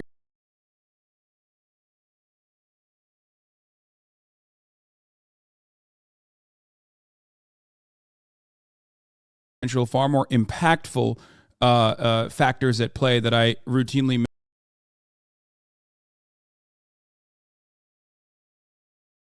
again, material conditions and the cycle of violence and poverty.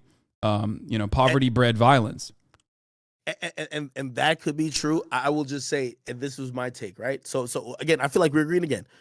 My take, when I hear your commentary, and your commentary seems to be more focused on the media platforms that was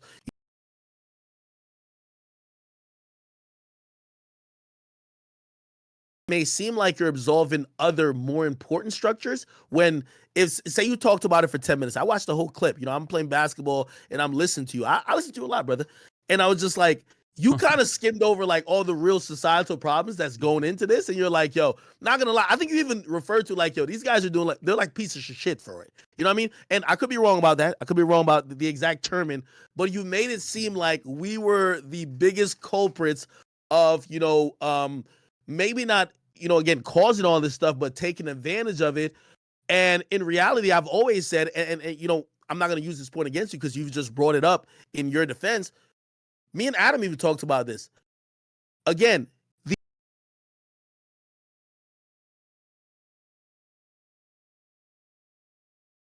from all these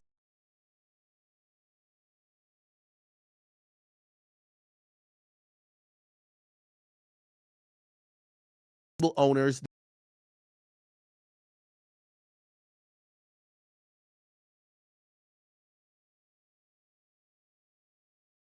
to the media. No, I don't think so. That's the main difference. Again, I guess them, because I don't think that individual actors and the way that they rap about their own personal experiences is as morally damaging as like other people that are inciting as well. He's inciting too. If you're I don't listen. I don't know the songs you're referencing right now. Like I said, I'm not super familiar with the culture. I'll extrapolate just. What's up? I'll extrapolate for you. So we'll get out of Chicago. So I don't know if you know what's going on in Atlanta. You have the DA who is arresting actual rappers who are not only allegedly committing crimes, but they're rapping about them brazenly and also profiting off them. They're making millions of dollars. Yeah, granted, which should be protected under the First Amendment. By the way, I think that if you're gonna put together a RICO case, you can't be using gang signs that people are throwing up as a compounding factor or as a reason alone. Like, obviously there's more evidence. Like, number one, don't fucking rent a car with your name on it. Unfortunately, don't rent a car with your name on it if that car is going to be used in a drive-by shooting. Okay. But the DA herself, what's up? Some of the lyrics they're using, they're using a lyric from a rapper named Young Thug. He rapped about, yo, well, you got the message. You don't have to say a rapper named Young Thug, bro. I know. He rapped about shooting somebody's mama's house up. Guess whose mama's house was shot up? His biggest opposition. And that's an actual, you think that's just free speech. So he could rap about, especially if they have tangible proof that he's linked to the person who shot up the person's house. I think the crime itself, he's rapping about it brazenly. By the way, here's the thing too, which I got to commend to the Queen. I don't know if you know her. You know the Queen? Not the Queen behind you, that's dead. Her name is Fonnie Willis. You got to show some love, brother. Fonnie Willis, she's a queen. This is exactly what she said. If you're rapping about things that we already have evidence to that matches it, it's going to be an indictment. Like, where do you stop with freedom of speech? So can I get on a record, right? So if I did, I don't know, say I did some crime and I literally get on a record and say exactly what I did, just because it's over an 808 and it matches exact evidence. Keep in mind, none of these things matter until it matches exact evidence. Anything is one thing to be used in an indictment. It's another thing to wholly be used in a court of law to prosecute you. When everybody keeps saying, oh, they're using evidence to charge these guys, there's no actual count on the indictment that said a lyric. These are supporting facts for the counts. They're charged with gang violence. How do you know these people are in a gang? Well, he has the gang tattoo. I know you might want to say that's just art. That might be spray paint, graffiti. I'm sorry, brother. If 20 y'all niggas got but I don't know if you can say nigga on your stream, so my bad. No, you can say it. But if there's 20 people with a gang tattoo, and this is something that's very known, or if you're rapping about certain stuff that's just actual crimes, freedom of speech just stops somewhere. And I know you believe that. You don't think that people could just snitch. Yo, this not even freedom of speech. It's called self-snitching. Yeah, it is. If you cheated on your taxes, right? It is called self-snitching. Made a song saying, no, it is called self-snitching. But here's the thing. I get that. But when you are establishing a case, I think the supporting factors, the supporting evidence is infinitely more important than just using rap lyrics. Now, do I think, by the way, you said Fannie Willis is the queen. I'm a little bit more critical. I think that this move to lock up Young Thug, Gunna, and other YSL affiliated rappers, I think that was for publicity. Have they committed crimes? Allegedly, it seems like they have. Okay. No. Because again, I like to extrapolate because I'd never want to just talk only culture that people be like, oh, we're talking about something he doesn't know. You know, the criminal justice system, my guy. You maybe not particularly in Fulton County, Georgia, but let's be honest.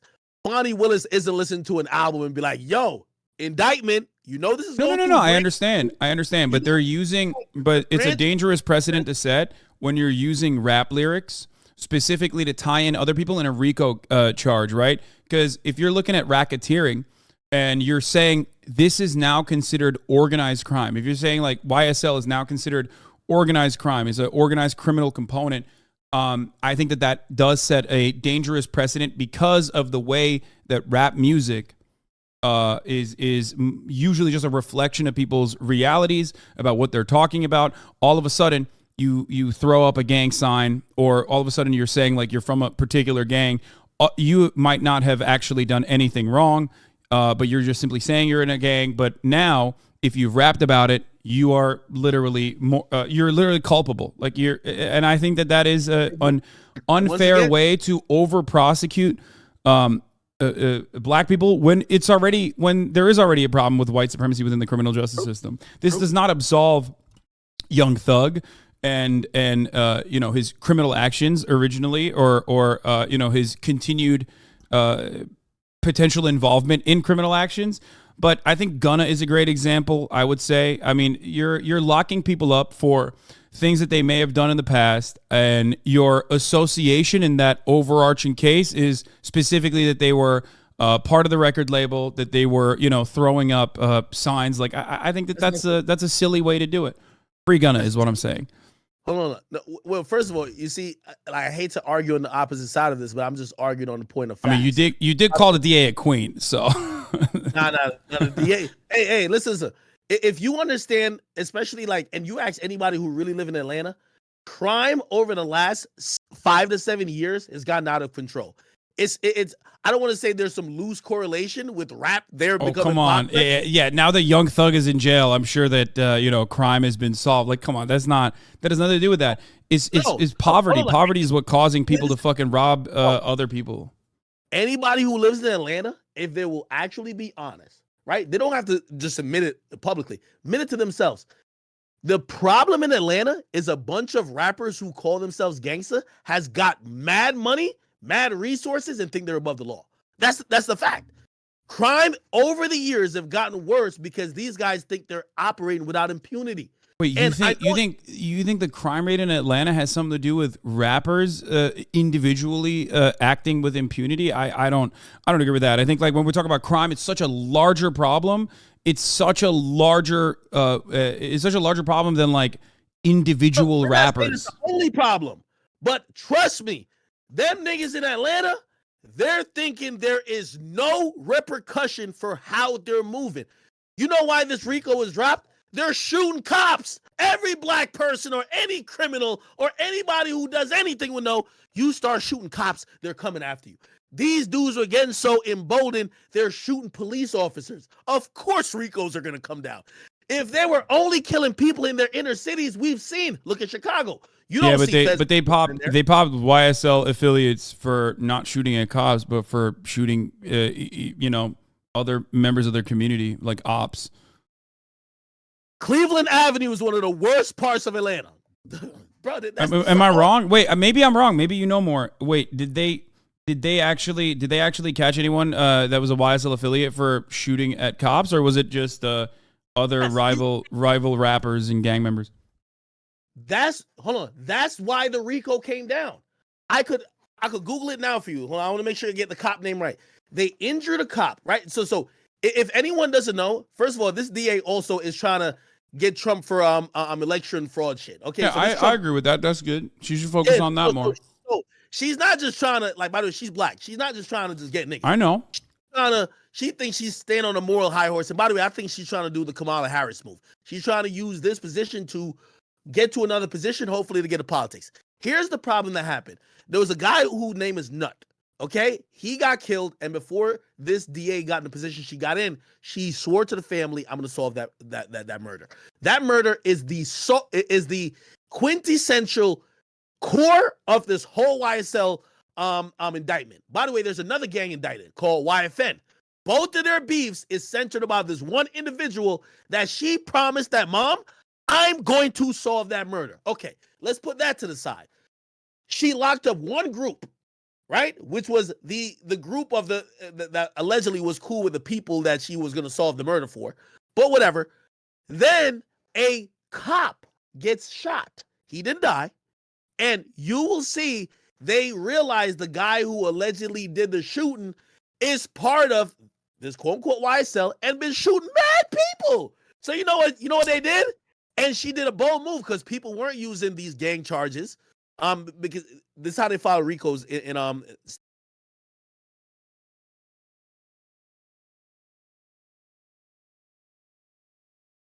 enough.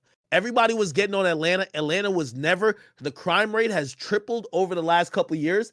And she said, "I'm dropping these in indictments." And trust me,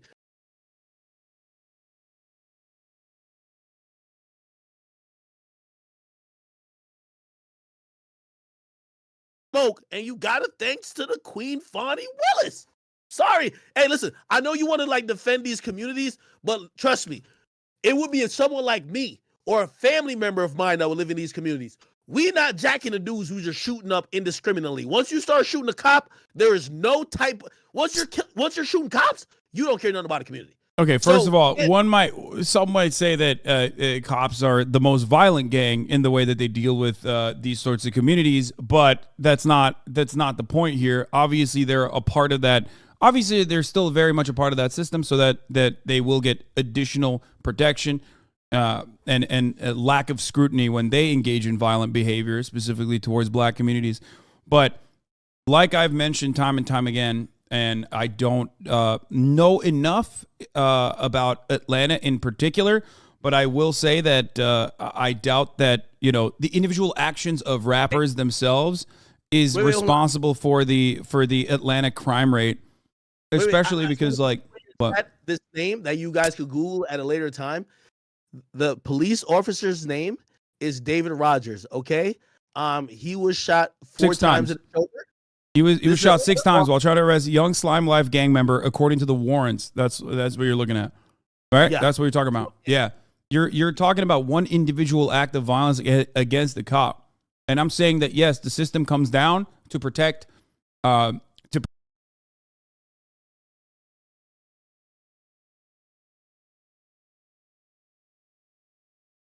I mean, look, you have Chris Dorner. Are you familiar with Chris Dorner? Of course I am. Yeah. Are you anti-cops? It sounds like you're anti-cops. What? It sounds like you don't fuck with cops. I am not a big fan of the police. No. Listen, I operate in hip hop that usually say fuck 12, but trust me, everybody knows once you start shooting police officers, the shit is over. No, I understand that. I mean, that's why I mentioned the Dorner example, right? They fucking lit him on fire in a cabin. because he killed cops. No, I know. And Even though also he was a cop originally. So no, I get that. My point is that you mentioned the overarching crime rate rising in Atlanta originally in your conversation, and you said that individual rappers that feel like they can operate with impunity, operate above the law, are responsible for that increase in crime. And I'm saying that is so hyper specific and so narrow, and that's not how statistics work. So immediately I'm saying no. I don't think that is. There's data that supports it. Like, for example, the reason why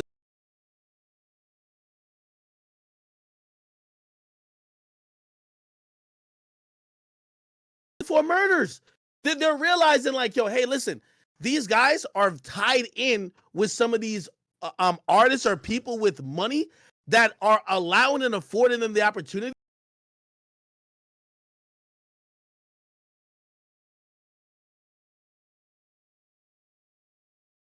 These guys, by the way,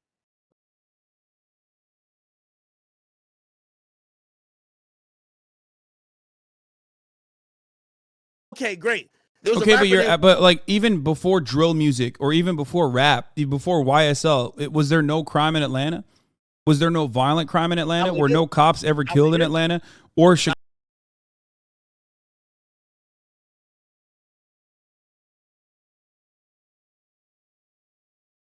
Atlanta has been.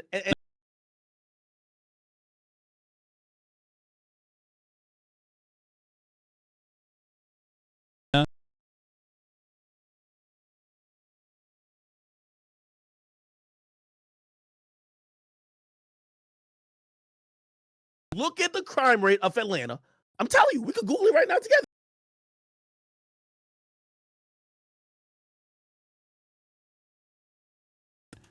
But maybe I'm wrong. I don't know. But that would be consistent with the rest of the country. For the record, this is a media narrative where people.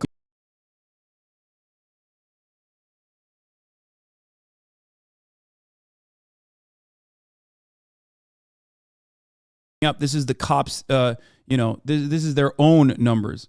And so I feel like you have a distrust for police officers already, which I think we all do. But here's the thing, and this is just undoubtedly gang-related violence in Atlanta. Okay, so not overall crime. You're talking about gang-related all the way to 2018, a minor increase, and then a restabilizing.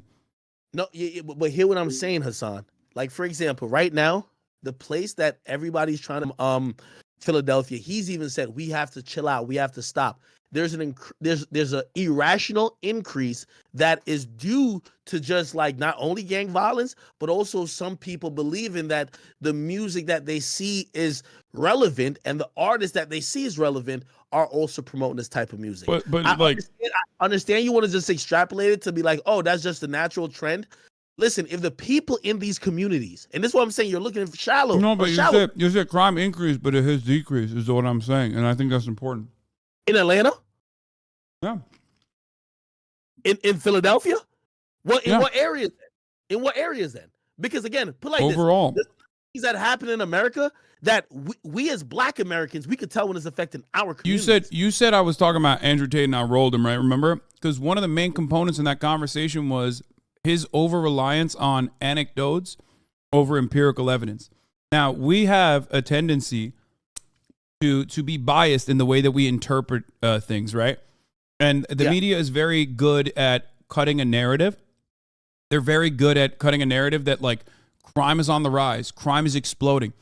But when you look at when you pull yourself out of that for a brief moment, okay, and you think about something even as emotional as like violent crime. You know, I've had friends that have been robbed. You know, it's a very emotional, traumatic experience. I get it, but when you remove yourself from that for a brief moment and think about it with respect to the empirical evidence, you recognize that the media narrative is actually not reflective of the reality itself. No, I disagree with that, and I know you're trying to say it's anecdotal. But that's the truth. No, I mean I'm showing you the numbers. I'm using a specific verbiage. The conversation you had with Andrew Tate, he just wanted to say that niggas could drive more than women. Like that's him. I'm telling you specifically, like, nigga, I seen everything. I'm telling you specifically that the reason why everybody is tuning in to what's going on in Philadelphia these days, the reason why Meek Mill in his heyday, right? We're talking about 2012 to 2015. This is probably the height of his career. He wasn't talking about, oh, there's some crazy murder rate in Philadelphia, because the precincts of where it was happening in. And that's the thing you know about a lot. It's not only about, are we just taking Philadelphia as a whole? Are we taking actual gang violence happening in a few particular cities? If you listen to the Queen, Fonnie Willis, she even said it herself. I'll get you the clip if you want me to, where she said violence on Cleveland Ave has increased. What is Cleveland Ave known for? A particular gang. So I get what you're saying, where you're just trying to use Atlanta, but again, most of these influential things that we're talking about is coming from certain precincts. The Atlanta police officer Wait, shot multiple where is times this? out this week. Is that on your end or is that on my end? Sorry. Oh. So yeah, if you try to have a conversation about crime across the board, like, you got to have a larger conversation about crime in these areas that you're talking about, whether it be Philadelphia or not. If you reduce it down to one zip code, if you try to hyper focus on one street number, then you're not going to arrive at the larger, clearer picture. Fannie Willis is not the DA of Cleveland Street. She's the DA of Atlanta. But she's focusing on the areas where crime. No. I know, but here's the issue, right? Here's the issue. The reason why you don't do that, the reason why you don't look at like an individual street, is because when you hyper focus, when you get down to that as your evidence, that is susceptible to a lot of bias takes and selection bias in the identical capacity to you being susceptible to your own anecdotes, like being motivated by your own personal biases that you can't recognize. Because when you sample an individual street, individual streets can be bloody for an extended period of time, and then the violence moves elsewhere, right? Like, that's why you look at the violent crime rate in Atlanta rather than just specifically one area. Hasan, listen. I could tell, by the way, I think we both went to Rutgers. I don't know if you know. We both went to Rutgers. I graduated with a biomathematics degree, okay? I took theory of probability, all that shit. And I like how you're talking because it kind of harps on my background from that. Fuck that shit, though. There's hoods in every city. That's the point I'm trying to tell you. Yo, put it like this. The city I live in, I know where the violence is going to be at. If it's over here, it's a fucking problem. It's never violence. I know where the violence is going to be at. I have, I still live in Jersey. My headquarters is in Jersey City. My headquarters is in the art district. They have moved out all the ghetto shit blocks away.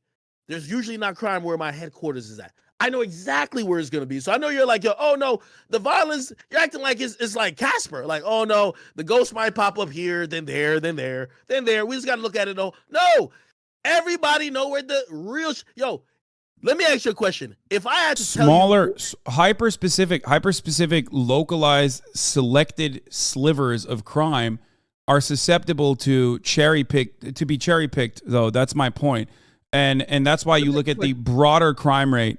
You look at the crime rate across the board. If you were the commissioner of police and you were in Chicago, right?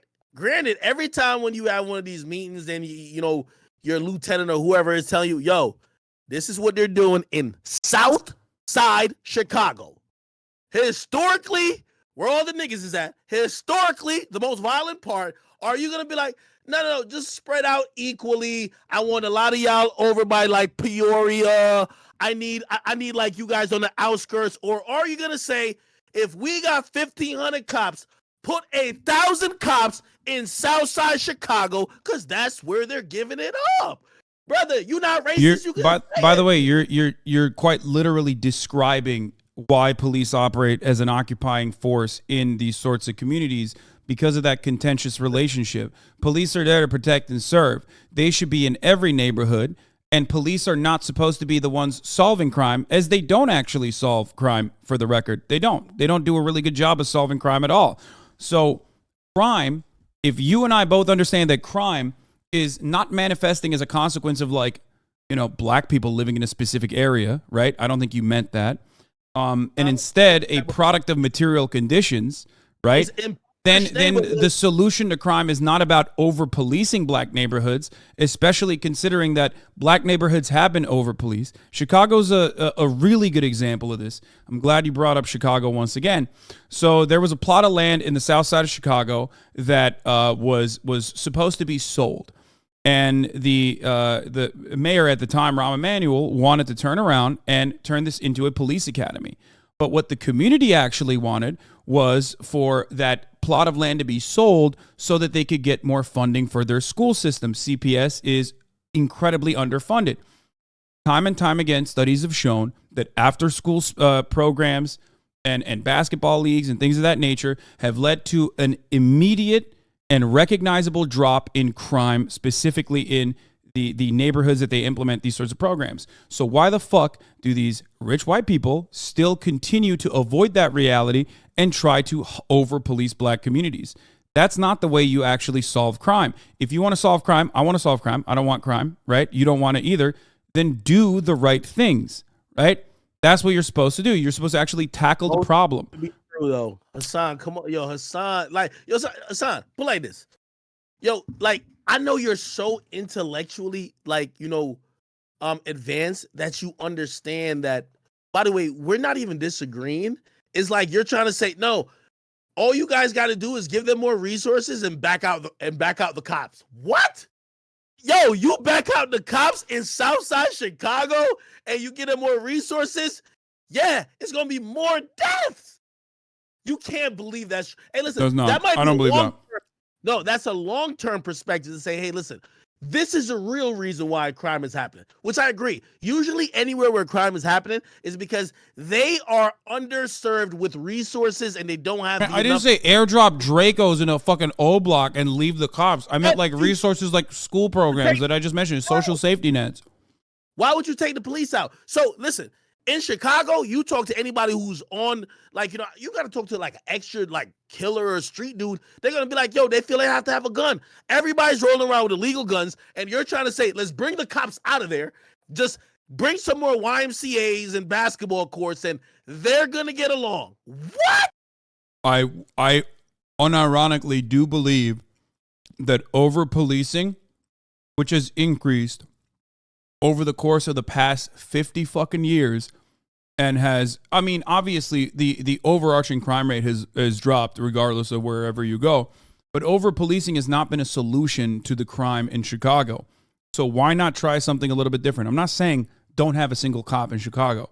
What I'm saying is if you want to have cops in Chicago, I'm not a police abolitionist in the sense that I do understand that there is still going to be a group of individuals that are, whether democratically organized or not, maintaining the presence of law and order, okay, and catching pedophiles and shit, okay? Like, I think that you need that. You need and solve crimes. You need detectives. So that's number one. What I'm stating is over-policing has demonstrably not worked. Social services have demonstrably worked universally, not just in Chicago, but in all of these other places. So instead of having a hyper-militarized group of individuals that are not even from the streets that they're patrolling, okay, have people from said community or have a police unit that is accountable to the community in some meaningful capacity, okay, while also simultaneously taking some of these resources and putting them back into social safety nets and school programs. Yo, I'm going to shock you with this statement. And by the way, anybody in my chat don't agree. And listen, this is why I'm an independent thinker. Y'all can disagree. We can argue it from here on till the rest of the time. This is why the only person who had a real solution for Chicago that could have possibly worked is motherfucking Donald Trump. You got, yo, what? I'm serious. Revenge killing, bro. Nobody cared about no social services and after school basketball program when people talking about they smoking on their dead bro, this is revenge violence consistently perpetuating itself. There's nothing you could give other than hard policing of removing those individuals who are more prone to that from that environment. Bro, they're not gonna just stop and be like, oh, wait, what do you mean? Individuals are not prone, but like stop killing each other. What? Okay, but you don't think that like the people living in these neighborhoods are like inherently more violent, right? You don't think that. Why are they that way? Why does it manifest? Why does that violence manifest itself in the way that it does? Say again? Why does the violence that you speak of manifest itself in the way that it does? Because it's cyclical. Because it's of course the initial reason is because of the societal effect on their family lives or them as people in terms of lack of resources and shit like that. But once violence starts, right, you're usually seeing, like, for example, when Lil Durk, like, again, I'm using anecdotal shit to kind of like prove my point, but I have a bunch of them. When someone dies, you're gonna see a weekend of shooting. If someone gets hurt, it's a lot of revenge stuff. It's literally just warfare. You know what I mean? It's not necessarily saying it's. Obviously, again, I'm not disagreeing with you in the sense of... Why do you think white people in Connecticut don't handle it that way? Do you think that there is an inherent reason for it? Or do you think it's because those guys in like middle-class America have a significantly better material condition than the dudes you're talking about who are living in literally like third world conditions in the wealthiest nation on earth? Hold on.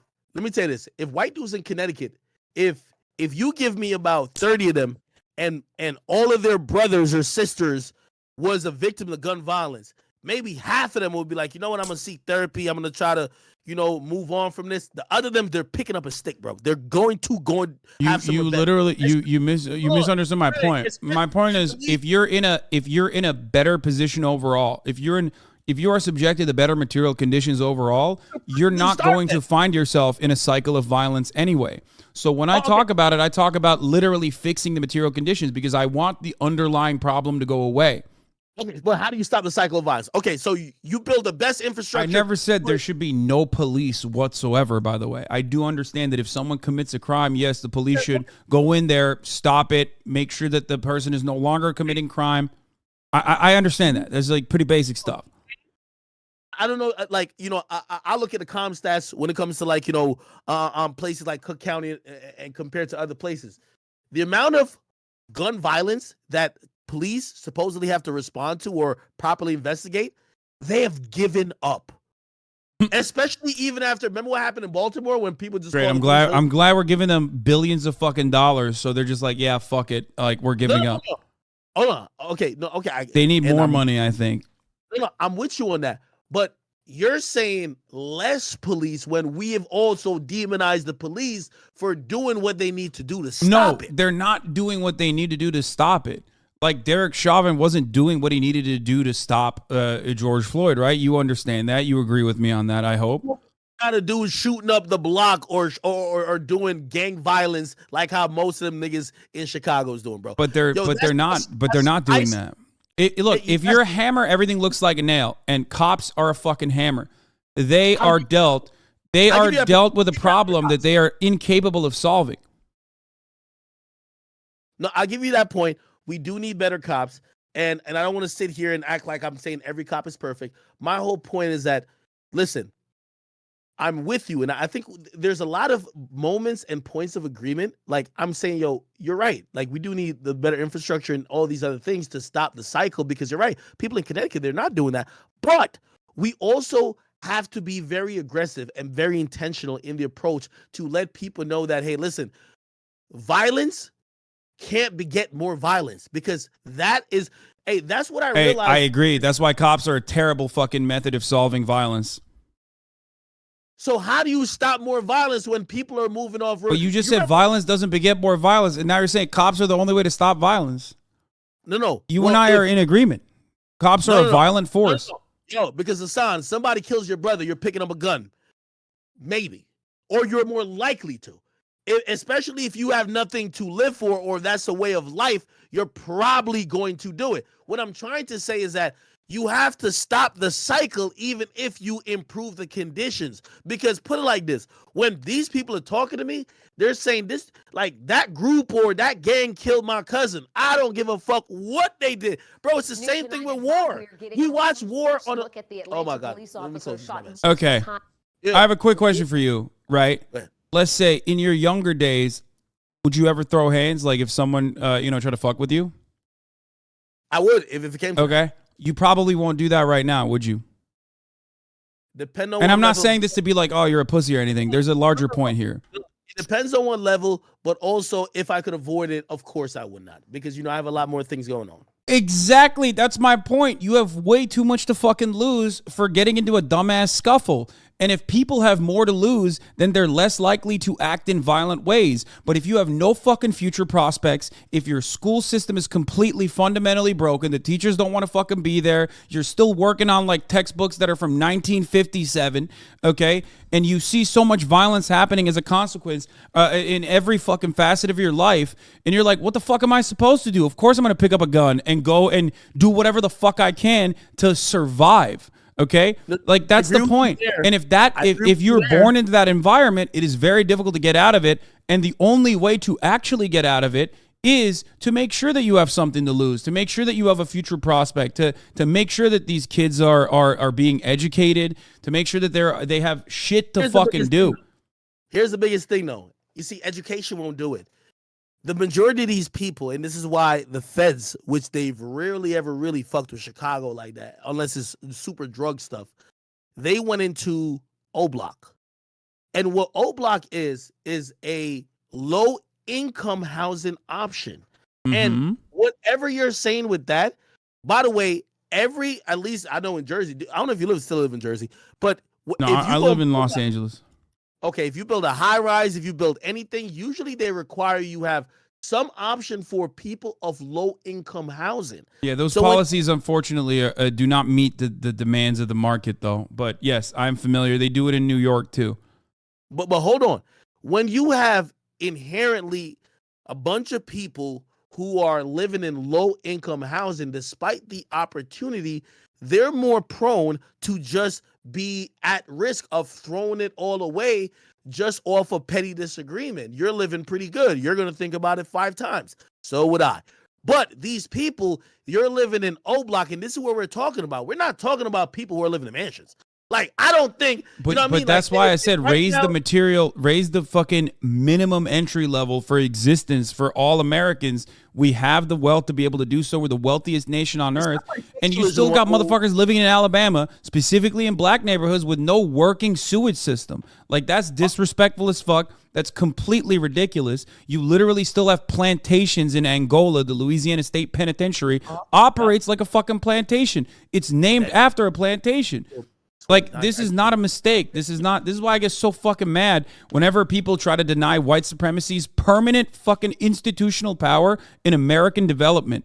There's a reason for all of this, okay? That's why motherfuckers like Tim Pool, who you said you watch, are regularly serving that same institutional, oppressive hierarchy by denying the reality of white supremacy in societal development.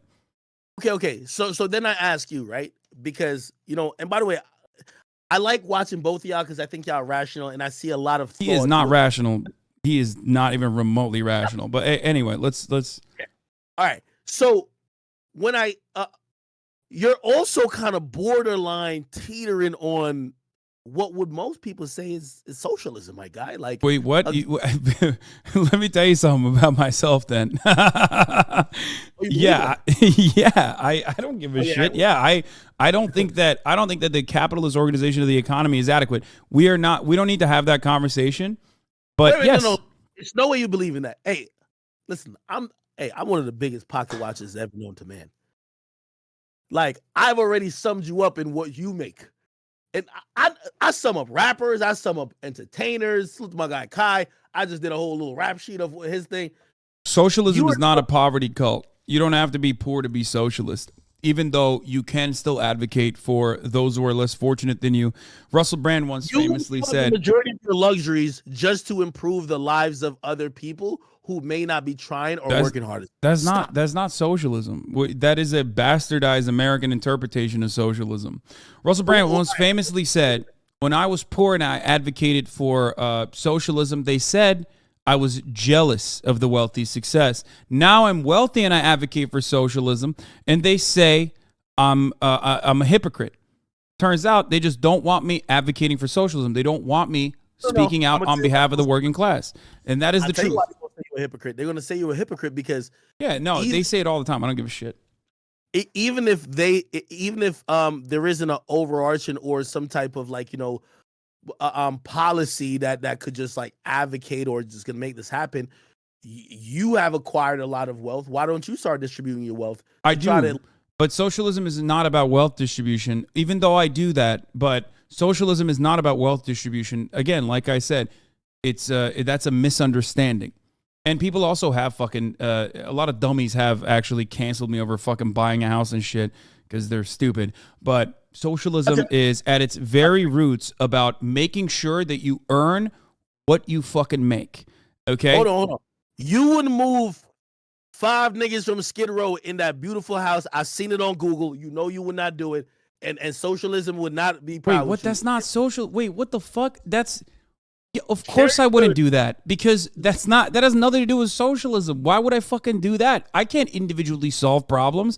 If personal charity was a foolproof method of solving the underlying problems that exist in society, and anyone who gave money to charities was deemed a socialist, then Jeff Bezos would be the biggest fucking socialist around. It's not about that at all. It's about how you make your money.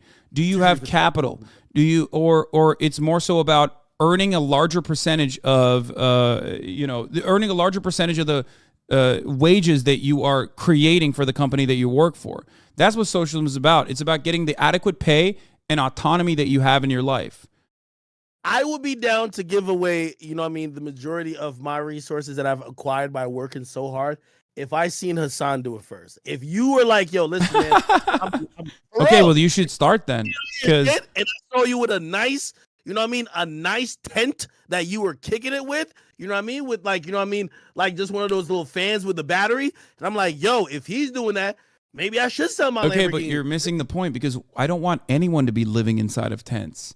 And I think that we have enough money as we collectively create enough wealth to ensure that. I have no problem paying my taxes. You earlier asked if I like dodge taxes or anything. I have no problem paying my taxes. I pay 55% or something like that. I live in Los Angeles. You know what I mean? I pay the highest percentage. You want some tax breaks though. You're working inside your house. No. I know you. Huh? So No, not at all. No. But it doesn't even matter. It doesn't even matter. What I'm trying to say is that I don't do that. But what I'm trying to say is I would rather, I have no issue paying higher percentage of taxes even now. But there are also a lot of untaxed income out there that billionaires and millionaires take advantage of. Okay? Like, for example, there's a concept called buy, borrow, die. These guys, instead of paying taxes, they'll just assume debt, right? They'll go to a bank and they'll say, I have $7 billion in assets. Give me $100 million right now. That's how Elon Musk, for example, just bought Twitter. He took $40 billion from a bunch of different banks.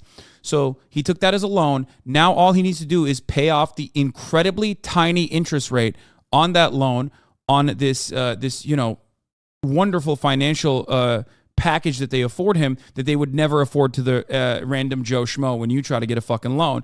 So that's how they pay. That's what they do rather than pay taxes, because now that's debt.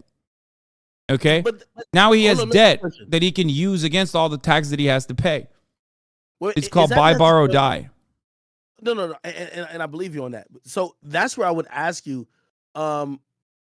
It feels like you're just like most Americans, and not necessarily believing in what people would say is socialism.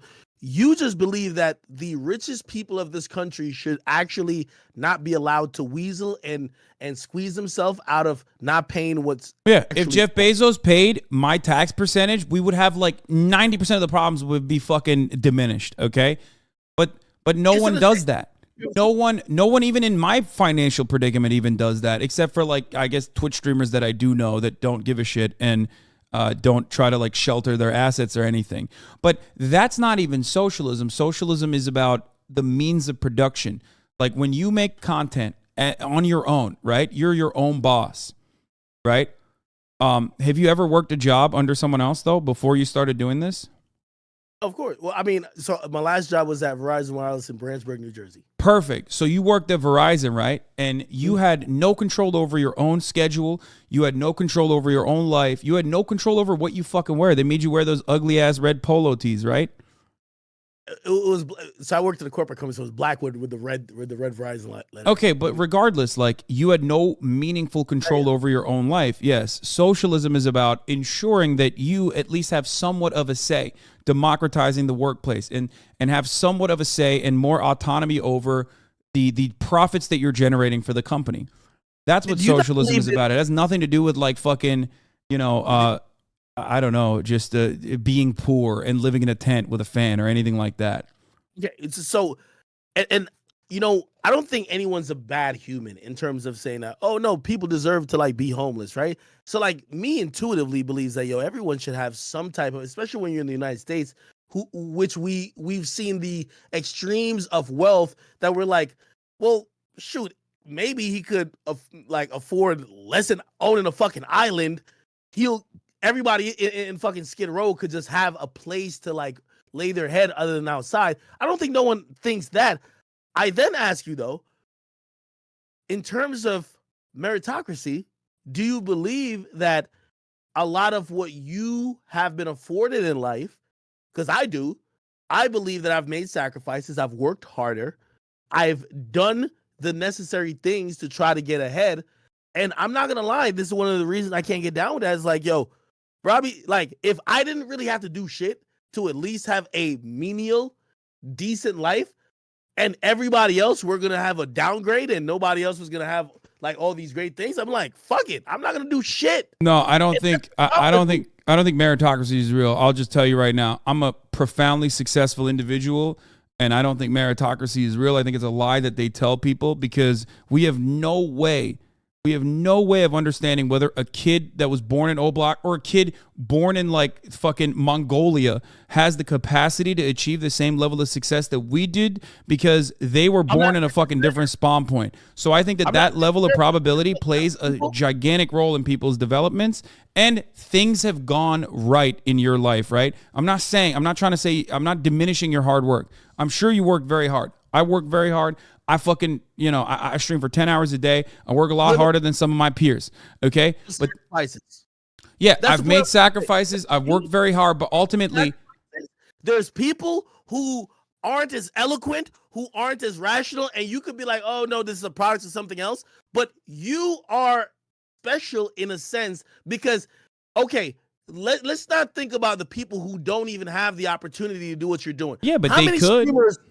No. How many streamers get online every day and they're trying to break down certain shit that might be congruent to what you're doing, but they don't have the same result? You're doing something better than them, brother. I understand that. I understand that. However, there should still be a base level of security afforded to every single person so they can, if they wish to do so, maximize on their potential. And right now, with the current system that we exist under, we do not do that. A lot of people's potential is robbed because of the zip code that they're born into. And I think that needs to change. And as a matter of fact, societies that do have better social safety nets have higher upward social mobility. That's why you look at European countries, European nations, and you see far better success in terms of upward social mobility in countries like that, because they have social safety nets that are more adequate. If you are not fearful that your health, your well-being is tied to your employment like you do here in the United States of America, you can make lateral moves. You can go and switch a job without fear that, like, listen, if I switch a job and that job doesn't offer me health care, I'm fucked if I get sick. You know what I mean? That's a huge L that Americans take on a daily basis. Okay? Same with college. Plenty of people in plenty of other countries can get that education. Some countries will literally pay you to go to college. In America, you got to go to fucking Afghanistan and get your dick blown off so you can get that shit paid for, because education is the only viable method of upward social mobility. It's fucking ridiculous. Wait, you went to Rutgers as well. Where'd you go to college? I went to Rutgers. I went to University of Miami, and then I went to Rutgers. And I was able to do that because What? What were you studying? Political science. Political science. Yeah. This is where, like, I also fall off that bandwagon, and I think about people like you and definitely people like me, right? So I went and I have a biomathematics degree. You have a political science degree. There's people who go to college who literally skate by, and yes, they may accrue some debt, but they're there for the experience. And a lot of times, back in the day, Sally Mae or maybe Navy Inter or whatever the hell, or maybe some like GI Bill. Yeah, well, I mean, well, that would be paid for. I'm talking about people rack up charges like that their either parents sign off for, or they look at like I'll pay back later in life, and then they'll go to college and not even take anything challenging. I'm actually a double major, so it's biomathematics. Right, me too, in communication as well, but that's bullshit degree on top of political science, which is also bullshit. Exactly. Sociology is my second degree, brother. So you're telling me, I used to go to sociology drunk, never really paid attention, never studied for shit. I had a 3.8 in that shit. I got like 1 C and 1 B. Anyway, here's the thing. You want me to believe that meritocracy doesn't exist when I knew how hard I had to work for the degree, even though I didn't use it. Granted, I didn't use it. Mm-hmm. Yeah, by a math degree. And I'm just extrapolating to other people. In life, you're going to get what you deserve, what you work for. And if we push a message that's not true. I'll tell you the counter to that. You think the parent of 3 children in Oklahoma that's working for $30,000 a year as a teacher is not fucking working hard? She has to come back from school and then go do Uber deliveries in order to make ends meet. That person is working just as hard as you, if not way harder. But we have no way of rewarding those people, and we don't see those people. There are plenty of people that are infinitely hardworking, immensely hardworking, that do not get the adequate compensation for their labor. That doesn't mean that they're not working hard or working smart. They're doing all of that. The idea that you're going to succeed, I think, is still absolutely reliant on factors that are completely outside of our control. And I say that as someone who is immensely successful. I said it as someone who is I recognize my own success, and I also recognize a privilege that allowed me to get to this level. And I want to make sure that other people can also. They're not going to be as successful as me, but if they want to, they should be able to have the opportunities. Let me just stop you right there. Okay, for your audience and mine, let me give you my story. I was born in Spanish Town, Jamaica. There's videos until I was 10, 11 years old running around with barefoot in a place called Clarendon, Jamaica. I lived in a place called Grantham, right? It's the most unlikely story that I'm here. My mom came up here after breaking up with my father, and she worked 3 jobs. Never had a car. She walked from place to place, took buses. She never had nothing. What she instilled in us, and this is why, I always come to America and listen to people bitch about this shit. Be like, y'all don't even know y'all don't really know the shit that's bad.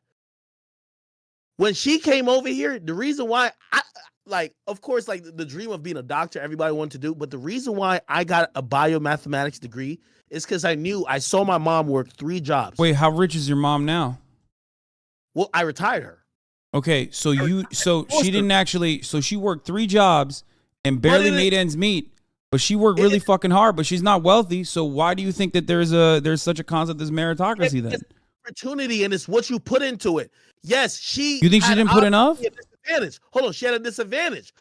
So when she came from Jamaica, she was a teacher. When you come from a third world country with a teaching degree, you have to go to college here again. She went to Felician College, which it's in Jersey.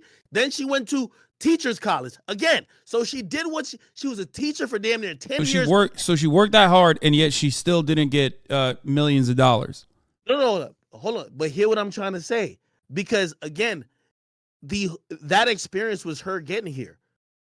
You know what that instilled in us after we seen our mom do that? Ain't nobody ever worked harder than me. You can't name a motherfucker who worked harder than me. I know, but your starting point was way more fortunate than your mom because of all of her actions. You're making the point that I'm making as well.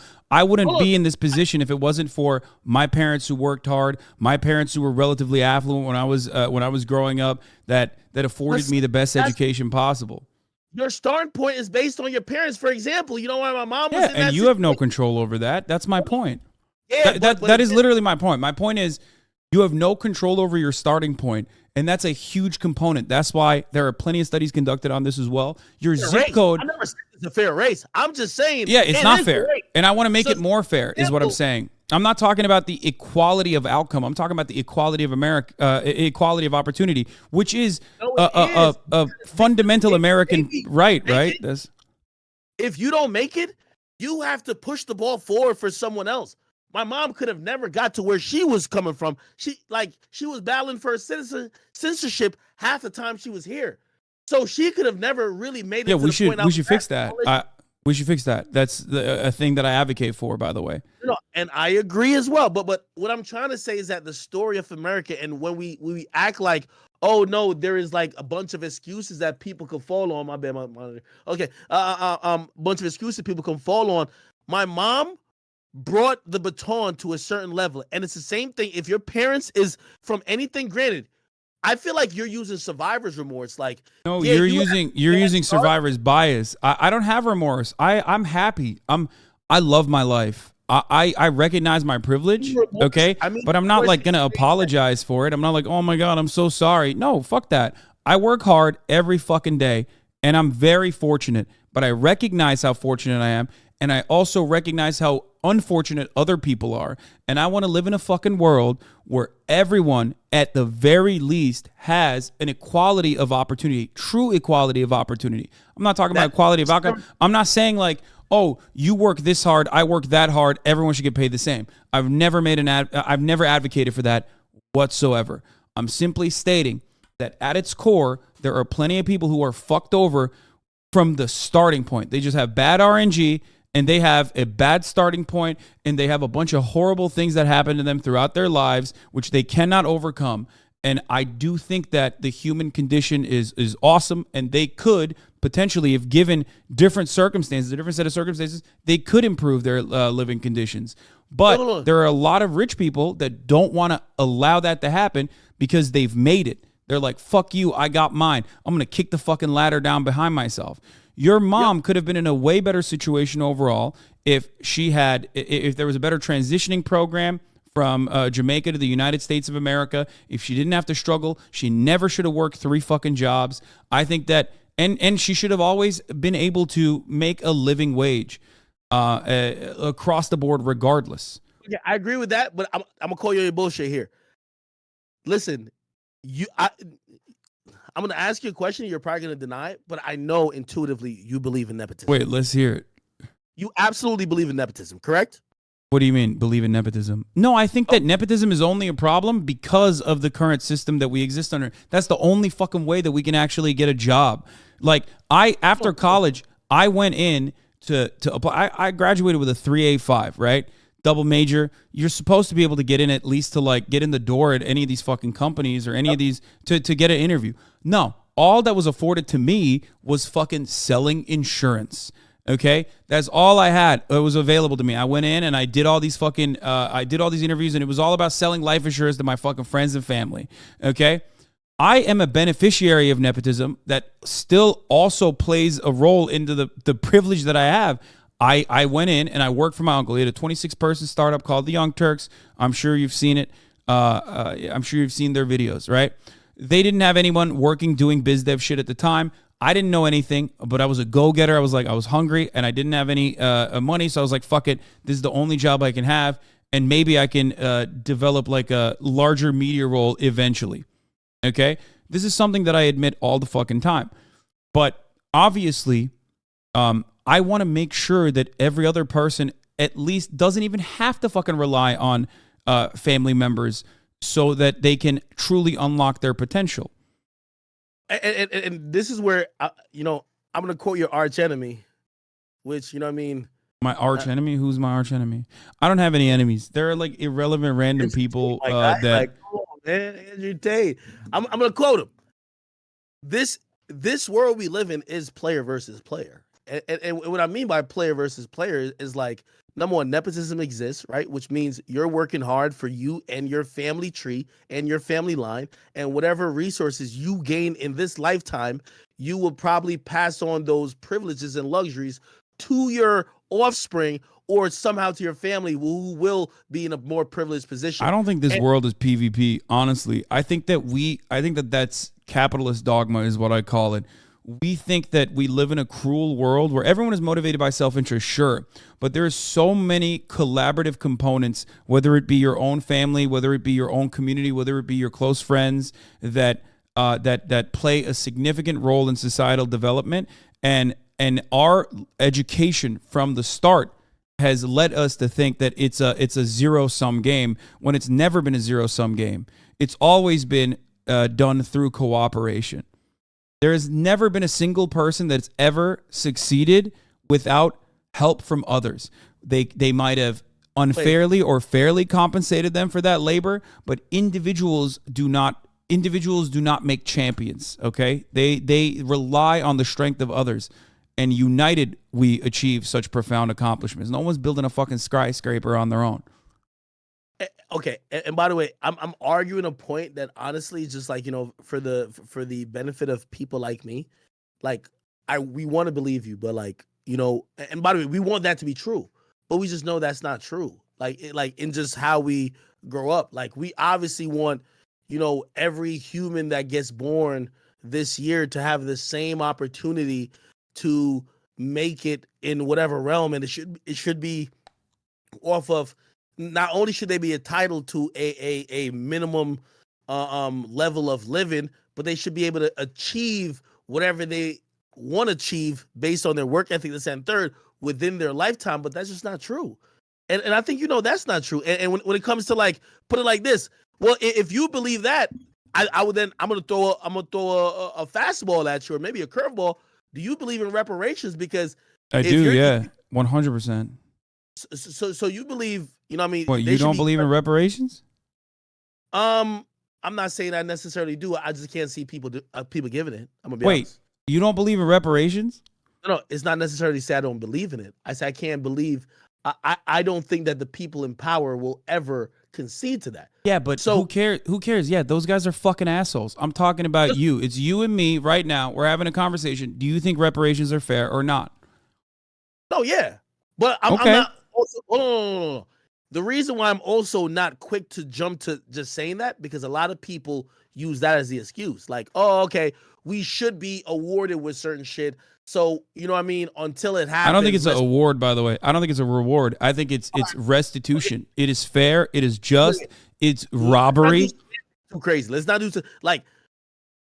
There's certain people who live and die on, well, until I get what's owed to me, I'm not going to continue and strive forward by doing more work or doing whatever.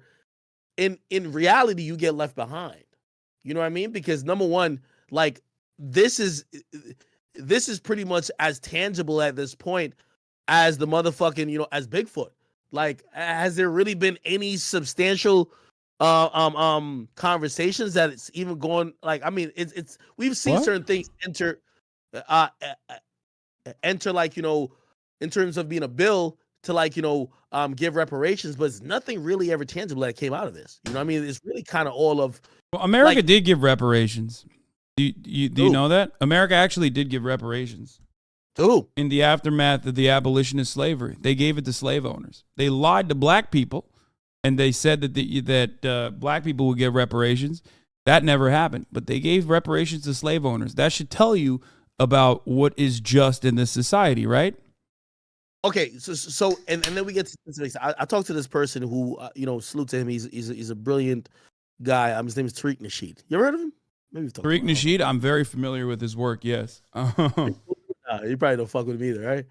I mean, but he's an interesting guy. He goes hard for the ADOS movement.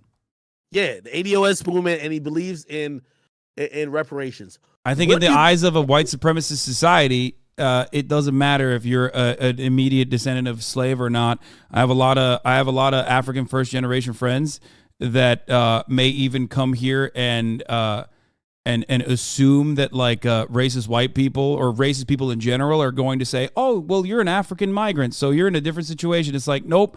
In the eyes of a lot of racist people, they just don't discriminate between whether you're a first generation black person or not. You're just black. So I think that white supremacy impacts black people regardless of their their original material conditions and how they got here. And by the way, like, even harping back to your question about if I believe in reparations, again, I was born in Jamaica, which is Jamaica's a colony of, the UK.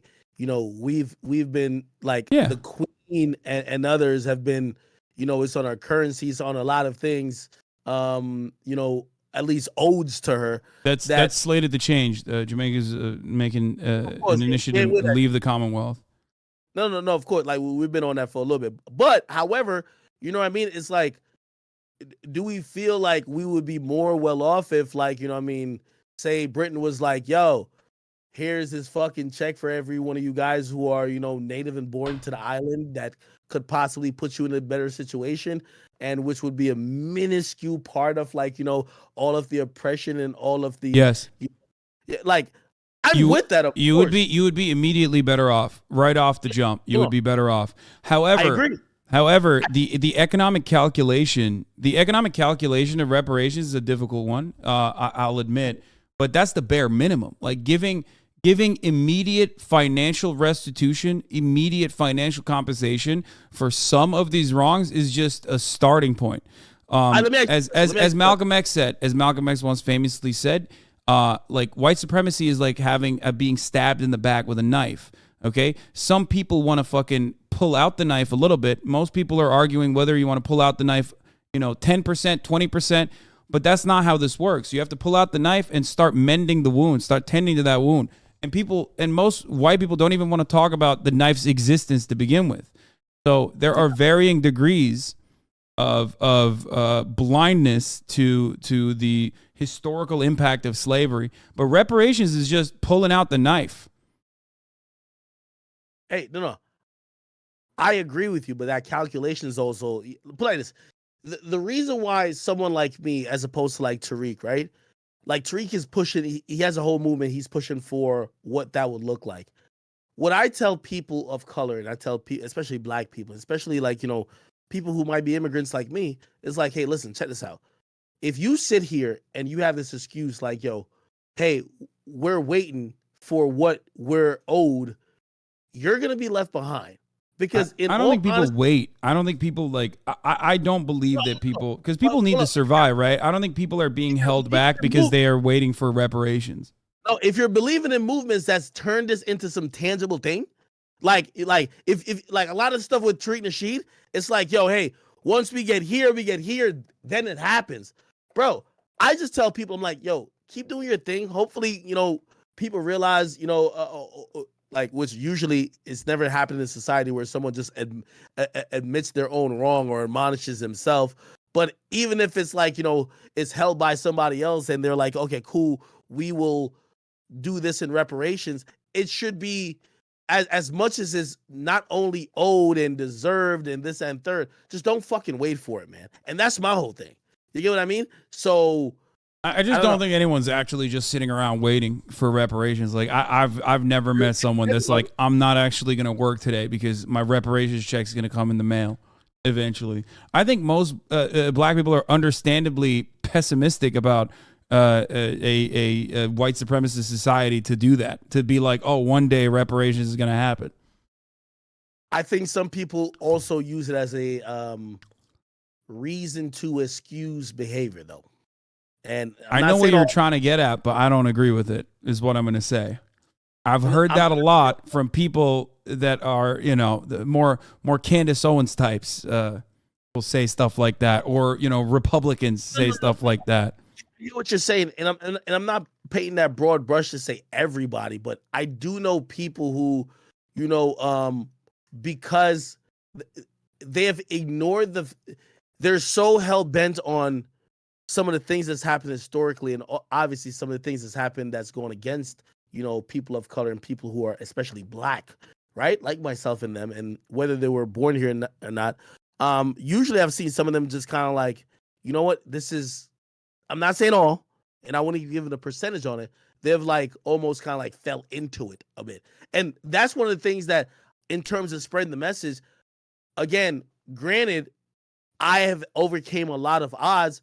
But if we just kind of make it kind of, hey, this is a normal that you should think that you can't do the same or you shouldn't be, fighting against some of these odds you're against, bro, I just don't think people of color going to go anywhere. Because honestly, I don't think they finna give no type of, they're not, like, I think most people recognize that reparations is probably impossible to achieve. I already said that. I mean, I think it's a moral right. I think it's a starting point to correct, at least to start to try and correct some of the wrongs, right? It's just a conversation that's basically null and void if we're saying that we don't even think it's probably going to happen. You know what I mean? If we're, but it shouldn't be, and I'm not going to stand in the way of others who are making an honest effort to try to make that change, though, because everything I believe in is unrealistic in the short term. But that's not what I'm in the business of. I'm not in the business of short-term gain. I'm in the business of trying to get people to understand why they feel shafted and why their anger is actually righteous, but redirect that anger not to like random immigrants that are trying to make a living or black people or anything like that, and to recognize that it's the system that is designed this way to shaft them. So that's what I do. That's what I believe in. I'm sure you've heard this said before, but a society only prospers when old men plant trees they will never sit in the shade of. And I believe that it's, you got to put building blocks down to ensure that we have a better future for future generations, even if you are not going to see the immediate tangible benefits right now. So that's the way I live my life. Okay. And I agree to a large capacity of that. And that's why I said, like, again, going back to all the front of the conversation is that I listen to you a great amount. And by the way, one of the reasons, and I don't know what your issue is with Pool, but like I only listen to YouTubers and streamers, and I listen to people who I think could at least give a real rational explanation of even the talking points, even if I listen to a lot of shit I don't agree with. You know what I mean? Like put like this, I got into like listening to a lot of Fox News like a couple years ago, and I used to be like, I don't agree with them, but I'm like, yo, are these people just gonna say shit or they're gonna try to substantiate their bullshit? And even if they tried to, I'm like, this is more fulfilling than just listening to an echo chamber. So again, I mean, I listen to a lot of Fox News. I probably listen to more Fox News than most people's dads do. So I love listening to Fox News. I mean, they're fucking batshit, but at least they're entertaining. Tim Pool's not even entertaining. He's just classic, claims he's a liberal, is a Republican. Hey, listen, I'm used to being for hip hop. Have y'all talked? I mean, we interact with one another every now and then, but I don't like his worldview at all. I think he is a dishonest, a grifter for the most part. He claims he's a liberal. He's not a liberal. He is a believer in a lot of the awful ideas and advances the agenda of a lot of these like nefarious, these nefarious talking points that the Republican Party and sometimes even the Democratic Party engages in. And this is the last thing I ask you. Yo, my man Andrew Tate, brother. Again, I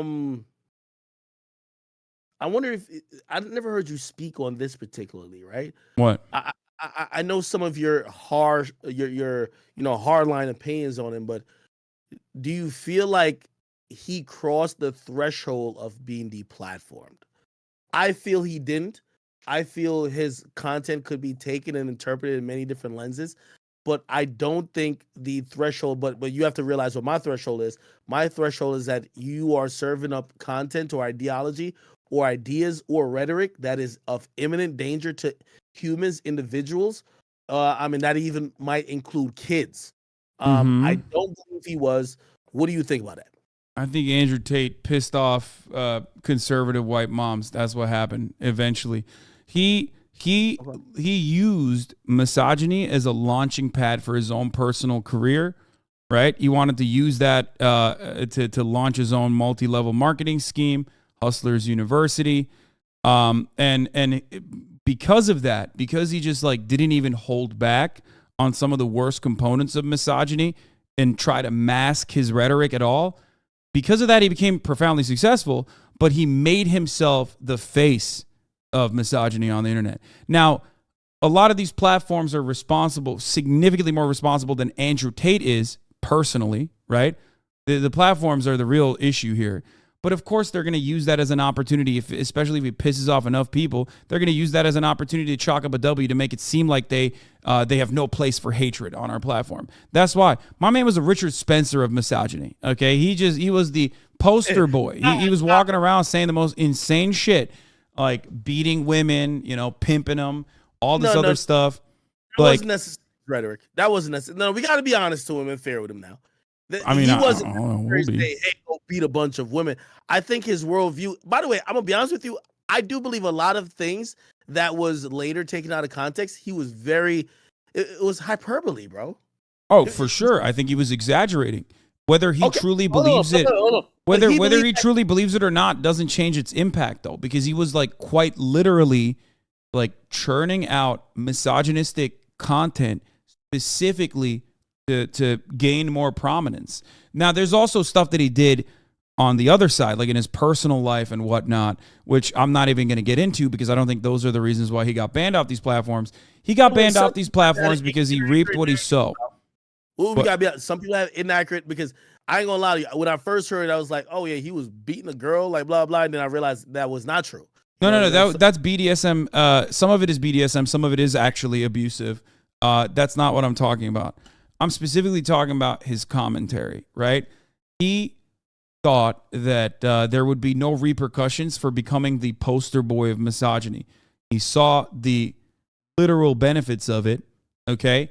And then when it got to a point where like he was exploding in popularity and you got little kids going back home and like, at school and shit, talking 11-year-olds talking to other 11-year-old girls being like, you're a woman, you don't know anything. And then teachers start hearing about it. And then conservative parents even start having an issue with this. Of course, everyone's saying Andrew Tate, that's the dark side of that profound amount of fame that you reached. When people are going to say, all right, we got to deal with this issue.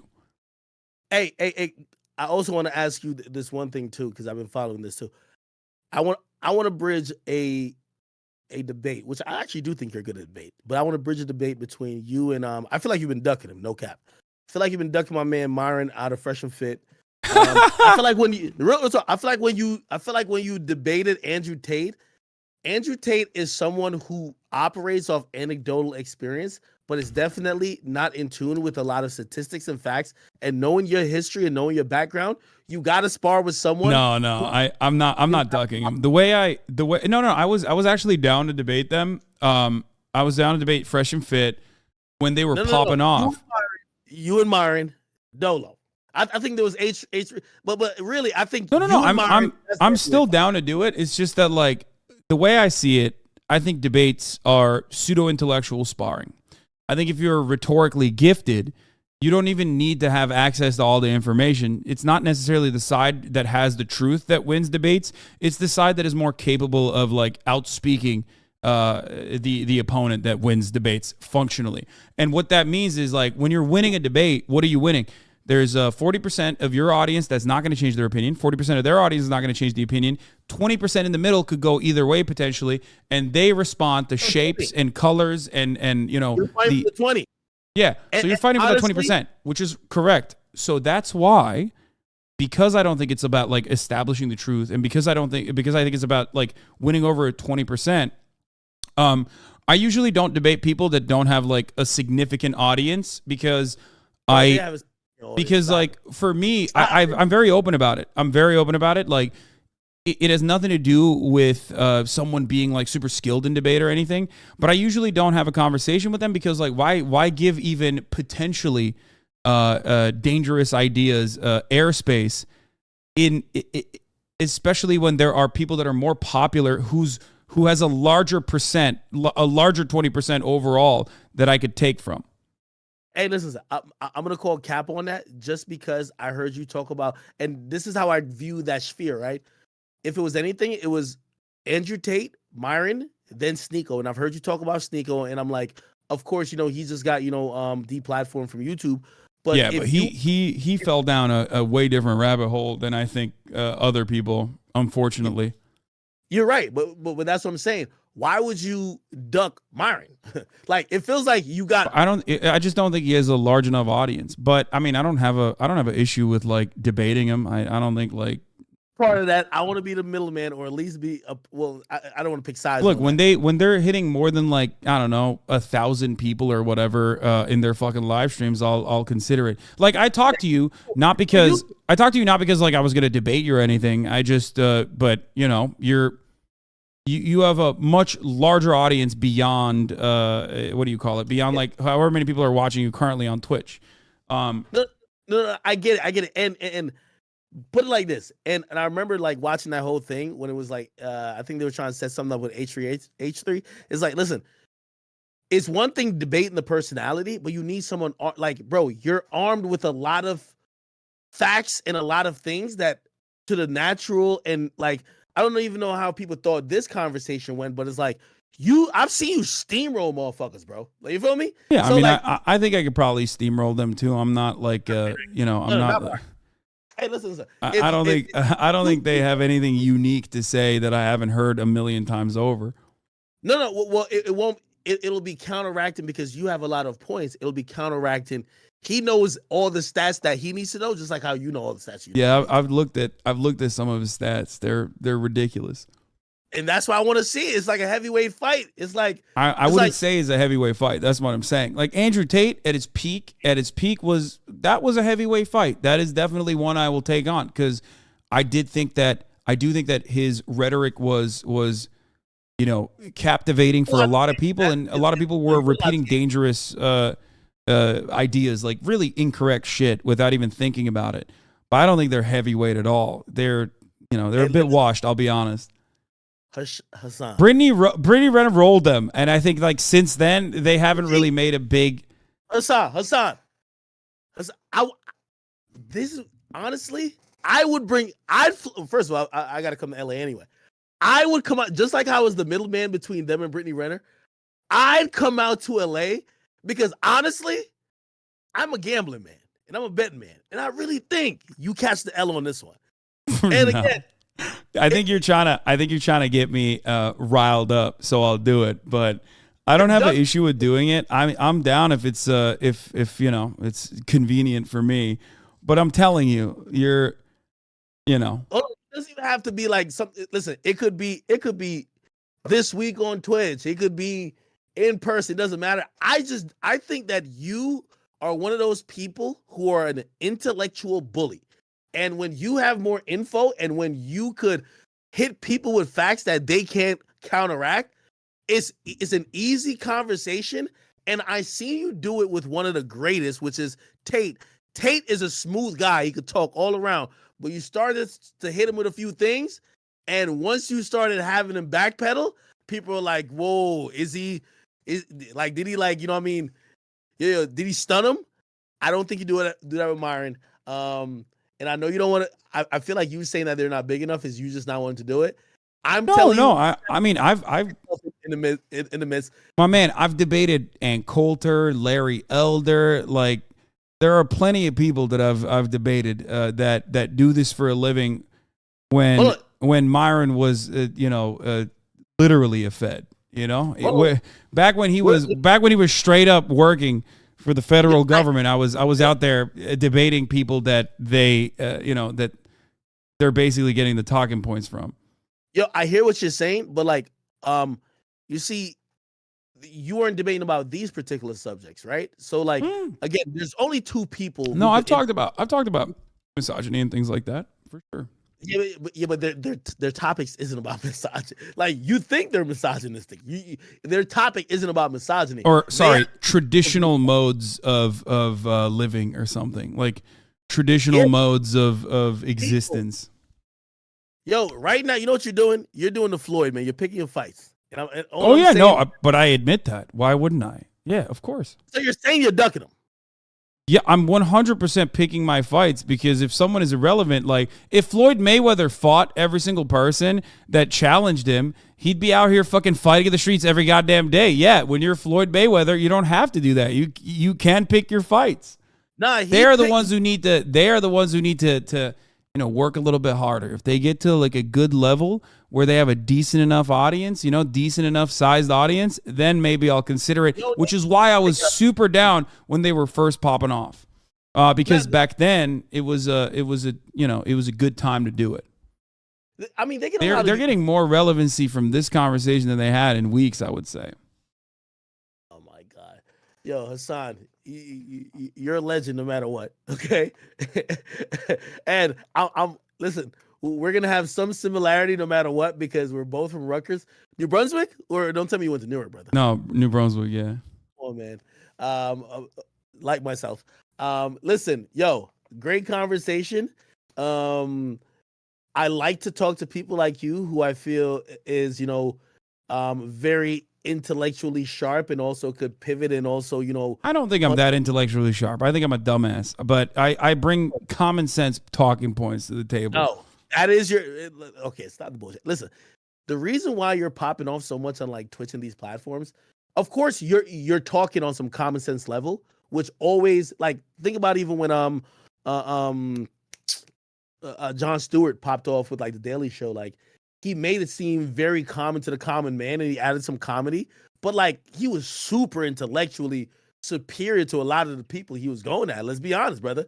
So again, I'm giving you the credit, but hey, we could have these debates, but I do want to see you in mine. That's all I'm saying. That's what I'm saying. Maybe. I think that's the only thing I've seen you with. If they got their analytics to improve a little bit, then yeah, I would do it. You can go viral, man. I'll be in the mix. Okay. All right. Well, this was a wonderful conversation. Thank you so much for taking the time out. And by the way, I want to invite you and encourage you, if you have any issue with me, I would love to talk to you. I didn't know this was happening today. Yeah. But I'm very happy that whether it's an agreement, disagreement, or just trading of ideas, we could just speak to each other. And I appreciate you for that. Okay. Yeah, for sure. All right. Have a good one, man. Wait, do you get like I'm exhausted, bro. I'm getting off stream. Oh no, I'm gonna keep streaming. I have some stuff going on now. Jesus Christ, I'm exhausted. I'm getting out of here. Yeah, I've only done 5 hours and 33 minutes. There's so much more to cover still. Bro, I did 5 hours and 37. I'm done. Like I'm not Kai Cenat. I gotta get out of here, bro. Yeah, no. Yo, hey, you have my Twitch. I have your Twitter and your Discord. Yeah. Anytime you need to hit me about anything, just hit me and we'll all right. All right, we'll do. All right, peace. I love it. All right. That was DJ Academics. And ask him about your FOIA request. Okay, well,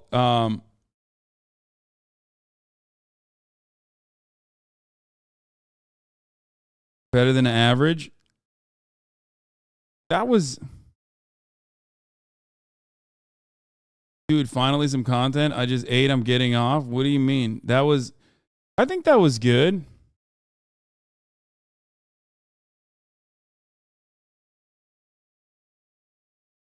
You had haters in his chat popping off. Who cares? He's smart enough to not pay attention to that shit, though. He wasn't like, he's not gonna like. I mean, he's a media demon. You know what I mean?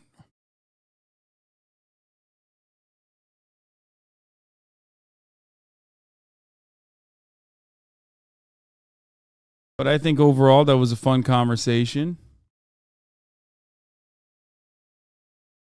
This isn't the black content we asked for, but it will do. Okay, nice bathroom. Like,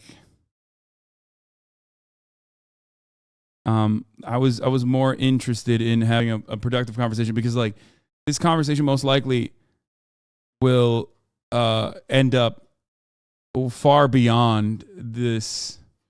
This conversation will most likely end up far beyond just like a back and forth between me and DJ Academics. You know what I mean? It's gonna go. I mean, it'll definitely be all around, all over. So, I need to conduct myself in a particular way.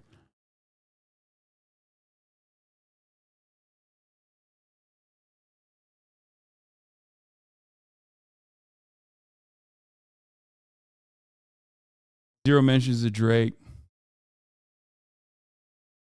You just fed Fresh and Fit for a month? Oh, yeah.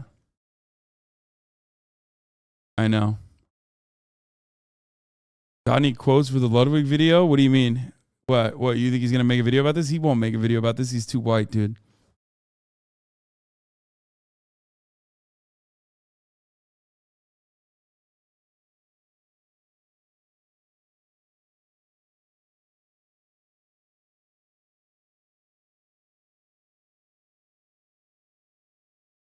I wish we talked about Kanye.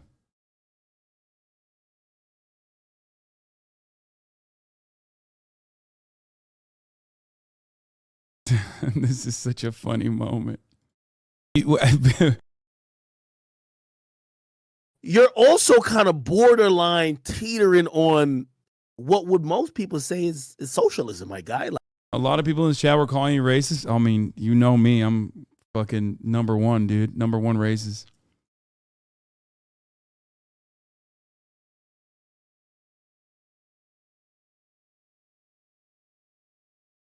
What is this?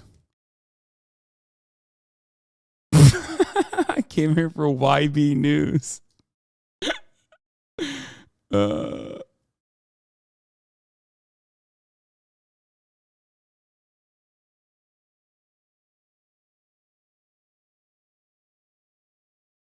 Anyway, I don't even want to do this. But let's get to Herschel Walker. In a one-on Because Herschel Walker made extensive comments on the abortion allegation. Okay?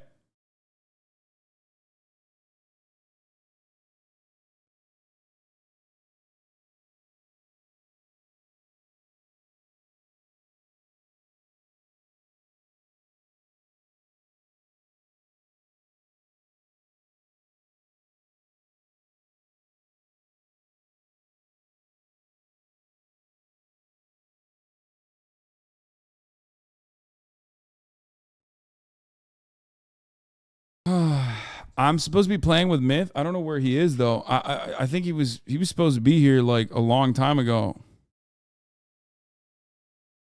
And I don't know where he is. Maybe out of respect for the convo that we were having, he like didn't actually come. He didn't actually pull up. But we'll see.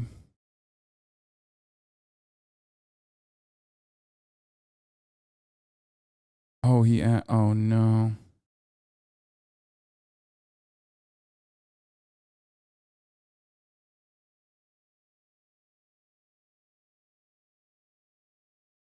Oh, he didn't, okay. No, he was not at the door. Okay. He's here? That you started debating? I just texted you, Myth. I just texted you. Myth said he was waiting for the top of the hour ad break before he gets in. Fuck. Well, that's a perfect time for him to get in because at the top of the hour, inside of your tools, you fake commie ass grifter dog shit moron motherfucker. You're also kind of borderline teetering on what most people will say is socialism. Oh, Jesus Christ. Yes, chatter, you got me. Okay, you fucking own me. Are you happy? Yes, at the top of the hour, there's a 6-second ad break. If you no longer want to see those ads, all you need to do is subscribe, which you can do for $5 or for free with the Twitch Prime. Okay, here's the 1-minute ad break now. Let's get to Herschel Walker. On one interview in his hometown I'll of be back. Wrightsville, Georgia, Herschel Walker providing his most extensive comments about allegations he paid for an ex-girlfriend to have an abortion in 2009. Why not reach out to her? And why should I? Why do I need to? NBC News has now spoken to that former girlfriend who provided us with what she says is a copy of a $700 check that Walker gave her to pay for the abortion and a receipt from the medical center in Georgia where she alleges it took place.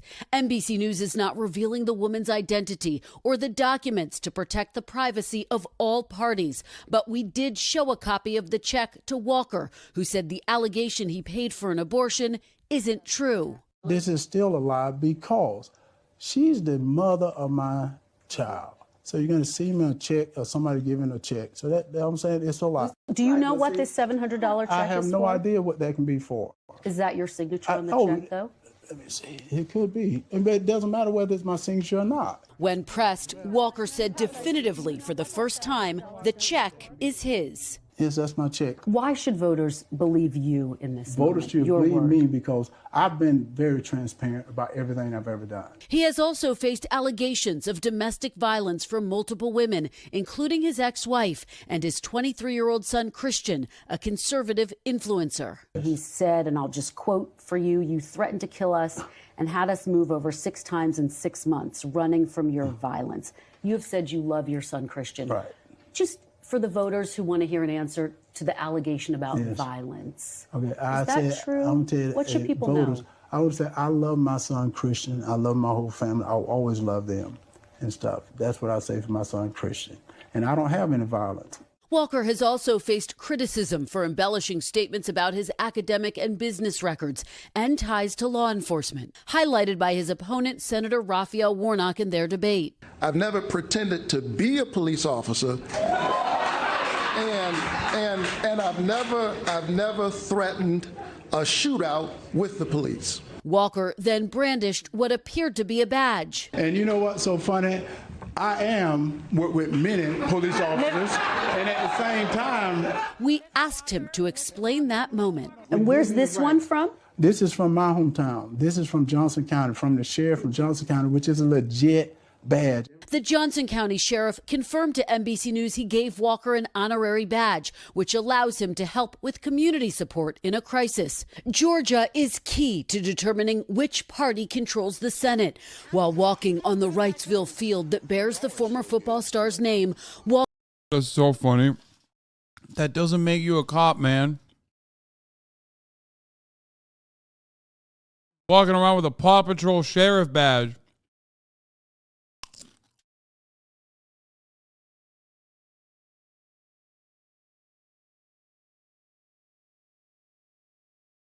And we have to act like that's real.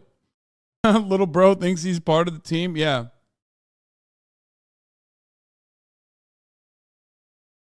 Half of Hassan's chat is on hormone blockers. 14%.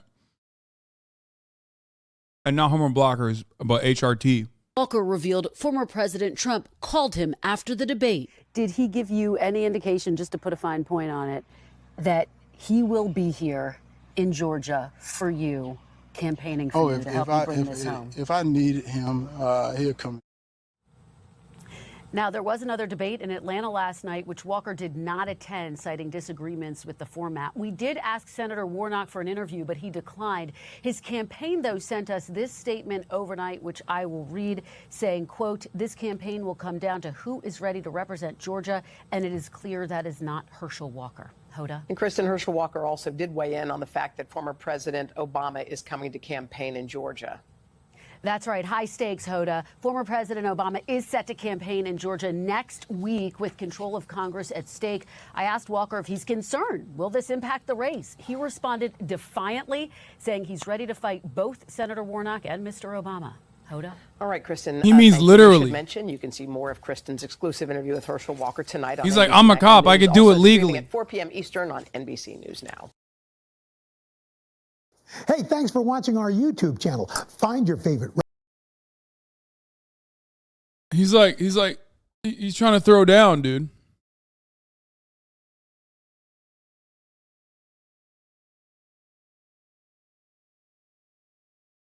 Like when Nixon gave Elvis honorary FBI badge and he went around doing insane shit of flying to Denver for weird sandwiches, not an actual cop. How dare you?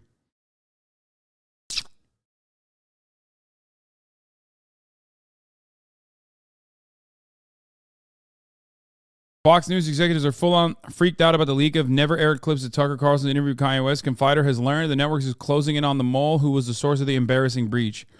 Yeah, I wonder why Fox News executives would be upset about a breach within the ranks of Tucker Carlson. God knows what else is out there. They start having leaks from the Tucker Carlson broadcast, it's over. You know what I mean?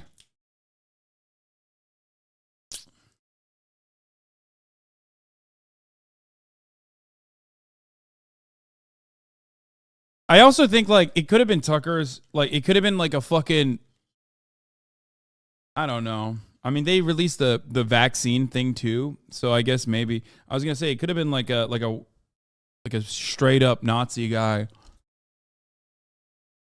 you know.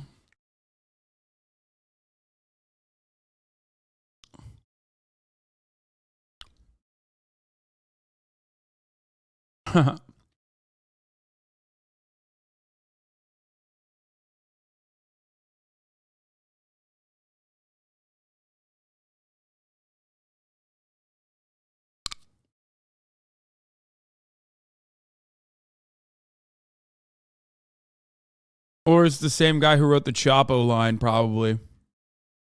All right, let's look at Now we Battleground turn Trackers. to politics and the upcoming election. Our updated CBS News Battleground Tracker shows the Republicans are holding their advantage in the race to control the House of Representatives. With 3 weeks to go, we estimate Republicans have 224 seats to the Democrats' 211, enough to take back the majority.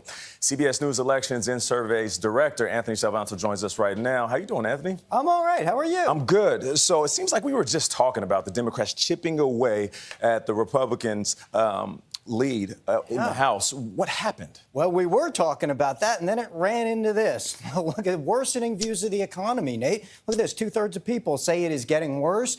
And let me show you why. One of the ways people interact with the economy is gas prices, Of right? course. You're paying more. You're seeing those big signs up. Back in August, there was some optimism. Majority said, well, okay, they're going down. But look at this. Now, 63% say gas prices are going up in their area. So I asked people, okay, well, let's turn to politics here. Who do you blame for this? What's the reason?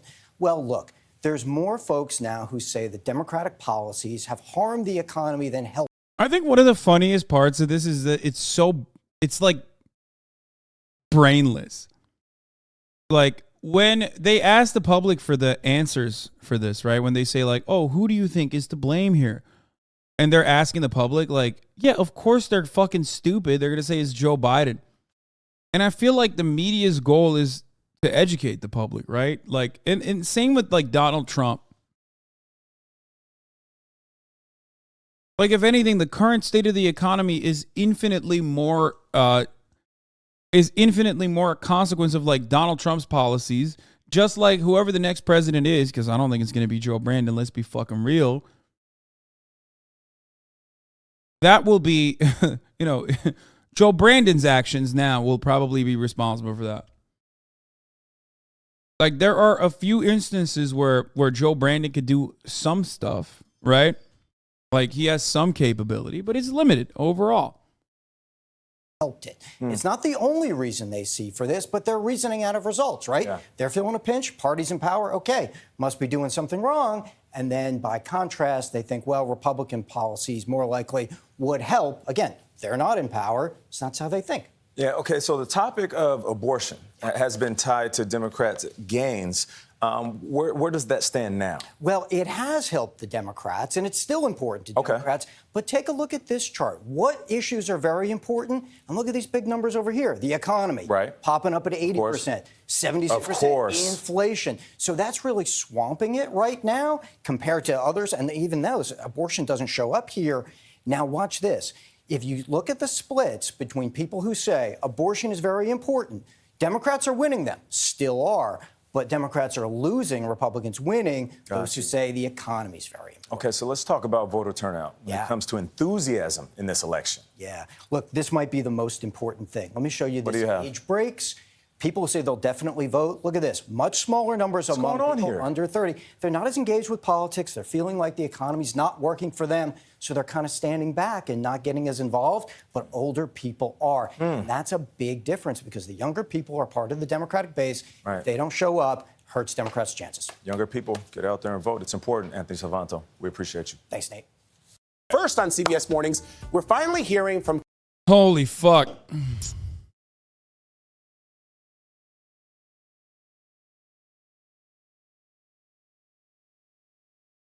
This is we often don't know what's going to fucking happen in elections, but I would say these midterms have been the most complicated. Not because of the disproportionate amount of reporting crimes. It's just a poll on how well our propaganda is working. Yeah, I mean, that's when the media talks about crime or when the media pulls up a poll about like how the public perceives crime, they're literally just pulling a poll. They're putting up a poll about their success. It's like a flex. You know what I mean? They're like, wow, a lot of people are saying that they're worried about crime. Look at what we've done. It has nothing to do with the actual crime on the streets. And we even had that conversation earlier today.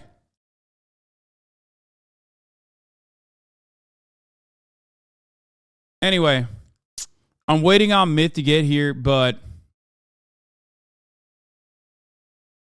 we're going to jump to transgender rights because some of you will fucking die if I don't cover this. Okay? I see you posting in the chat. I see you. Okay? Transgender rights 2 from last week tonight. We're going to talk about a British man talking about trans rights, and it's not going to be transphobic. Okay? The only man from Turf Island. Wait, hold on. Wait, never mind, actually. Never mind. All right, wait, close the door. Yeah, come in and close the door. Are you filming yourself? You're doing a vlog? Yeah. Oh my God. Okay. Okay. Hopefully you're not showing anything. Okay. All right. Pull up a... Okay, I lied. We're not doing the trans John Oliver video today. We'll do it tomorrow.